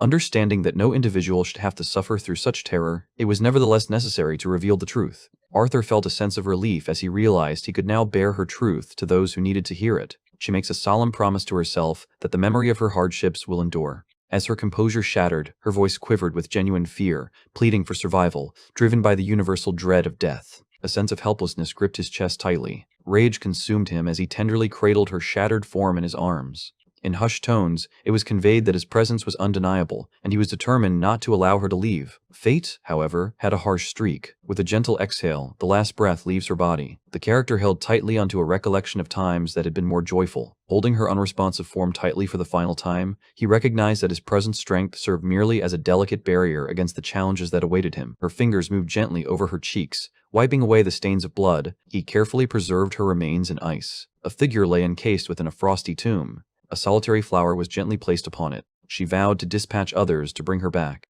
the courageous individual standing alongside her. His eyes moved across the graves he had painstakingly crafted, eventually landing on Sylvia. From the depths of the shadows, a figure appeared, moving silently while observing everything with a keen and watchful gaze. Arthur attempted to force a faint smile while quietly assuring everyone that he was fine. Despite the silent facade he maintained, his heart was a cacophony of conflicting emotions. With everything stripped away, there was nothing remaining. He climbed onto her back as she soared into the sky. A dungeon, originally designed as a place for training, had instead turned into a somber graveyard of broken dreams. The boy heard, convincing himself that there had been a purpose behind death. After laying the fallen warriors to rest, he discovered that multiple demons existed, not just a single one. He couldn't tell exactly how many there were, but it was obvious they pursued their own purpose. It reminded him of his previous encounter with one inside's cave. The demon appeared to desire either or control over the entire continent. Even with mastery over 4 elements, Arthur realized that in his current state, he was far too weak to stand a chance against such an opponent. He lifts lifeless, bloodied form into his arms, a realization settling over him that from this moment forward, he cannot afford the comfort of indifference as the threat of war looms ever closer. He gently cleans her face, realizing deep inside that he must grow even stronger than he was before. The boy surrounded her with a layer of ice using his magical powers. Before departing, Arthur gently placed a flower by her side as a token of remembrance. He made it clear that once he escaped, he would make sure others came to bring her back. It wasn't only her, every one of the others shown had also been laid to rest by him personally, each grave dug by his own hands. He glances over his shoulder and notices, standing just beyond the corner. Arthur indicates that he is fine, despite the fact that the day has been overwhelming for him. He decides that it's best for them to leave now, since there isn't much left for them to accomplish in this place. Soared upward, leaving the ground behind as she launched herself into the sky. Leaving behind what everyone referred to as a low-level dungeon meant for practice, they moved on. He made his way toward the entrance. The guards halted Arthur's progress, but their demeanor shifted once they recognized him as Arthur of Academy. The guard notices that he is coming back after the violent event that the other students had mentioned. Without hesitation, he orders a nearby guard to quickly deliver the news to both the Academy and the Guild. Apparently, preparations were all ready to assemble a group dedicated to rescuing the boy. The guard considered bringing a healer to assist the boy, but Arthur interrupted, insisting that he simply wished to go home at that moment. Arthur made it clear that he preferred to wait until the next day before informing the Academy about what had happened. The guard realizes the situation and decides to release him. The boy returned to his house in the following scene. He stood in front of his home. He understood that the people waiting inside were likely extremely anxious about his safety. While considering entering, Arthur realizes that doing so would require him to discuss everything openly. At this moment, he feels so delicate and vulnerable that he believes stepping inside is more than he can bear. He picks up Lance's badge, her final words echoing in his memory. Trapped in that place, the unfortunate girl endured overwhelming fear and isolation, clinging desperately to her desire to survive. He believed that there was a possibility for her to start over, just as he had been able to do. Because he had chosen not to enter, appeared without placing any demands on his son. He observed the stunning aurora overhead, noting how its brilliance seemed especially near due to the city's presence. Realizing the fear his son must have experienced, invites him to take a moment and unwind in a comfortable spot. He also points out to Arthur that her mother is unable to cure serious injuries. Just like him, she still carries old wounds that time has not healed. He preferred that Arthur not carry the weight of pushing himself too hard, understanding that everyone faces their own personal struggles. He demonstrates his dedication, concern, and encouragement toward his son. He insisted that he would stand by Arthur through everything, but only as long as Arthur emerged victorious in the end. Imparts advice that everyone present could benefit from following. He believes that life is made up of many small struggles instead of one endless fight, and he thinks it's okay to feel exhausted and defeated every now and then. Upon hearing those words, Arthur's eyes filled with tears and a sense of defeat washed over him. The sound of his father's voice was the sole source of solace, encouraging him to rise again and persist until victory was his. In this way, the night quietly drew to a close. The following day, Arthur watched the academy closely as arrived, having summoned her himself and deciding to leave at home. The director feels pleased, knowing he is making the most of his downtime. Arthur planned to visit the shops with his family later for that reason. As approached, concern filled her face as she tried to find out what had occurred. She is already aware of part of the situation, having heard about it from Glory's point of view. Arthur shifted his attention toward her, simply revealing battle tag as an answer. The woman suddenly felt a surge of terror and hopelessness, accepting it was out of the question for her. Arthur assured everyone that had truly passed away, leaving the rest of the team stranded on the ground floor as well. Good Sky becomes aware of the risks involved in the current situation. The sight of a fallen lance made it clear to everyone that their foes had already arrived. Pressed Arthur for information, anxious to find out whether he had witnessed the cause of the incident. Rather than admitting the truth, Arthur chose to deny having seen anything. The director recognized how grave the situation was and decided to notify the council about it. She believes the situation has surpassed what Arthur can handle, and now only the lances are capable of dealing with what remains. The boy earnestly wishes she is correct and silently longs for them to handle the situation. Arthur and his family wandered through various stores, enjoying themselves as they explored the many options available during their shopping trip. Insisted on leading them through a variety of shops, pulling them along as she explored each one. The boy looked around with interest, wondering if there was somewhere nearby where he could purchase supplies for his training. She assumes he is referring to potions and suggests that he check out the store nearby. Alice considered joining the group, yet seemed completely captivated by the shop they were currently visiting. Arthur decided everything was fine and stepped away, letting the others enjoy themselves for a bit. Even, who felt confined by the situation, was left behind as Arthur considered her an offering for their mission. He moved through the bustling crowd until a small grave catches their attention, its surface marked by a wilted, damaged flower lying nearby. Memories of the past event rush back into his mind as he takes in the scene. Despite his hesitation, Arthur continues on his way, passing by without stopping. Soon, he arrives at the shop where he expects to purchase the valuable elixirs he needs. He finds himself deeply unimpressed, suspecting that the shop might actually specialize in selling poisonous substances. Inside the room, the boy is startled to realize he hadn't noticed the elderly man standing right beside him. The elderly man playfully mocks the boy, then pleads with him to make a few adjustments. Arthur found himself questioning what circumstances had caused this man to reach such a state. Despite everything, he assists him with the courtesy expected of a true gentleman. The boy, acting a bit too eagerly, unintentionally gave the trickster a silver coin. However, just as he reaches for a copper coin, the elderly man had already disappeared a while ago. Arthur feels a wave of anxiety wash over him as he realizes his money is gone. To his surprise, he discovers a ring filled with magical energy and starts to suspect that the shopkeeper might have given it to him as a challenge. Arthur reached for the handle and pulled the door open. The sight of that same scoundrel standing inside the store left her reeling with disbelief. He shouts at the other boy, accusing him of taking the coin and pretending to be someone he's not. The clever elderly man agreed to let him pick any item he wanted without payment, as long as he exchanged it for the coin. Arthur scanned the area around him, unwilling to believe that anything he saw could possibly be equal in value to the silver coin he had just misplaced. He struggled to keep his patience in check, repeating to himself that showing respect to his elders was important. He looks around the shop, noticing layers of dust and signs of age everywhere he turns. The old man never makes an effort to clean it, convinced that it's perfectly acceptable just the way it is. Arthur began searching the area, eventually noticing a feline-like creature that immediately fled as soon as it caught sight of him. He opened the small ring box and questioned whether the cheap-looking item inside had any real value.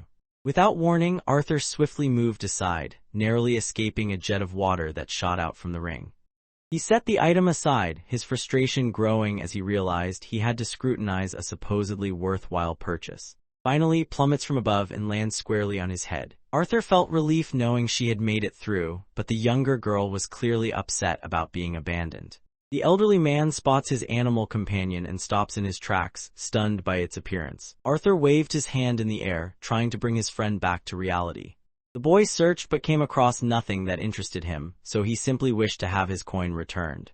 The shop owner believes that his ability to judge items is quite poor. He threw a valuable item to Arthur and hurried away. Without offering any reason, she quickly ushered him out of the room. As the door clicked closed, the boy caught sight of the same cat he had encountered earlier. He goes back to his family, empty-handed and feeling that nothing he saw was worthwhile. Notes that the place is constantly packed with people, making it certain that he will always come across something valuable. However, the way she described it differed from what he had actually experienced. They chose to return to that exact frustrating location once again. What once stood as a dilapidated shack had now transformed into an impressive mansion. The story shifts focus to the mage whom everyone likes the least. Arrived at the meeting place seeking out a particular person, the group's leader expressed happiness that had decided to join their gathering.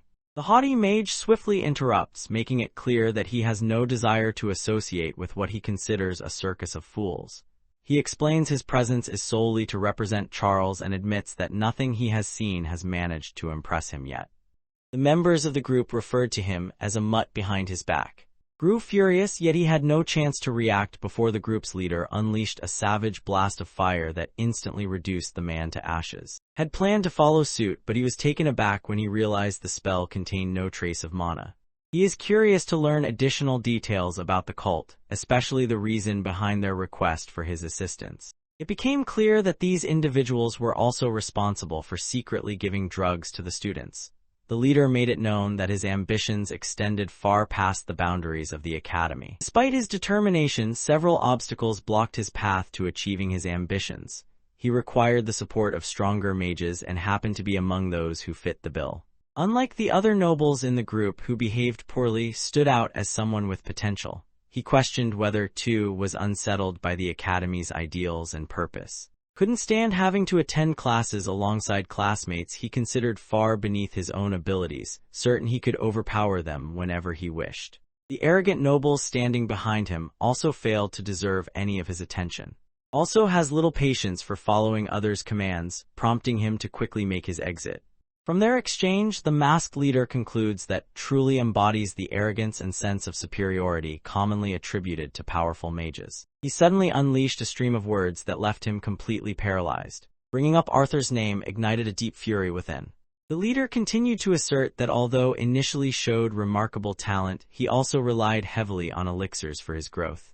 In the end, all that pampering proved useless when had to face Arthur in battle. Now overcome with anger, resorts to using force. The masked leader makes his harsh situation feel even worse. It became clear that Arthur had never revealed the full extent of his abilities until now. He was all too familiar with this reality. He grew furious as he watched the boy rival Professor Glory's abilities and defeat the monster using his own powers. At last, grew curious enough to wonder who was hiding behind the mysterious mask, orchestrating everything from the shadows. The man modestly reveals his identity, claiming he is simply a supporter eager to assist the city. He assures that this agreement will bring him a straightforward advantage. Felt a surge of irritation and grew increasingly curious about the length of time he had been watched by the other person. The man announces his intention to strike out on his own, declaring that his upcoming actions will inevitably destroy the fragile unity among the three races. At present, he had the Academy's director and the entire council cornered, leaving only a short wait before he put his plans into action. All that remained was to assist in tying up a few unresolved matters. Among these lingering issues was none other than Arthur's own presence. The Fire Mage admits to himself that defeating Arthur is impossible, especially since Arthur has hardly tapped into his true power lately.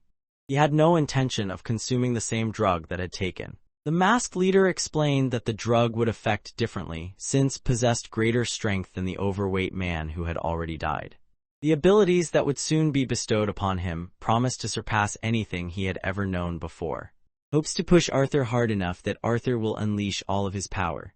The masked warrior acknowledges that humans instinctively value their families and those they care about most. The individual best suited for this situation happened to be. The princess stood at the forefront, serving as the council president.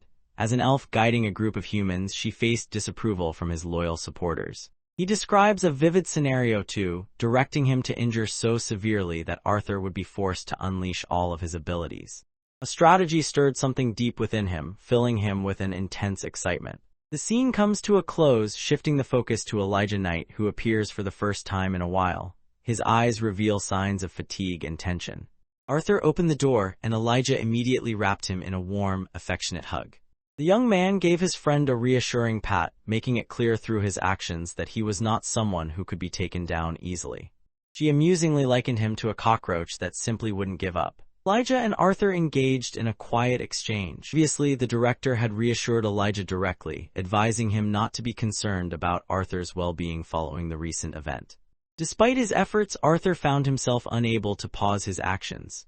He soon discovered that everyone was safe, however, was said to be in the training room along with her grandfather. Elijah suggests that he should go and see how everyone else is doing. Arthur realized he ought to respond, yet much like before, he felt too vulnerable to face any questions. He asks Elijah to deliver a message for him, letting everyone know that he is doing well. In the end, Arthur places his trust in Elijah and his group, expecting them to follow his example. They bump their fists together, a silent gesture that captures the strength of their friendship, and in that brief moment, everything feels right between them. Arthur leaves the room and his unfortunate friend collapses onto the bed, weighed down by anxiety. Arthur quietly slipped away, fully aware that both the director and Virion were preoccupied with their own responsibilities. Immediately sensed that was in trouble and reacted with alarm, feeling a surge of urgency to help her. Arthur dashed into the training room and was immediately engulfed by a thick cloud of smoke. Hoped the boy would offer his assistance. However, there seemed to be a strange sensation coming from his ring, causing a slight burning feeling on his finger. Arthur watched as struggled, completely consumed by the power of her beast will, while her grandfather desperately tried to rescue her. Since had come back from the dungeon, her behavior had not changed at all. Her inner beast's determination was fiercely disrupting the assimilation process, forcing her body into resistance. From these observations, Virion realized that the Elderwood Guardian they encountered was not like the others. Despite the completion of the assimilation process, danger remained. The substance had significant mutations which led to new complications. Arthur began to fear that what he had done could have put in danger. The ring on his finger began to shine, responding instantly as an unexpected event unfolded. A vine lashed out at Arthur, its movement swift and deadly, intent on ending his life. Though the strike nearly found its mark, he managed to evade it, escaping with only a minor scrape. The vines lashed out wildly while Arthur moved swiftly, doing everything possible to avoid their relentless strikes. Monstrous shapes surged up from the earth, separating Virion from Arthur and trapping him within their grasp. The elderly man silently questions whether the young boy is managing to cope. Arthur seemed fine on the surface, yet he couldn't shake the growing sense that was genuinely angry with him. The vines gathered together, twisting tightly until they formed large, pointed drills covered in sharp spikes. The creature launched another attack, aiming to smash Arthur beneath its weight. He skillfully avoided every attack, all the while gesturing to keep Virion safe during the chaos. The group remained determined to protect under any circumstances. Right then, he questioned whether removing the vines would cause any problems. To his astonishment, the sphere he had obtained from the elixir shop began to move by itself. The character extends their hand and slips it through the tangled vines of the cage. A yellow light shone from the sphere as it released from the captors, lifting her into the air while the glowing orb merged into her abdomen. Her hair transformed into a pale green shade, a clear sign that the assimilation was now complete. Arthur gently lifted her and laid her down on the ground. Although Virion could not fully grasp the situation, he recognized that the young boy had rescued her. Slowly opened her eyes, confusion filling her mind as she realized she was lying on the floor. Her eyesight clears, allowing her to see her two cherished companions standing before her. She hurried over and wrapped her arms around Arthur in a warm embrace. The elderly man, hoping for an embrace, instead finds himself reduced to dust. Felt a surge of joy upon realizing that her beloved had survived. Arthur continued to beam at her, his cheerful expression unwavering. At the same time, Virion found himself awkwardly left out while the others paired off. Later on, she was moved to the infirmary to rest and heal. Although Arthur remained troubled by the enigma of the orb, its presence managed to soothe her nerves for the moment. The healers gave an update about its condition, explaining that her health was steadily returning to normal. Despite everything else, a single concern weighed heavily on their minds. Her core stage remained a serious source of worry. No matter how hard they tried, the team couldn't determine the value of her core. Picks it up and makes up his mind to examine it. He discovers something that completely astonishes him. The situation left him speechless, as growth had accelerated to the point where her core was now approaching the silver stage. The two of them left her room, each silently wondering how she had managed to advance through 3 stages in a single leap. For now, she was encouraged to take some time to recover. Meanwhile, Arthur had recently developed a fascination with lances and was eager to deepen his understanding of them. Speculation arose about the power possessed by those who had reached the level of a white core mage. To put things into perspective, a single silver core mage could overpower at least 20 yellow core mages. However, the leap in ability from silver to white core mages was even more dramatic, with their strength increasing at an exponential rate. Virion II possessed the strength of a mid-silver mage, yet even a group of 10 mages of his caliber would struggle to match the power of a single white core mage. Arthur made fun of the elderly man, pointing out his frailty. Despite appearances, his strength was not lacking. Rather, the extraordinary power of white mages set them on an entirely different level. Arthur began to question how white mages, still so young, managed to achieve such incredible power. It seemed illogical to her that these men had not already taken control of the kingdom. Explains that lances can only achieve such power once they have been officially recognized as knights. Arthur found the situation quite confusing. He discovers that the royal bloodlines are the source of their power. He was about to share highly secret information with the boy and made it clear that he must not discuss it with anyone else. He proceeded to inquire whether the boy held any belief in deities. During the Beast Era, all 3 races wandered the globe together, living as nomads among their own people.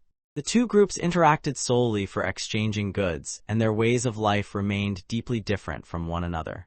Despite their differences, the 3 races got along well. Harmony existed among them as they shared a peaceful coexistence. The Mana beasts suddenly broke through and began hunting the 3 races mercilessly, treating them as nothing more than prey. Over time, their populations dwindled, growing smaller and smaller until finally, one day, a single deity came down from the heavens. This powerful being provided each of the 3 races with the means they needed to overcome the Mana beasts and bring an end to the Age of Fear. The deity revealed itself to 3 individuals who would later become the ancestors of the royal bloodlines. The royal families of the kingdoms were. The 3 were granted 6 artifacts, intended to be divided among them when each ascended to the throne.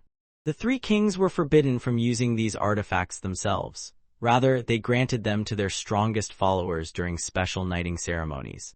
The items they received offered them crucial knowledge, allowing them to understand and control mana with greater skill. The 3 kings instructed the initial 6 artifact users to share their wisdom by instructing others, helping them grow stronger. In this way, the earliest mages came into existence. In the end, the elves, humans, and dwarves joined forces and managed to push the Mana beasts away through a fierce and decisive war, to an area presently known as the Beast Glades. Peace once again settled over the land, and each of the 3 races began to forge their own destinies, each choosing a unique direction for themselves. They settled into residences that reflected the traditions and values of their heritage. The ruler of the humans guided the western lands, bringing about an era of riches and flourishing communities. The king of the elves ruled over the northern lands, coexisting peacefully with the enchanted woods and the creatures that called it home. The king of the dwarves took charge of the southern lands, driven by a desire to uncover valuable ores, precious metals, and sparkling gems hidden beneath the earth. In time, the trio of kings took charge, wielding their lances as symbols of authority. Under their rule, lasting peace finally settled over the land. Arthur quickly gave a brief overview of the tale, cutting the old man off in a disrespectful manner. The boy wonders what event could have triggered the conflict among the three races. As approached the pivotal moment in the story, he tugged at his ear, frustrated with himself for spoiling the narrative. He chooses not to go into the specifics of the war, believing the boy already understands plenty. What truly matters is that peace endured for only a few generations. During that time, the three races slowly lost sight of their former unity. Eventually, their desires for more overcame them. Regarding the lances, they were never lost or mysteriously disappeared. Instead, these weapons had always been present, carefully maintained and developed by the royal families, who intended for them to be used as powerful artifacts. The lances had only been revealed to the public after the second continent was discovered. Arthur realized the importance of keeping this information hidden, since the lances were meant to be carefully raised for the use of kings. The stability of the continent would be shattered by internal conflict if people ever discovered that special artifacts existed with the power to create lances. The boy feels a deep sense of pride after being trusted with such important knowledge. Observes that the child's physical growth has at last caught up with his advanced intellect. Arthur found himself unable to refute what had just been said. His grandfather made it clear that he shared this information specifically because the child was crucial to all the matters he had discussed. Arthur finds himself utterly bewildered. Virion then revealed that was far more than an ordinary mana beast. The creature bonded to him, the tiny dragon, was in fact a deity. The deity in question was now thoroughly unconscious, lost in a deep and undisturbed sleep. Arthur found it impossible to imagine how such an adorable, laid-back ball of fur like her could one day ascend to godhood. Virion clarifies that beings known as deities differ greatly from the gods commonly described in literature. Rather than remaining bound to their physical forms, these beings have the ability to rise above their mortality and attain complete unity with mana. The body considered whether her abilities might be connected to her being a dragon, possessed remarkable intelligence and strength. The elder elf explained that seeing a dragon was widely regarded as a symbol of good fortune, and this belief was one of the reasons Arthur chose to conceal her real identity. He recognized the boy's decision, realizing he would have acted similarly if he were in the same situation. He wishes for Arthur to understand that their acquaintance was not a mere coincidence. The world stood on the edge of yet another transformation, and although Arthur's place in this unfolding future remained unclear, hoped the child would be prepared when the time came for him to fulfill his role. Following their intense discussion, the boy wandered along the path, his mind filled with thoughts about whether gods truly existed. Found herself curious about their next destination. The boy seemed curious, as if he wanted to examine something closely. He found himself once again in the miserable location where he had first encountered the shop's proprietor. In that place, he notices the identical sphere positioned within a thin, straight line. The boy grabs both the object and the note at the same time. She discarded it without hesitation. The next morning, Arthur spent quality time surrounded by his family, enjoying the warmth of their company. He often found himself lost in thought, making him seem preoccupied most of the time. Alice looks at him, concerned, and questions inwardly whether he is okay.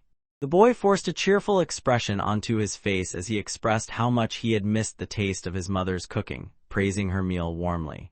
Despite her son's slow eating and attempts to stall, his sharp-witted mother easily sees through his excuses. As he glanced downward, he discovered that was the one enjoying bites of his meal. Alice reassures her son that she understands if something is causing him to feel uneasy. The boy brushed aside any concerns and insisted on his desire to visit the Aurora constellate. Despite this, could sense that his son was troubled by something, so he advised him against making the trip. No matter what the future held, his parents only wished for his safety and happiness. Known for her adorable personality, often requested her brother to bring her souvenirs since she never liked the gifts their father chose for her. His misfortune was evident, but Arthur couldn't help but smile, feeling thankful for how supportive his family was about everything he was going through. At last he says his goodbyes to them. He prepared to leave for his next stop, clutching a note. At last, the contents of the message became clear. The sender expresses a desire to share the entire story with Arthur and asks him to come to the teleportation gate. The scene shifted to a recollection from King Gray's past.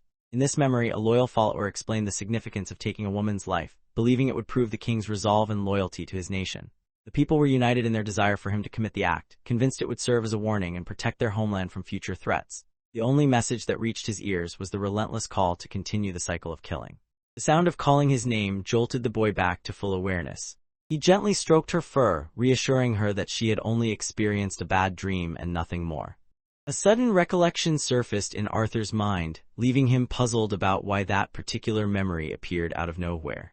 He retrieved the note once more, his mind drifting back to the limited encounters he had experienced in recent days. He feels fairly confident that the shop owner left this note. He had clearly listened in on their conversation, and now seemed eager to share with Arthur a crucial piece of information that the elf elder had overlooked. At that moment, Arthur reasoned that Virion would never overlook something so important. He questions internally how anyone could possess greater knowledge about this important issue than Virion does. The carriage carries him to the entrance, where a guard stops him and asks to see his identification. The elf informs the child that the gateway connects to the realm of, and that permission is required before entry can be granted. Arthur found himself bewildered by the unexpected situation, still unsure of the reason he was being sent specifically to. He displays the royal seal belonging to his family. Even the guard could not help but tremble. Arthur was allowed to pass, stepping confidently into the room just as a streak of yellow light washed over him. Two feels concern, noticing that their bodies hang precariously, supported only by thin strands of mana. In time, they found themselves drawn into a space filled with darkness. Arthur glanced around, trying to understand the situation. The most unsettling part was that, who had never felt fear before, now seemed genuinely frightened. The boy lit a small fire, hoping the light would reveal what was happening around him. He remained clueless about the situation. Without warning, an intense surge of energy coursed through both of them, so strong that enduring it felt nearly impossible. Overwhelmed, squeezed her eyes shut. Arthur wonders aloud about the identity of the person they are looking at. Eyes keen and piercing like those of a serpent fixed their gaze on the group, watching them intently. Fear washed over the boy and his companion, leaving them both frozen in place. A mysterious sound filled the air, pulling the surrounding darkness away and transforming it into a bright, white space. Trembled so violently that Arthur's patience began to wear thin. He spots the cat, the very one he had encountered at the store earlier that day. The cat gazed at him intently, then slowly shifted its form until it stood before him as a humanoid figure. Referring to himself as Winsome, the mysterious figure attempts to ease the confusion by revealing that he is one of the gods. The scene ended at that moment, shifting the focus to Director, who now appeared alone. Inside the council chamber, she listened as the members expressed their deep distress over the loss of the lances. Among them, one individual reacted angrily and insisted on questioning the student who had seen what happened. However, the remaining council members concluded that proceeding with the interrogation would serve no purpose, as it would yield no valuable information. The group carefully considered their next steps, ultimately deciding to send their most skilled mages to investigate the remnants of the dungeon. Stood before the council and refused the request. The group reached a consensus that the headmaster had fulfilled his duties to the council and now should focus on managing the academy. Good Sky found herself lost in thought, reminiscing about moments from the past. She questioned whether her decision to conceal the boy's identity had truly been the correct choice. Her own familiar regarded the boy as an enigma, sensing that the situation would only become more complicated if the council began to suspect he played a role in the events. Felt a wave of relief and happiness knowing that he was out of danger. Suddenly, several launched an attack against her, and one managed to land a blow. She quickly summoned a protective barrier around herself, then unleashed a powerful attack that overwhelmed the four who had ambushed her. She relies on her partner to handle the remainder of the battle. As the monstrous being shifted its form and consumed the attackers, she questioned one of the remaining assailants. Defeats her opponent decisively, showing no sign of pity. Despite being questioned, the man stubbornly keeps all details to himself.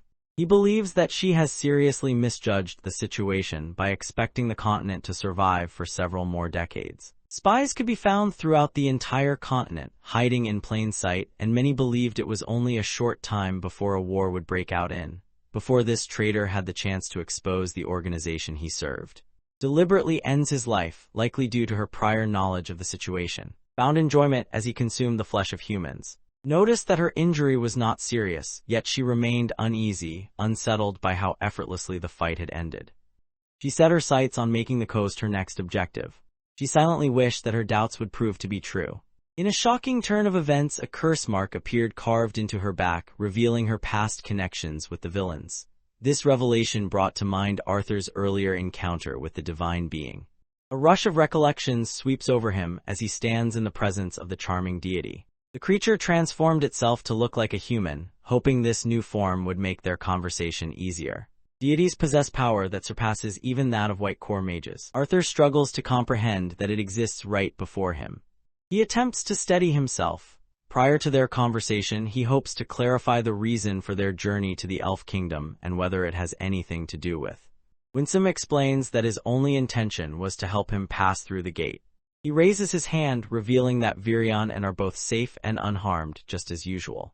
The princess's health had improved because of the elixir pearl he had given her just before her core had burst. The boy was allowed to keep the second pearl for himself. Arthur was taken aback upon learning that core might have broken, yet this revelation explained Winsome's decision to bring the child to this place. He initially views the child as a resident of. It had recently been discovered that the world contained a second continent in addition to. Its rule had long been in the hands of powerful beings dwelling in. While the lesser inhabitants referred to these figures as deities, the beings themselves identified as asuras. The same deities who once bestowed magical artifacts upon the three races, enabling them to battle against the magic beasts, were involved again. Winsome reveals that his knowledge of the artifacts comes from Virion, yet he admits that the true nature of the Asuras is beyond what anyone in could comprehend. He notes that the Asuras themselves have long been ruled by a noble class. According to him, the Asuras were never meant to get involved with the three races or the continent, choosing only to act if the peace was in danger. The rule was eventually overturned after split into three separate factions, each made up of various clans from different races. Each faction's leading clan focused on its own interests above all else. Despite possessing great strength, they chose not to use their abilities against those they considered lesser. Everything changed, however, when Rose to lead the clan, driven by ambition, shattered the ancient laws to push his people ahead. Arthur took time to process the recent revelation, gradually realizing that he had already met several individuals belonging to that clan. Even among the Asuras, the clan held a reputation for infamy. They resembled scientists and researchers, always dedicated to making progress in the study of mana. After Rose to power, the clan experienced a dramatic increase in strength. In time, the deities uncovered that the clan's members had been conducting various experiments on weaker races to boost their own abilities. Upon hearing those words, a wave of revulsion swept over Arthur. Now, uncertainty clouded his mind as he wondered about the purpose of his actions and the part he was meant to fulfill. Winsome insists that the situation does not directly involve the child, yet he believes the boy ought to know the truth due to his ties with the gods. He used his abilities to compel to undergo her transformation, forcing her to show what she really was. For countless years, the gods had been on a quest to locate, and just as they finally uncovered her whereabouts, they noticed a young boy cradling a tiny divine figure in his embrace. Winsome reveals that Arthur shares a special connection with his master's daughter. Stood unrivaled as the most formidable being across all three continents. Her strength was so remarkable that even and Arthur found themselves at a complete loss for words. The elder elf had spoken the truth. Dragons were truly gods and both ranked among the most formidable beings to have ever lived. Most gods usually transform into one of three different shapes. Usually chose to remain in her small, adorable shape so she could save her strength. In contrast, Asuras typically stayed in their human-like forms because it helped them conserve their magical energy. Arthur reacts with genuine astonishment upon learning this news. Had not changed into that form yet, only because her current abilities wouldn't allow it. Her core was less advanced than most, and given the way things were progressing, this limitation was becoming clear. Winsome delivered troubling information, revealing that spies had already infiltrated the continent. The deities could hardly deny it any longer. War was approaching swiftly, and Arthur's involvement would inevitably alter the course of the conflict. Should he choose to side with the gods, they would allow him to keep his connection intact. However, this offer came with an unspoken warning. He was facing a threat at that very moment. If he refuses, his bond will be revoked. Arthur felt the looming danger the war would bring to those he cared about, leaving him with no option except to take action, even if it went against his wishes. Yet, in that same moment, he realized the gods were attempting to manipulate him for their own purposes. Winsome feels relieved by the youngster's surprising maturity. it becomes clear that the gods have decided to bring both and Arthur to the continent so they can be trained. The revelation leaves him stunned. Possesses a rare ability so coveted that even the gods would go to great lengths to claim it, and now that incredible force lies hidden within Arthur himself. Only in the distant realm of will Arthur find the means to awaken and harness this power, growing more formidable as his connection deepens. If he takes that action, his odds of overcoming mages and rescuing the continent will greatly improve. They decided to move forward to the part involving the disciplinary committee.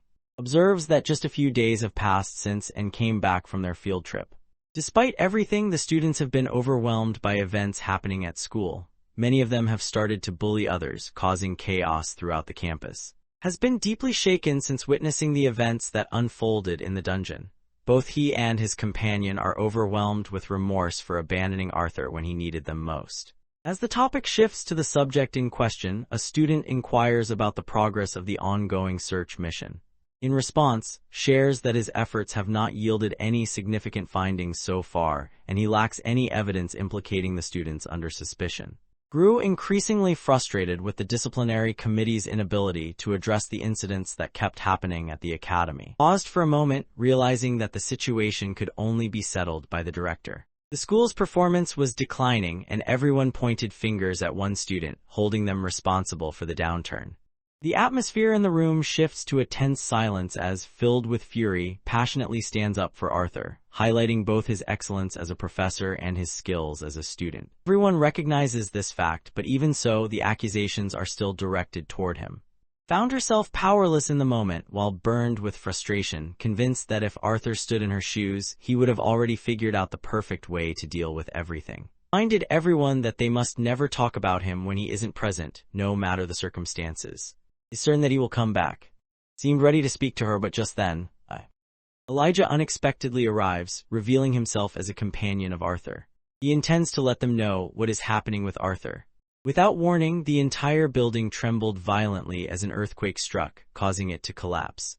The members of the disciplinary committee hurried outside without delay. Recalls that her mother always placed great importance on the value of equality. She consistently encouraged her to show kindness to everyone, regardless of their social standing. She believed that a person's background held no real significance. In her view, everyone possessed unique qualities that made them important. Her mother stood as a beacon of kindness, always putting the needs of others before her own. She had been the strongest advocate for transforming the academy into a symbol of unity among the three races. The hall, once meant to stand as a beacon of harmony and togetherness, now burned fiercely as they watched, its promise consumed by fire. Flames engulfed the whole area, consuming everything in their path. Along with the other mages, worked tirelessly to raise protective barriers and suppress the spreading fire. Professor Glory relied on her connection to swiftly transport the wounded students to the closest hospital. The water mages focused their efforts on extinguishing the fires burning at both ends. At last, the fire died down, leaving behind nothing but scattered, charred fragments. Before anything else could happen, Charles let out a loud roar, calling out Snape's name. Approaches quietly from behind, intent on capturing the culprit. He channels gravity magic to hold his opponent firmly against the ground before. He was quickly drawn into the ongoing investigation. Curiously, Charles acted as though he were an innocent man who had been unfairly accused. A teacher hurried over to help him, insisting that bothering other students was inappropriate at that moment. Glory observes an unusual detail about the man. Charles presented himself as an innocent bystander, as if he had narrowly escaped an explosion without any fault of his own. Forcefully restrained his opponent, all the while convincing himself that he bore no guilt. He had frequently been seen among a notorious group, consistently found at the center of criminal activity. The teacher stood up for Charles, expressing firm disagreement with the actions taken by the disciplinary committee. Glory stepped forward to intervene, positioning herself between the two and bringing their confrontation to a halt. She could sense growing frustration, yet she understood they couldn't accuse any student unless they had undeniable proof. The disciplinary committee's decisions now took center stage. The other students whispered among themselves, spreading rumors that the committee was on the verge of misusing its authority. Reached out to hold back and halted too. The group realized that their main priority was rescuing the students trapped inside the building, rather than going after the villain. Filled with anger, abruptly withdraws his spell from Charles. He seized the other boy's shirt and pushed him back. As the two of them moved apart, caught sight of a wicked grin spreading across the man's face, which confirmed her suspicion that he was the mastermind orchestrating everything from the shadows. Meanwhile, Elijah dedicates himself to intense training within the gym, pushing his limits as he strives to sharpen his mastery and command over his elemental powers.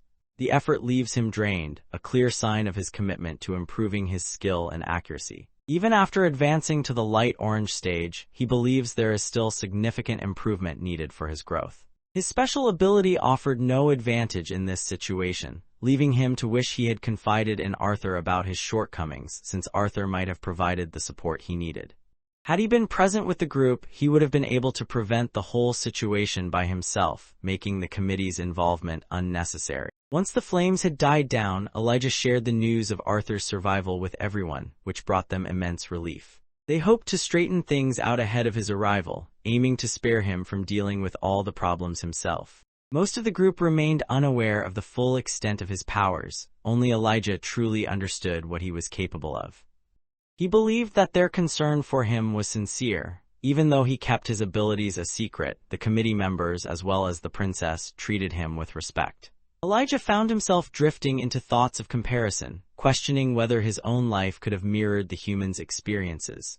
Though both he and Arthur were unusual in their own right, destiny seemed to grant Arthur greater fortune than ever before. Elijah's mind became a whirlwind of emotions, each one stirred by memories of the tender times they had experienced together. He remembered the difficult challenges they had endured. He quickly regains his composure, realizing just how much Arthur has always been there to help him. Despite everything, he now confronted challenges greater than those faced by anyone around him.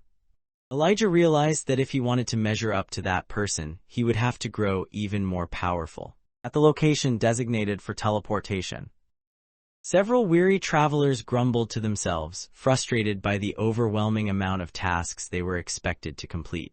One of the group noticed Arthur and quickly blocked his path, insisting that Arthur was not actually an elf.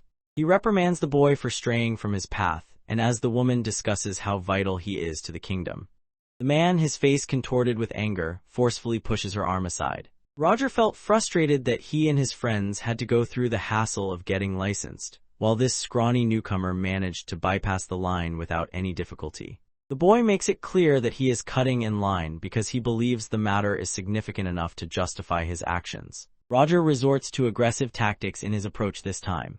He reached out with his magic, seizing the boy firmly. Although he had no intention of ending Arthur's life, he hoped to frighten him into submission. However, this guy failed to realize he had picked a fight with someone he shouldn't have underestimated. Arthur unleashed a burst of blue flames of his own.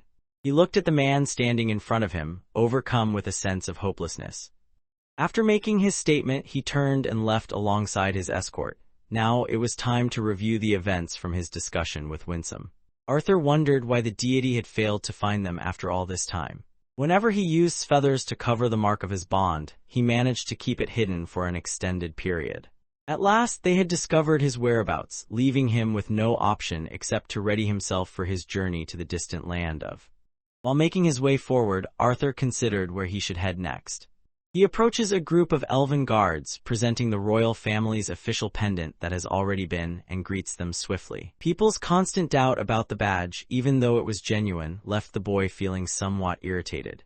He had been given guidance on what to do next. However, at that moment, a powerful earthquake suddenly jolts everyone, causing them to stumble from their places. The guards quickly moved forward, placing themselves between Arthur and any potential danger. This turns out to be fortunate, as he feels relieved to discover that they are actually worth something. Despite everything, the boy began casting a spell, channeling its power from deep within himself. Virion stepped forward, showing clear signs of exhaustion after struggling against a challenging adversary. The enigmatic challenger reveals herself to be.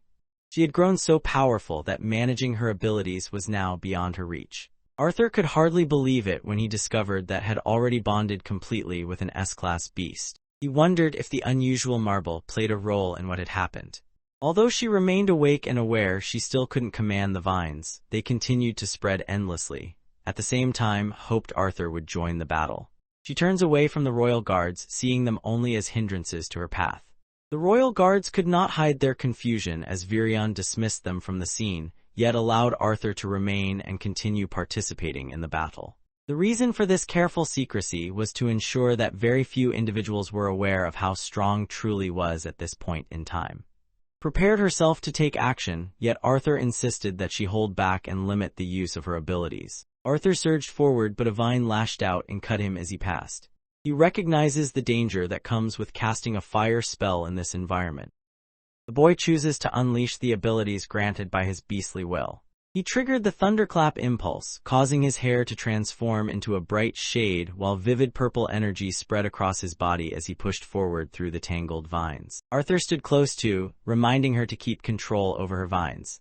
She tries to endure as long as she can, waiting for Arthur to come to her rescue. He pulled her close into a protective embrace and then unleashed his ice deviant magic, using its power to eliminate the remaining vines. The boy made sure she was safe, then checked to see if was okay.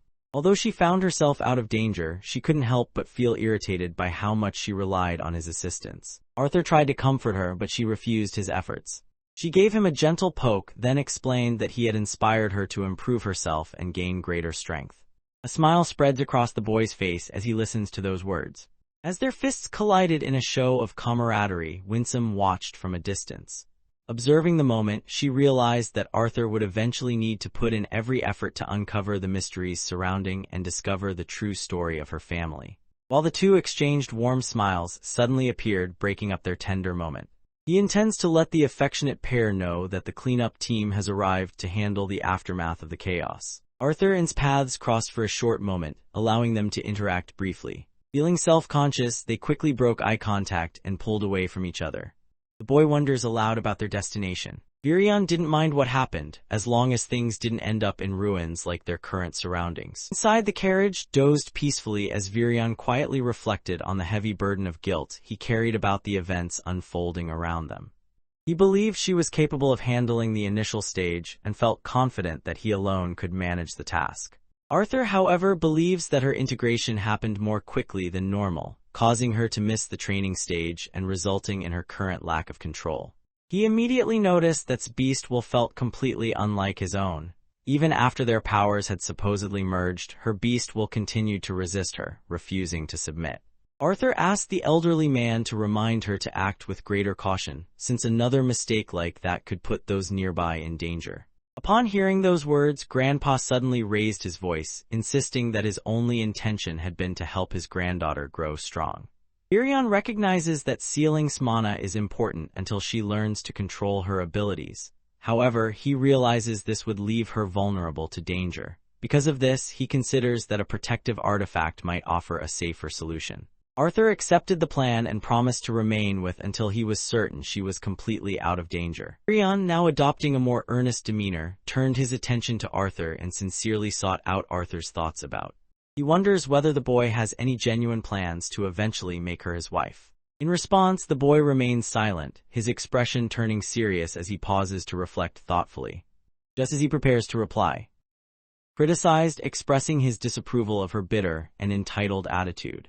Arthur felt a bit out of his depth, surprised by the idea, since he had always believed that elves typically waited until much later in life to get married. The elderly man stood prepared to cast aside a long-held tradition, believing that abandoning this simple rule could lead to greater advancement. He made sure to express his intentions in the clearest way possible. Directly inquires whether the boy has developed feelings for her. Arthur responded with an unhesitating affirmation. He shifted into uncertainty, admitting that he still didn't understand what it truly meant to like or love someone. He decided he needed more time to figure out his feelings before responding. He hoped to strengthen his skills as much as possible before the moment came when he could propose to her. Virion felt a sense of admiration, noticing that the young boy was making choices that set his life on a positive path. As usual, couldn't resist making fun, eagerly declaring that her suspicion about Papa having feelings for Mama was correct. Arthur felt a hint of concern, yet Virion quickly eased his mind by confirming that was completely unconscious. The amusing part was that, despite appearances, she was fully awake. She struggled to keep her composure as Arthur finally admitted the truth, her mind spinning with disbelief. Beads of sweat gathered on her forehead while her heart pounded wildly in her chest. Arthur and both question whether the girls are troubled by nightmares during their sleep. Arthur reflected inwardly, realizing that his feelings for were unique compared to how he felt about others. However, keeping her safe was what mattered most to him at the moment, and he believed that an artifact would help with her protection. He also felt reassured knowing that both his mother and sister were already wearing their own pendants. Despite his efforts, the protection remained insufficient, and his sister had not yet regained consciousness. The boy worried anxiously about the looming conflict that Winsome had cautioned him about. An unexpected thought sparked within his mind. He needed to find a bond strong enough to shield his sister from danger. He couldn't help but imagine her pet ruthlessly eliminating any boys who dared to show an interest in her. He always acted so overprotective. They reached the place they had been heading toward. He becomes the first one to exit the car. She rushed toward her mother and embraced her tightly, feeling overwhelming joy at being reunited with her family. Arthur glanced around, his eyes scanning the unfamiliar surroundings with evident confusion as he tried to figure out their location. His parents feel a deep sense of relief and joy knowing he's always around to look after their daughter whenever any problems arise. The crowd was eager to learn the fate of the royal manor. Irion struggled to find the words to describe how had completely shattered it. The unfortunate girl admitted that the event truly occurred, leaving both parents stunned. Acted unfazed as he explained that he had simply been practicing with his granddaughter when the destruction happened by mistake. Arthur found himself puzzled by this version of events, knowing that it was actually who had caused the manor's ruin. Despite his confusion, Arthur went along with the explanation, while remained relaxed and unconcerned about the complete devastation of their once beautiful home. He had wanted to see for quite a while. His grandmother has been exceptionally occupied lately. Her attention has been particularly drawn to what lies ahead for Arthur. The boy remains puzzled, unable to grasp the reason behind it. As he looks around, he realizes he has no memory of seeing this place during his previous visit. His mother remarks that none of them have visited for quite some time. She had decided to keep her distance from others, driven by an unusual motivation. On one occasion, had come dangerously close to losing his life because of one of her traps. The seriousness of her situation had reached that extreme. He hopes they realize she might be in hiding because she is being pursued by dangerous individuals. Arthur felt a sense of unease as he tried to figure out the identities of those mysterious individuals. As they continued on their way, skillfully interrogated various forest creatures, showing no difficulty in getting the information she wanted. Each time his father looked at her, he found himself in awe of the connection they shared. He wished to express his gratitude to the two of them for consistently looking out for and ensuring she stayed out of trouble. He discovered that she had survived perilous moments solely because he had come to her aid. The boy responded with a casual attitude, unfazed by the mention of assistance since he had benefited from her help as well. This caught the attention of her father, who, curious about the situation, inquired about the details of how it happened. The boy glanced upward, silently acknowledging that her support had been what kept him from losing his mind. His reaction was remarkably uncommon for someone his age, especially a 13-year-old boy. He acknowledges that Arthur gives off the impression of being more mature than his years. The boy interprets the remark as praise directed toward him. However, the elf leader suddenly halts and insists that there is more to his words than just a compliment.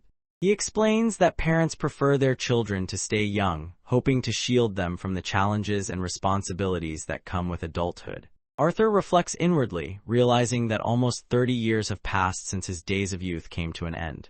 To everyone's surprise, the only reason the TBATE Council existed at all was because of that boy. His father held a deep and unwavering hatred for humans. After the war ended, their actions left others feeling deeply let down. He could never forgive the humans for what they had done, especially after the war took his mother away from him. At that point, he almost lost his daughter as well, but everything changed when a young boy appeared in their lives. A human boy had saved his daughter and returned her safely. He rescued her from the hands of the slave traders and showed courage by challenging the authority of the Elven King. During that period, the young boy managed to help the king regain his composure. Even this man acknowledged that he would accept Arthur joining their family. His wife, Moral, also revealed that the king had been wanting to meet the boy for some time. The exchange between them had been overheard by the entire group, leaving little room for secrecy. After some time had passed, raised his hand, gesturing for everyone to settle down and be silent. As impatience grew, her actions became more forceful, while the boy gripped his sword, readying himself for any commotion that might arise. Each individual themselves to confront the looming danger. An elderly woman stepped out from behind the thick bushes, but their attention remained elsewhere. The boy, acting recklessly, attacked the helpless elderly woman before she could defend herself. Had it not been for Virion's timely intervention moments earlier, she could have been cut completely in two. The woman shouted angrily at the man, furious that he had attempted to harm an older lady, rushed forward and wrapped her arms around in a warm embrace. She cherished him just as much. As the group moved forward, had anticipated finding her waiting at the entrance, yet instead, she had already set out to look for them since they were running behind schedule. In a playful, grandmotherly fashion, she reached out to pinch Arthur's cheek, joking that if she were younger, she might have found herself smitten by someone like him. He nearly had a heart attack when she suddenly appeared from behind the bush, leaving him completely startled in a way no one expected. Granny misunderstood his words, believing he was insulting her looks, and looked too, hoping he would recall and describe how beautiful she had been in her younger days. Even was considered no more than ordinary. Makes an inappropriate remark about the fact that Virion's wife has passed away. Everyone responds with expressions of disappointment. Virion offers an apology, expressing his understanding of the emotions shared by those around him. Abruptly changes the subject, mentioning that they will arrive shortly. Just as Arthur is on the verge of asking about the location. For reasons he can't quite explain, his sense of right and wrong holds him back. The group continued their walk until she pointed out a stunning waterfall waiting just ahead. The breathtaking view left everyone frozen in astonishment and wonder. She invites the group to enter the cave and advises against using any spells that produce light. They continued forward through the darkness. At last the group arrives at its house. She had many topics on her mind to share in this familiar setting. Within the warmth of her inviting home, they sipped their tea and took in the peaceful surroundings. Yet, Arthur found himself baffled by the unusual magic employed, which made the interior of the space seem far more expansive than its outward appearance suggested. Granny had a few clever tactics hidden away, but it wouldn't be long before they were revealed. The tea causes everyone to lose consciousness, leaving them all knocked out. The boy takes another careful sip from his cup of tea. Was encouraged to observe that he showed no surprise while sipping the tea, even after witnessing others collapse from drinking it. The boy reflected on his past experiences, thinking that after everything he had endured, nothing could catch him off guard anymore. Meanwhile, already seemed to know what was going on. The boy sets his tea aside, realizing that the words she is about to share are highly confidential and meant for his ears alone. Prior to anything else, announces her identity as a diviner and states that she needs to provide a more thorough explanation of her abilities. Despite gaining extensive knowledge about magic during his time at the academy, Arthur still could not uncover any information pertaining to divine magic. He finds it hard to grasp that he is about to receive important wisdom directly from a diviner. Noticed his interest and decided it was the right moment to start her explanation. She explains that some deviants must draw their strength from sources beyond the traditional four elements. Unlike ordinary mages who typically draw in particles from the environment, these individuals possess a unique approach. A clear example was the boy's mother, an emitter who possessed healing abilities. Throughout her life had met many kinds of unusual people, yet every one of them shared a single common trait. They possessed their own reserve of mana, which allowed them to strengthen their magic whenever they wished. In contrast, the boy's abilities worked differently, as he was considered an elemental deviant.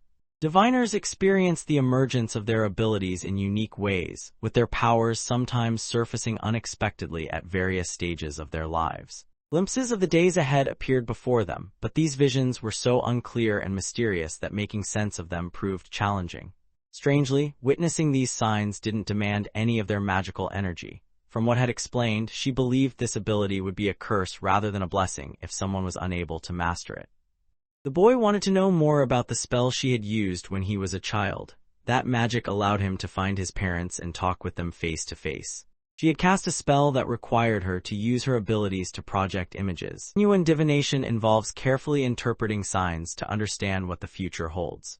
The boy remains confused, unable to follow her reasoning. He wonders how she manages to fuel her magic when her mana core is not involved. It became clear that diviners paid a steep price for their abilities, sacrificing years from their own lives to glimpse what lay ahead. This was the true source of their power, while all other supposed skills were dismissed as mere tricks. Thinking back to when she had brought up his wife some time earlier, he begins to discuss. The individual possessed not only the abilities of a diviner, but also held far greater power than she did. His predictions about the future contained greater detail than those made by. She possessed a beauty unmatched by any other, drawing envious gazes from all the elves throughout the realm. the entire kingdom regarded her as their greatest treasure and source of happiness. Not long after developing deep feelings for Virion, she married him in a lovely ceremony. Happiness appeared to be on their side, yet destiny soon intervened and altered their paths. As the conflict between elves and humans neared its conclusion, discussions about a peace agreement began to circulate. The elves believed the struggle would go on, expecting the humans to keep using their abilities. The king from that era carried out his last move, targeting the successor to the 11th throne. The person they were after turned out to be, in time, was haunted by disturbing images foretelling her husband's approaching demise. Although she could foresee his fate, her visions never revealed the manner in which his death would occur. Even though she possessed the powers of a diviner, she found herself unable to alter any details within the prophecies she foresaw. They would simply end up dying for a different reason, arriving at the same fate but through another path. He realized that his wife's abilities were draining her strength, so he tried everything he could to convince her to rest. Despite his efforts, she pushed herself to her limits and continued until her energy was completely spent. Shared her own story about witnessing future events and explained the heavy toll it took on her own life. She reflected on how, on the other hand, endured this burden daily, driven only by her devotion to love. He suffered through countless difficulties. Virion managed to survive just long enough for the new king to rise and challenge the throne. The king overthrew his own father, bringing the conflict to an end.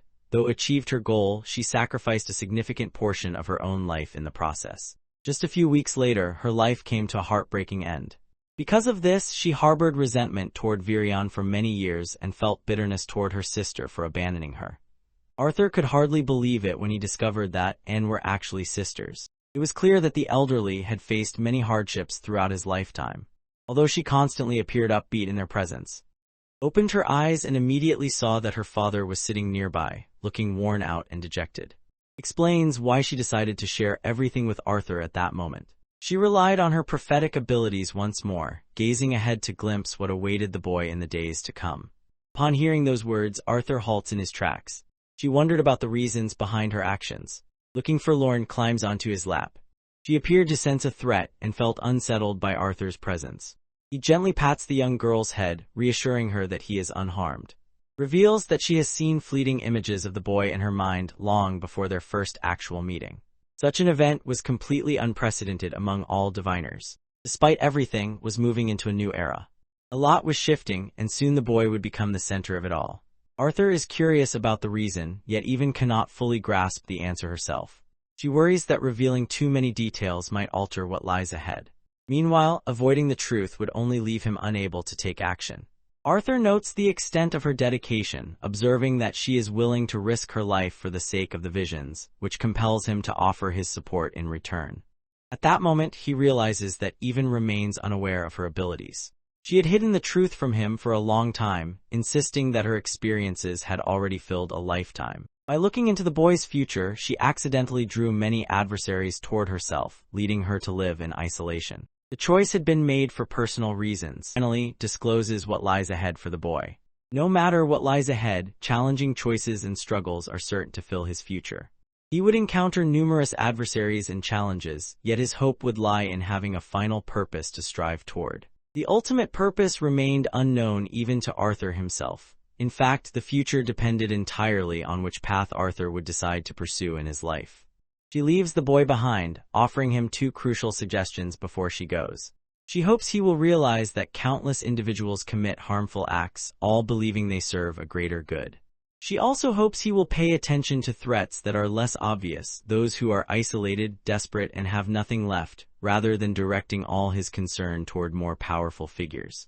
Other than that, is unable to focus on any particular details. The boy worries about the consequences he might face if he chooses incorrectly when the critical moment arrives. Reassures him, explaining that making the right decision doesn't always mean choosing the absolute best option.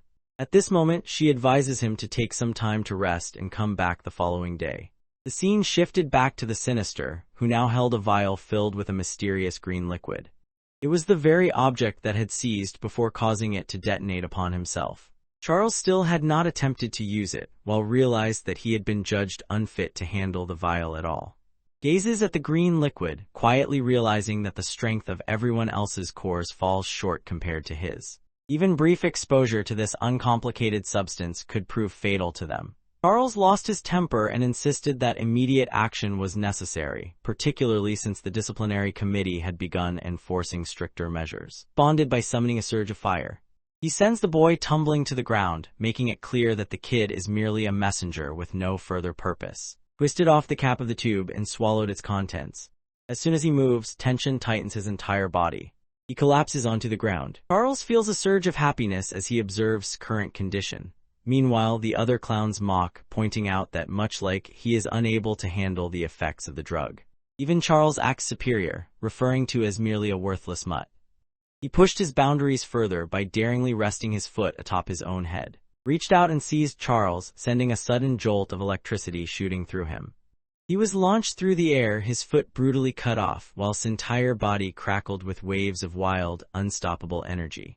Memories of a recent argument with his brother resurfaced for him. His brother had harshly criticized him, calling him weak and accusing him of always depending on the family's influence to get out of trouble. In that heated exchange, his brother had urged to stand up for himself without anyone else's help.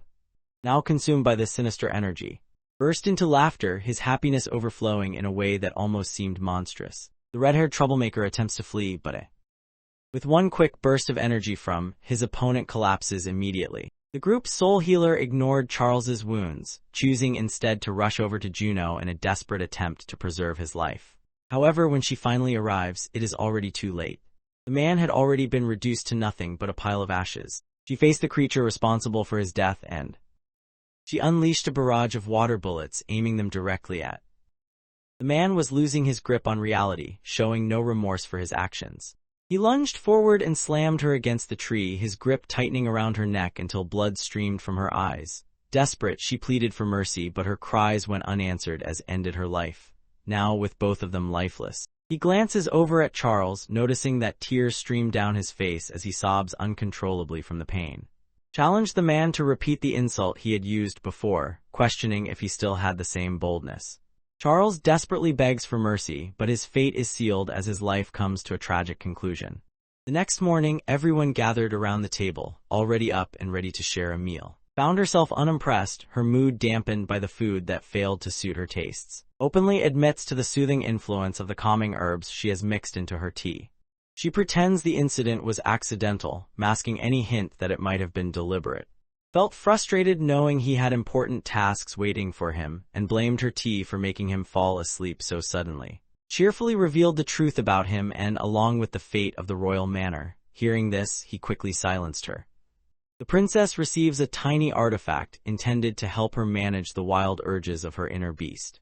Lifts the lid and discovers a stunning bracelet nestled inside. Arthur struggled to understand how she managed to create something in such a short amount of time. At that moment, he notices that he is surrounded by the renowned elves and reminds himself that their presence should not catch him off guard. The Elven King felt a surge of happiness upon seeing that had created something so important for his daughter. They choose to package the leftovers, quickly leads Arthur and to the portal that will transport them to City. The boy is astonished to realize that she possesses her own teleportation gate and seems to have acquired it effortlessly. Simply offers him a gentle smile in reply. His parents wrapped their arms around her, silently conveying their hopes for her happiness and success. At the same time, hopes she will visit the director's office so he can check on her well-being. Feels overjoyed to finally meet her grandmother and wraps her arms around her in a warm, affectionate hug. Arthur observed the tender exchange between them, his heart heavy with sadness as he anticipated the inevitable outcome. And her companion took their leave from the royal family, offering their goodbyes before stepping through the teleportation portal together. There were no guards stationed at the exit of this gate. He speculates about whether the team might be short-handed or preoccupied with other duties. Arthur and strolled together beneath the dazzling lights of the Aurora Constellate, their path illuminated by its breathtaking beauty. Observed the scene before her, thinking to herself that its beauty never faded, no matter how often she witnessed it. At the same time, the small, fluffy creature gazes upward, convinced that something is wrong with the sky. Eagerly clawed at the door as they arrived home. After a long separation, they happened to cross paths with Jasmine. Appeared with his hair styled in a bun, reminiscent of Arthur's signature look. The girl, often considered odd by others, hurried over to Arthur and shoved him onto her soft pillows. His cheeks flushed with mortification the moment she witnessed the scene. However, she also becomes a target of the same behavior. The boy returned to his house where his family greeted him warmly and everyone agreed to head indoors together. Prepares to depart, having stopped by just to greet everyone. With responsibilities awaiting her and Arthur expressing concern, she knows she must attend to other matters. However, had responsibilities that required her attention. She feels guilty about having fun, believing that the other students are likely struggling with challenges at school. Arthur recalled the vow he had made to Virion to remain by the princess's side and ensure her safety. Now, as he prepared to leave her alone, a wave of guilt washed over him. Reassures herself that everything will be all right because it's just for a single day. Alice approached and gently draped her scarf over the small elf princess, making sure she would stay warm. He says her goodbyes as Arthur watches her leave. Within the hall, the celebration continued in full swing, even though the princess had already departed ahead of everyone else. Arthur enjoys a series of hearty laughs, but eventually, a wave of hopelessness washes over him. The entire group had become intoxicated, Jasmine among them, despite her earlier concerns about the boy's well-being. She had brought it up over and over again, slurring her words like someone who had clearly had too much to drink. Since Vincent behaves like an animal, Arthur believes that stepping outside for some fresh air would be beneficial. He listens to a variety of unbelievable tales and often recounts the ways his actions regularly cause his mother concern. The black-haired elf recognized the boy's unique talents and understood the important part he would play. She believed that as long as he stayed humble, an extraordinary future awaited him. He recalled how had expressed similar thoughts, making him realize that his ultimate ambition would shape what was to come. Arthur suspects that Helen might be slightly intoxicated as well, and Helen confirms his suspicion. Ever since the new continent had been discovered, her mind had been filled with worry. Helen decided it would be wise to check on her teammates to see how they were doing. Arthur expressed his gratitude for her presence, and she suggested that he should take some time to rest as well. After she departs, the child is left alone, filled with questions about his purpose and the reason for his existence. He refused to believe that there might be a serious and intentional reason behind his arrival. He had come to treasure the joyful expressions of those he cared about deeply. The boy paid no mind to gods or any creatures that threatened him. His only concern was keeping his loved ones safe. That was the future he was determined to build. At the same time, the cult's primary leader completed his preparations at last. The character calls forth a vast array of unusual creatures to launch the concluding assault. Glanced toward the disciplinary committee as he focused on assembling an artifact. He insisted on handling everything himself, even though everyone else understood that the cultists were preparing to unleash a vicious assault on the academy. Strongly insists that pushing themselves with additional training would eventually cause them more harm than good.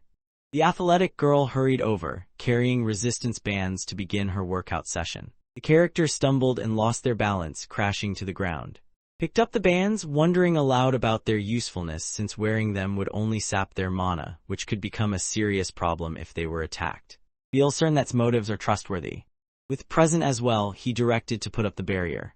For reasons unknown, the barrier that appears takes on a red hue. Quickly ordered the system to be turned off while questioned whether they could be heard from inside the room. Decides to handle the situation with assertiveness. Even his strongest punch proved useless, unable to break through. Believed it was unwise to use up mana unnecessarily, and felt that searching for the emergency kill switch would be a better solution. However, as investigates further, she manages to find the kill switch. The object had fallen apart, leaving it in a state of complete disarray. Horror swept across the faces of everyone on the committee. The barrier remained partially open when an entrance formed, allowing cultists to launch an attack. And both moved quickly, raising their arms in an effort to defend themselves. Their adversaries burst through the entrance. Realizes that what lies ahead is more than a simple exercise, it is a real confrontation. With determination, she steps forward and guides her team into the fray. The fighters defeat their nearby opponents. The ice mages focus their efforts on launching attacks from a distance. Relentlessly pummels his opponents with powerful blows from his fists. As unleashed her stunning fire magic, flames dance through the air, overwhelming their foes and forcing them to fall. She signals for the group to move ahead with the same tactic, urging them to hurry outside and assist. Rather than entering the room, it was the troublemaker who walked in, eager to reveal the truth behind the situation. The committee members stare in disbelief as they discover him standing within the barrier. A look of satisfaction spreads across his face while he announces with pleasure that it was who had orchestrated their entrapment. At first, the committee members dismissed his statements, convinced that he was not telling the truth. Believes there is no reason for him to lie, especially when he can simply demonstrate the truth through a fight. He moved with such incredible speed that he darted between them effortlessly and with remarkable agility. He lunges at the entire group simultaneously, prompting to step forward in an effort to stop him. He summoned a fiery creature that almost brought her to her knees. Fortunately, she remains unharmed and has discovered a gap where one of the resistance bands slipped off the edge of the barrier. She signals to, directing her to widen the gap enough for both of them to get through. However, accomplishing this proved challenging, particularly given the way currently presented himself to them. He realized that his opponent possessed strength surpassing even that of the professor at this moment. To gain an advantage, cleverly employed his gravity magic to catch him off guard. The crazed sorcerer seized his throat, sneering and belittling him by comparing his efforts to those of a mere insect. Let go of the man and turned his attention to his transmitter, inspecting it carefully. His true objective was close at hand, prompting him to step beyond the barrier without sparing a glance at the disciplinary committee members. Needed to focus on a task that was important to him personally. Suddenly, the remaining cultists emerged into view. As gestured to and she wordlessly instructed them to conjure a protective spell, hoping to create an opportunity. After casting their spells and created an ice barrier together. This brief moment allows to create an opportunity for herself. Despite the danger, she decides to put herself at risk to stall the enemy, allowing her friends a chance to escape. She pushed aside with a swift kick but soon found herself under assault. Fortunately, arrived just in time to come to her aid. The two of them prepared for a last, desperate battle against the members of the cult. Side and her companions have already made their getaway. She intends for the group to begin looking for the professors as soon as the glass breaks. Terror gripped her as something caught her eye. Steps outside to investigate the commotion. The members of the disciplinary committee stare in shock, their faces pale with fear. The creatures continued their relentless attack, mercilessly taking the lives of students one after another. The most troubling aspect was that was already headed toward the academy. She anxiously glanced at her nails, concerned that her manicure was completely ruined, and silently wished the director would come to her rescue. At that moment, a piercing roar from a monster echoed in her ears. As the princess steps out of the carriage, she notices an enormous red barrier ahead, immediately realizing how serious and threatening the situation has become. Longed to go back, but before she could act, unleashed a devastating assault that set her carriage ablaze. He finds it hard to believe that she arrived at this place by herself. Finds herself facing an even more unhinged version of the psychopath. His sanity had vanished, and the twisted expression on his face appeared more grotesque than it ever had before. Focused all her effort on rescuing the coachman, determined to put his safety above everything else. Despite her efforts, the situation remained hopeless, as ensured the man was lifeless, allowing her attention to be fixed solely on him. Believes that her inability to stand up for herself shows that her priorities are out of order. Without warning, the elf princess unleashed a powerful attack in an attempt to halt his advance. Despite her injuries, remains determined to bring an end to the chaos by herself. Found the idea of her resisting so amusing that he couldn't help but laugh to himself. He ridiculed her weakness, pointing out how she struggled just to remain upright. The bracelet genuinely restricted her abilities, stopping her from tapping into the full range of her powers. In this place, she found herself completely unable to perform any magic at all. The maniac seizes her arm, suggesting with a sneer that she should remain where she is. At the same time, he ridicules Arthur, taunting her with cruel jokes at his expense. A realization dawned on as she pieced together the situation. She figured out that the only reason she was still alive was because she wasn't the primary focus of his intentions. He was willing to go to incredible lengths, all for the sake of surpassing Arthur. After learning the truth, anger surged within him, and he forcefully drove her to the ground without hesitation. Kept ridiculing him, finding amusement in how insecure he felt about himself. Anger flaring in his eyes, lashed out and struck her cheek with an open hand.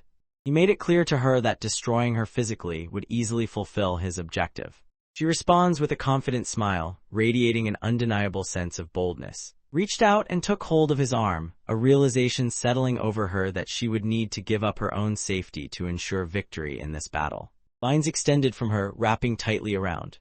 They held him down and cut off his arms and legs. Struggles to stay strong, determined not to let herself be used as a means for him to control Arthur. Clearly fed up, retaliates with a powerful strike that launches her through the air.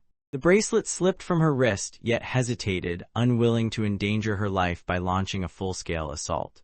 He gently slipped the bracelet back onto her wrist. He seized her by the hair and pulled her across the ground, forcing her inside the barrier.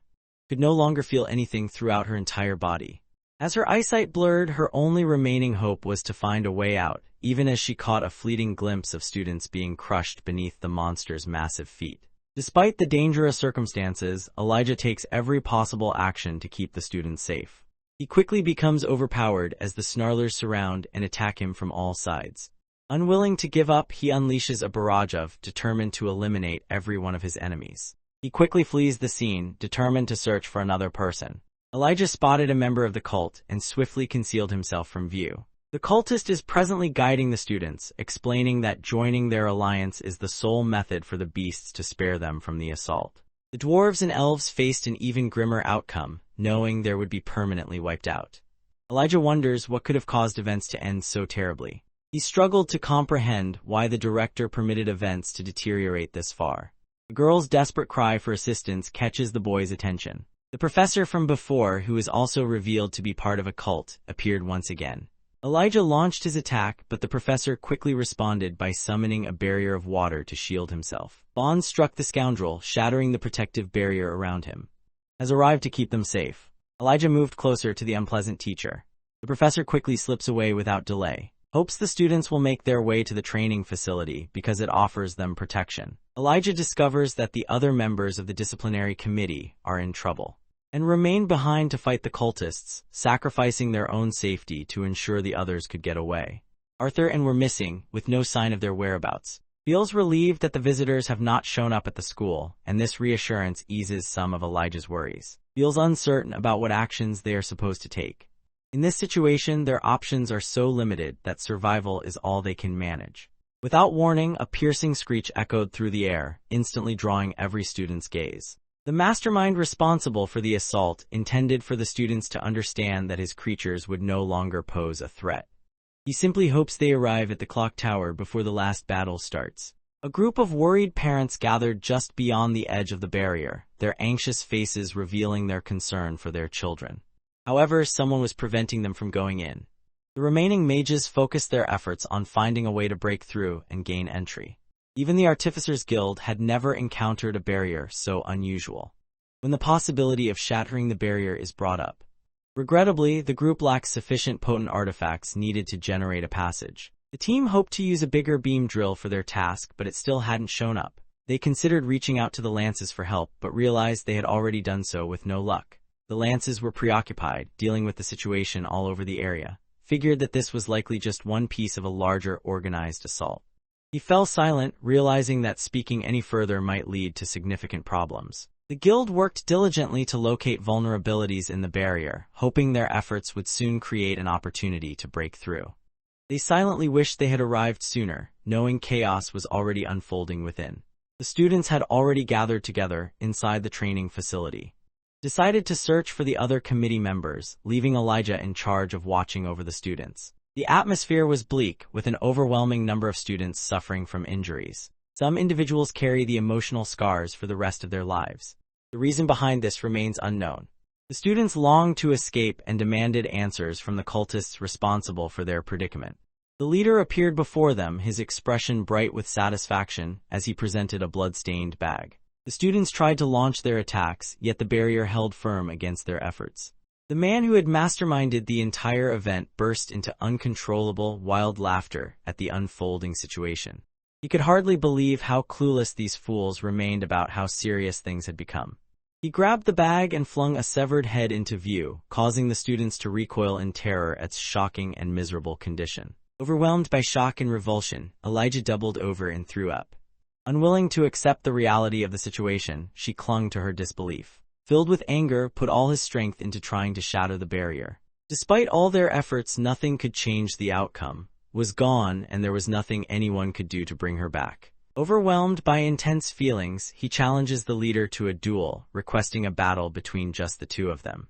The leader let out a booming laugh while pulling off his mask, revealing his identity as the Formidable. Prepared to attack, but the deranged man swiftly grabbed his hand to stop him. He is pulled within the confines of the barrier. Using his gravity magic, retrieves his foot and becomes uncontrollably furious, determined to take this man's life. Stands ready, anticipating the moment when his opponent will make a move. Unleashed his initial strike, causing the earth to tremble and sparking hope among the students who had faith in his abilities. In the end, however, he suffered the most severe injuries. Pressed his foot down on his head, doubting whether his words held any real substance. Unleashed a powerful incineration spell, scorching his body until it was charred completely black. Faced the students with a wide grin, confidently revealing that remained unharmed and full of life. He then extended an unsettling invitation, suggesting that any one of them could be chosen as the next target in this unfolding event. The remaining prisoners come into view, among them a wounded Fae. Elijah's gaze falls in horror upon the scene before him. The limp form of the council president was being pulled along, completely unconscious. Flames engulfed the academy as chaos unfolded, with signs of death and destruction everywhere. Body showed clear signs of severe burns. Struggled to restrain, using every bit of strength she had. She recognized how aggravating the circumstances were, yet she prevented him from entering. Seethed with anger while hesitated, unwilling to take the chance of losing him as well. Despite the danger, finds it impossible to stand by and let his friends perish. In an attempt to assert dominance over the situation, lifts her hand toward her brother. He was reminded of the urgent need to come up with a plan to keep the students safe. However, if he lets go of his emotions and sense of self, it will mean the end for everyone. Comes to a realization and stays by his side, offering him comfort in that moment. Professor Glory, along with the rest of the group, observed as remained trapped in captivity. As pulled his body along. Elijah feels confused by her presence, realizing that this is the last thing he wanted to happen. With the crowd's focus firmly captured, chose to introduce himself once more, this time making it clear that he was a savior sent from a distant place to rescue them. The location proved unbearably harsh for anyone lacking strength. Those facing him were recognized as the continent's most elite individuals. In his homeland, people like these were considered worthless and insignificant. He repeatedly emphasized that idea to them, choosing to train only a select few with the intention that, in time, when his master ascends to lead the entire continent, he, too, will earn a position of honor within the kingdom. Believed everyone ought to be marching around joyfully, thrilled by the power they might soon possess. He summoned, claiming him as a member of his group. He asserts to the group that his power now surpasses not only the elf princess, but also the committee members. Elijah's expression twisted with rage as he looked at the traitor before him, realizing he had been deceived yet again. Noticed the fury burning in Elijah's eyes as he stared at their betrayer. He chooses to push things even further. He moved his distorted face closer too. Elijah's body becomes flooded with an astonishing surge of power. He is consumed by one overwhelming feeling, a fierce urge to take a life. The boy remained confused by the changes overtaking him, watching in bewilderment as metal spikes shot out and a purple cloak formed around his body. Despite the overwhelming fear coursing through him, Elijah's body moves instinctively, acting without his conscious control. Moving swiftly beyond the obstacle, the creatures were being destroyed as they were impaled on sharp metal spikes. In this form, he appeared ominous and unforgiving, displaying a cold-hearted nature that unsettled him and caused him to doubt who he truly was. The attempt to block his path fully grasped how serious things have become.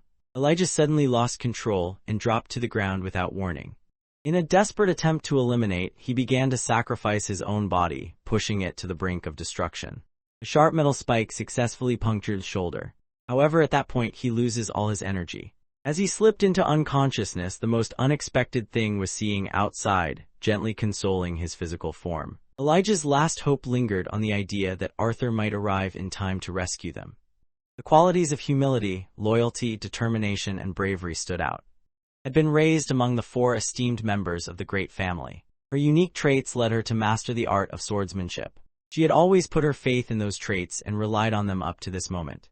It was only then that she came to understand just how little she truly knew. Despite her efforts, the nature of the magic that shattered the barrier remained a mystery to her. Realized that this moment was their sole opportunity to make a move. Despite her determination, fear overwhelmed her body, leaving her completely paralyzed and unable to move at all.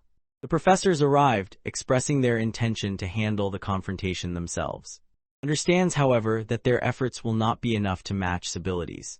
They seemed ready to face their own end without fear. His committee waits for her instructions, uncertain about whether they ought to back the professors. Despite everything, she found herself teetering on the edge of madness, silently questioning why the burden of such a difficult command had fallen onto her shoulders. They stood ready to obey her orders, yet beneath the surface, wished that the professors would take on the battle themselves, hoping to spare others from risking their lives.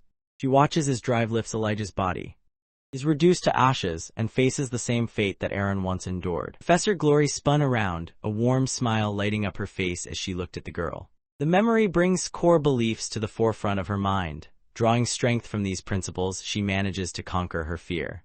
He commands his forces to defend city. Meanwhile, approaches and informs him that he must return due to an unexpected shift in their strategy. He started to leave, clearly anticipating that would do the same.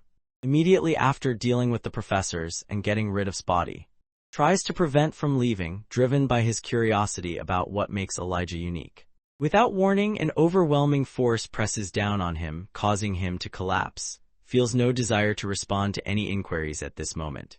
He casually enters the portal, filled with anticipation for the impressive results his servant will deliver. The professors made every effort to prevent the man from getting away. Suddenly intervened, cutting off their assault as he released a wave of intense, searing flames toward his opponents. The professor called forth a monstrous creature that began consuming every summoned being had brought forth. Professor Glory confronted, skillfully wielding her twin blades as she challenged him in a fierce close-quarters battle. Unexpectedly, a creature lunged at her from behind, catching her completely off guard. Fortunately, Glory defeated the creature and, filled with determination, continued her pursuit of. The cult members put all their effort into helping, making it difficult for Glory to gain the upper hand. The disciplinary committee offers her support, choosing to help through their unique methods. Glory wondered aloud why they had ended up in such a perilous battlefield. Defeats the monsters with determination, reminding everyone that the fight belongs to them all. They were simply following the lessons they had learned. Glory shifted her attention, redirecting her energy toward achieving her objective. At that moment, happened to notice the traitor casually strolling away as though he had done nothing wrong. The red-haired individual bursts with fury and directs their wrath toward him. She darts through the chaos and launches herself straight at. Despite her efforts, metal strings surrounded her on all sides, leaving no path for escape. She attempts to uncover the motive behind his betrayal, but he remains unresponsive. He focused solely on finding a way out. Felt uneasy about the situation. Confusion filled her mind as she watched her friends approach her, even though it was the one they should have focused on. A devastating series of events unfolds next. His body hung motionless, pierced by a sharp spike that struck her when she least expected it. The situation appeared grim for the heroes, but then the battlefield fell silent as a legendary dragon unleashed a mighty roar, commanding everyone's attention. Stood frozen in disbelief, his expression a stark contrast to the joy radiating from and the rest of the group. Into the heart of the battle strode Arthur, his eyes blazing with intense determination, accompanied by his dragon, now revealed in her magnificent true form. The crowd gazed at the horned beast, struck by the intense and wild look in its eyes, a fierceness unmatched by anything they had ever known. Yet it was not the mighty dragon that impressed them most. Beneath the surface, the true embodiment of terror revealed itself in the form of a child. With every stride, he radiated an otherworldly assurance. As seconds passed, fury visibly swelled within him, threatening to burst forth. Wished she had noticed the defeated expression that clouded face when the fight was finally over. All the teachers stood wounded, while began to speak at length. He possessed an endless reserve of magical energy, and a physique that set him apart from everyone else. With the aid of his potion, he managed to surpass the mortal world, leaving the elites feeling insignificant in his presence. Without warning, an unfamiliar sense of unease washes over him, leaving him puzzled. The deranged sorcerer considers whether Arthur's companion might be the key to winning this battle, a battle so difficult that even the professors had failed to defeat him. Arthur simply continues on his way, moving past the other person without stopping. In an instant, she dismissed him completely, acting as though he wasn't even there. He walked over to where Lay, preparing to lift her gently. The remaining cultists stood frozen in disbelief, paralyzed by fear as they faced an actual dragon. Struggled to understand how anyone could overlook him so completely.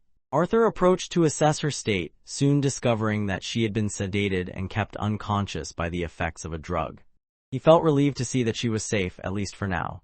Decided to taunt him by mentioning that had been desperately pleading for his assistance, tears streaming down her face. Found himself unable to resist, even though their leader had strictly forbidden him from touching her. He was driven by a desire to torment Arthur after finishing off both him and the princess. Infuriated by his harsh language, let out a furious roar. Yet, despite the bold statements he had just made, the boy pays no attention to him and acts as if he isn't there. Decided he would not hold back any longer and unleashed a surge of fire. He continued to utter inappropriate words, unaware of the consequences that would soon unfold. A crushing heaviness settles over him as if a wild, frenzied demon is trapped within, desperately trying to tear its way out. Could not understand the strange reactions of his own body, nor could he explain why this mysterious presence seemed far more daunting than any professor from the most prestigious academy. Arthur's attention lingered on his brother more than anyone else. Finally, a single word slipped from Arthur's lips. He contacted and reminded him that he had dismissed him as nothing more than an insignificant insect long ago, someone not even deserving of notice. Arthur remained vigilant, ready to crush the pest at the first sign of aggression. Freezes in fear as the warning sends a chill down his spine. He notices several dark, ghostly arms stretching out above him. Found himself unable to move, trapped where he stood. Despite the circumstances, he could not bring himself to accept what was happening. He had always believed his abilities surpassed Arthur's, but now he was the one who felt afraid. He struggled to grasp how many people Arthur must have killed to develop such an intense craving for blood. Desperate, he decided to make one last attempt. Unleashed Hell's Rain, demonstrating the immense power of one of his most devastating attacks. The figure pointed the weapon directly at Arthur, causing to watch with growing worry. The young man, no longer interested in games, immediately calls forth his inner beast.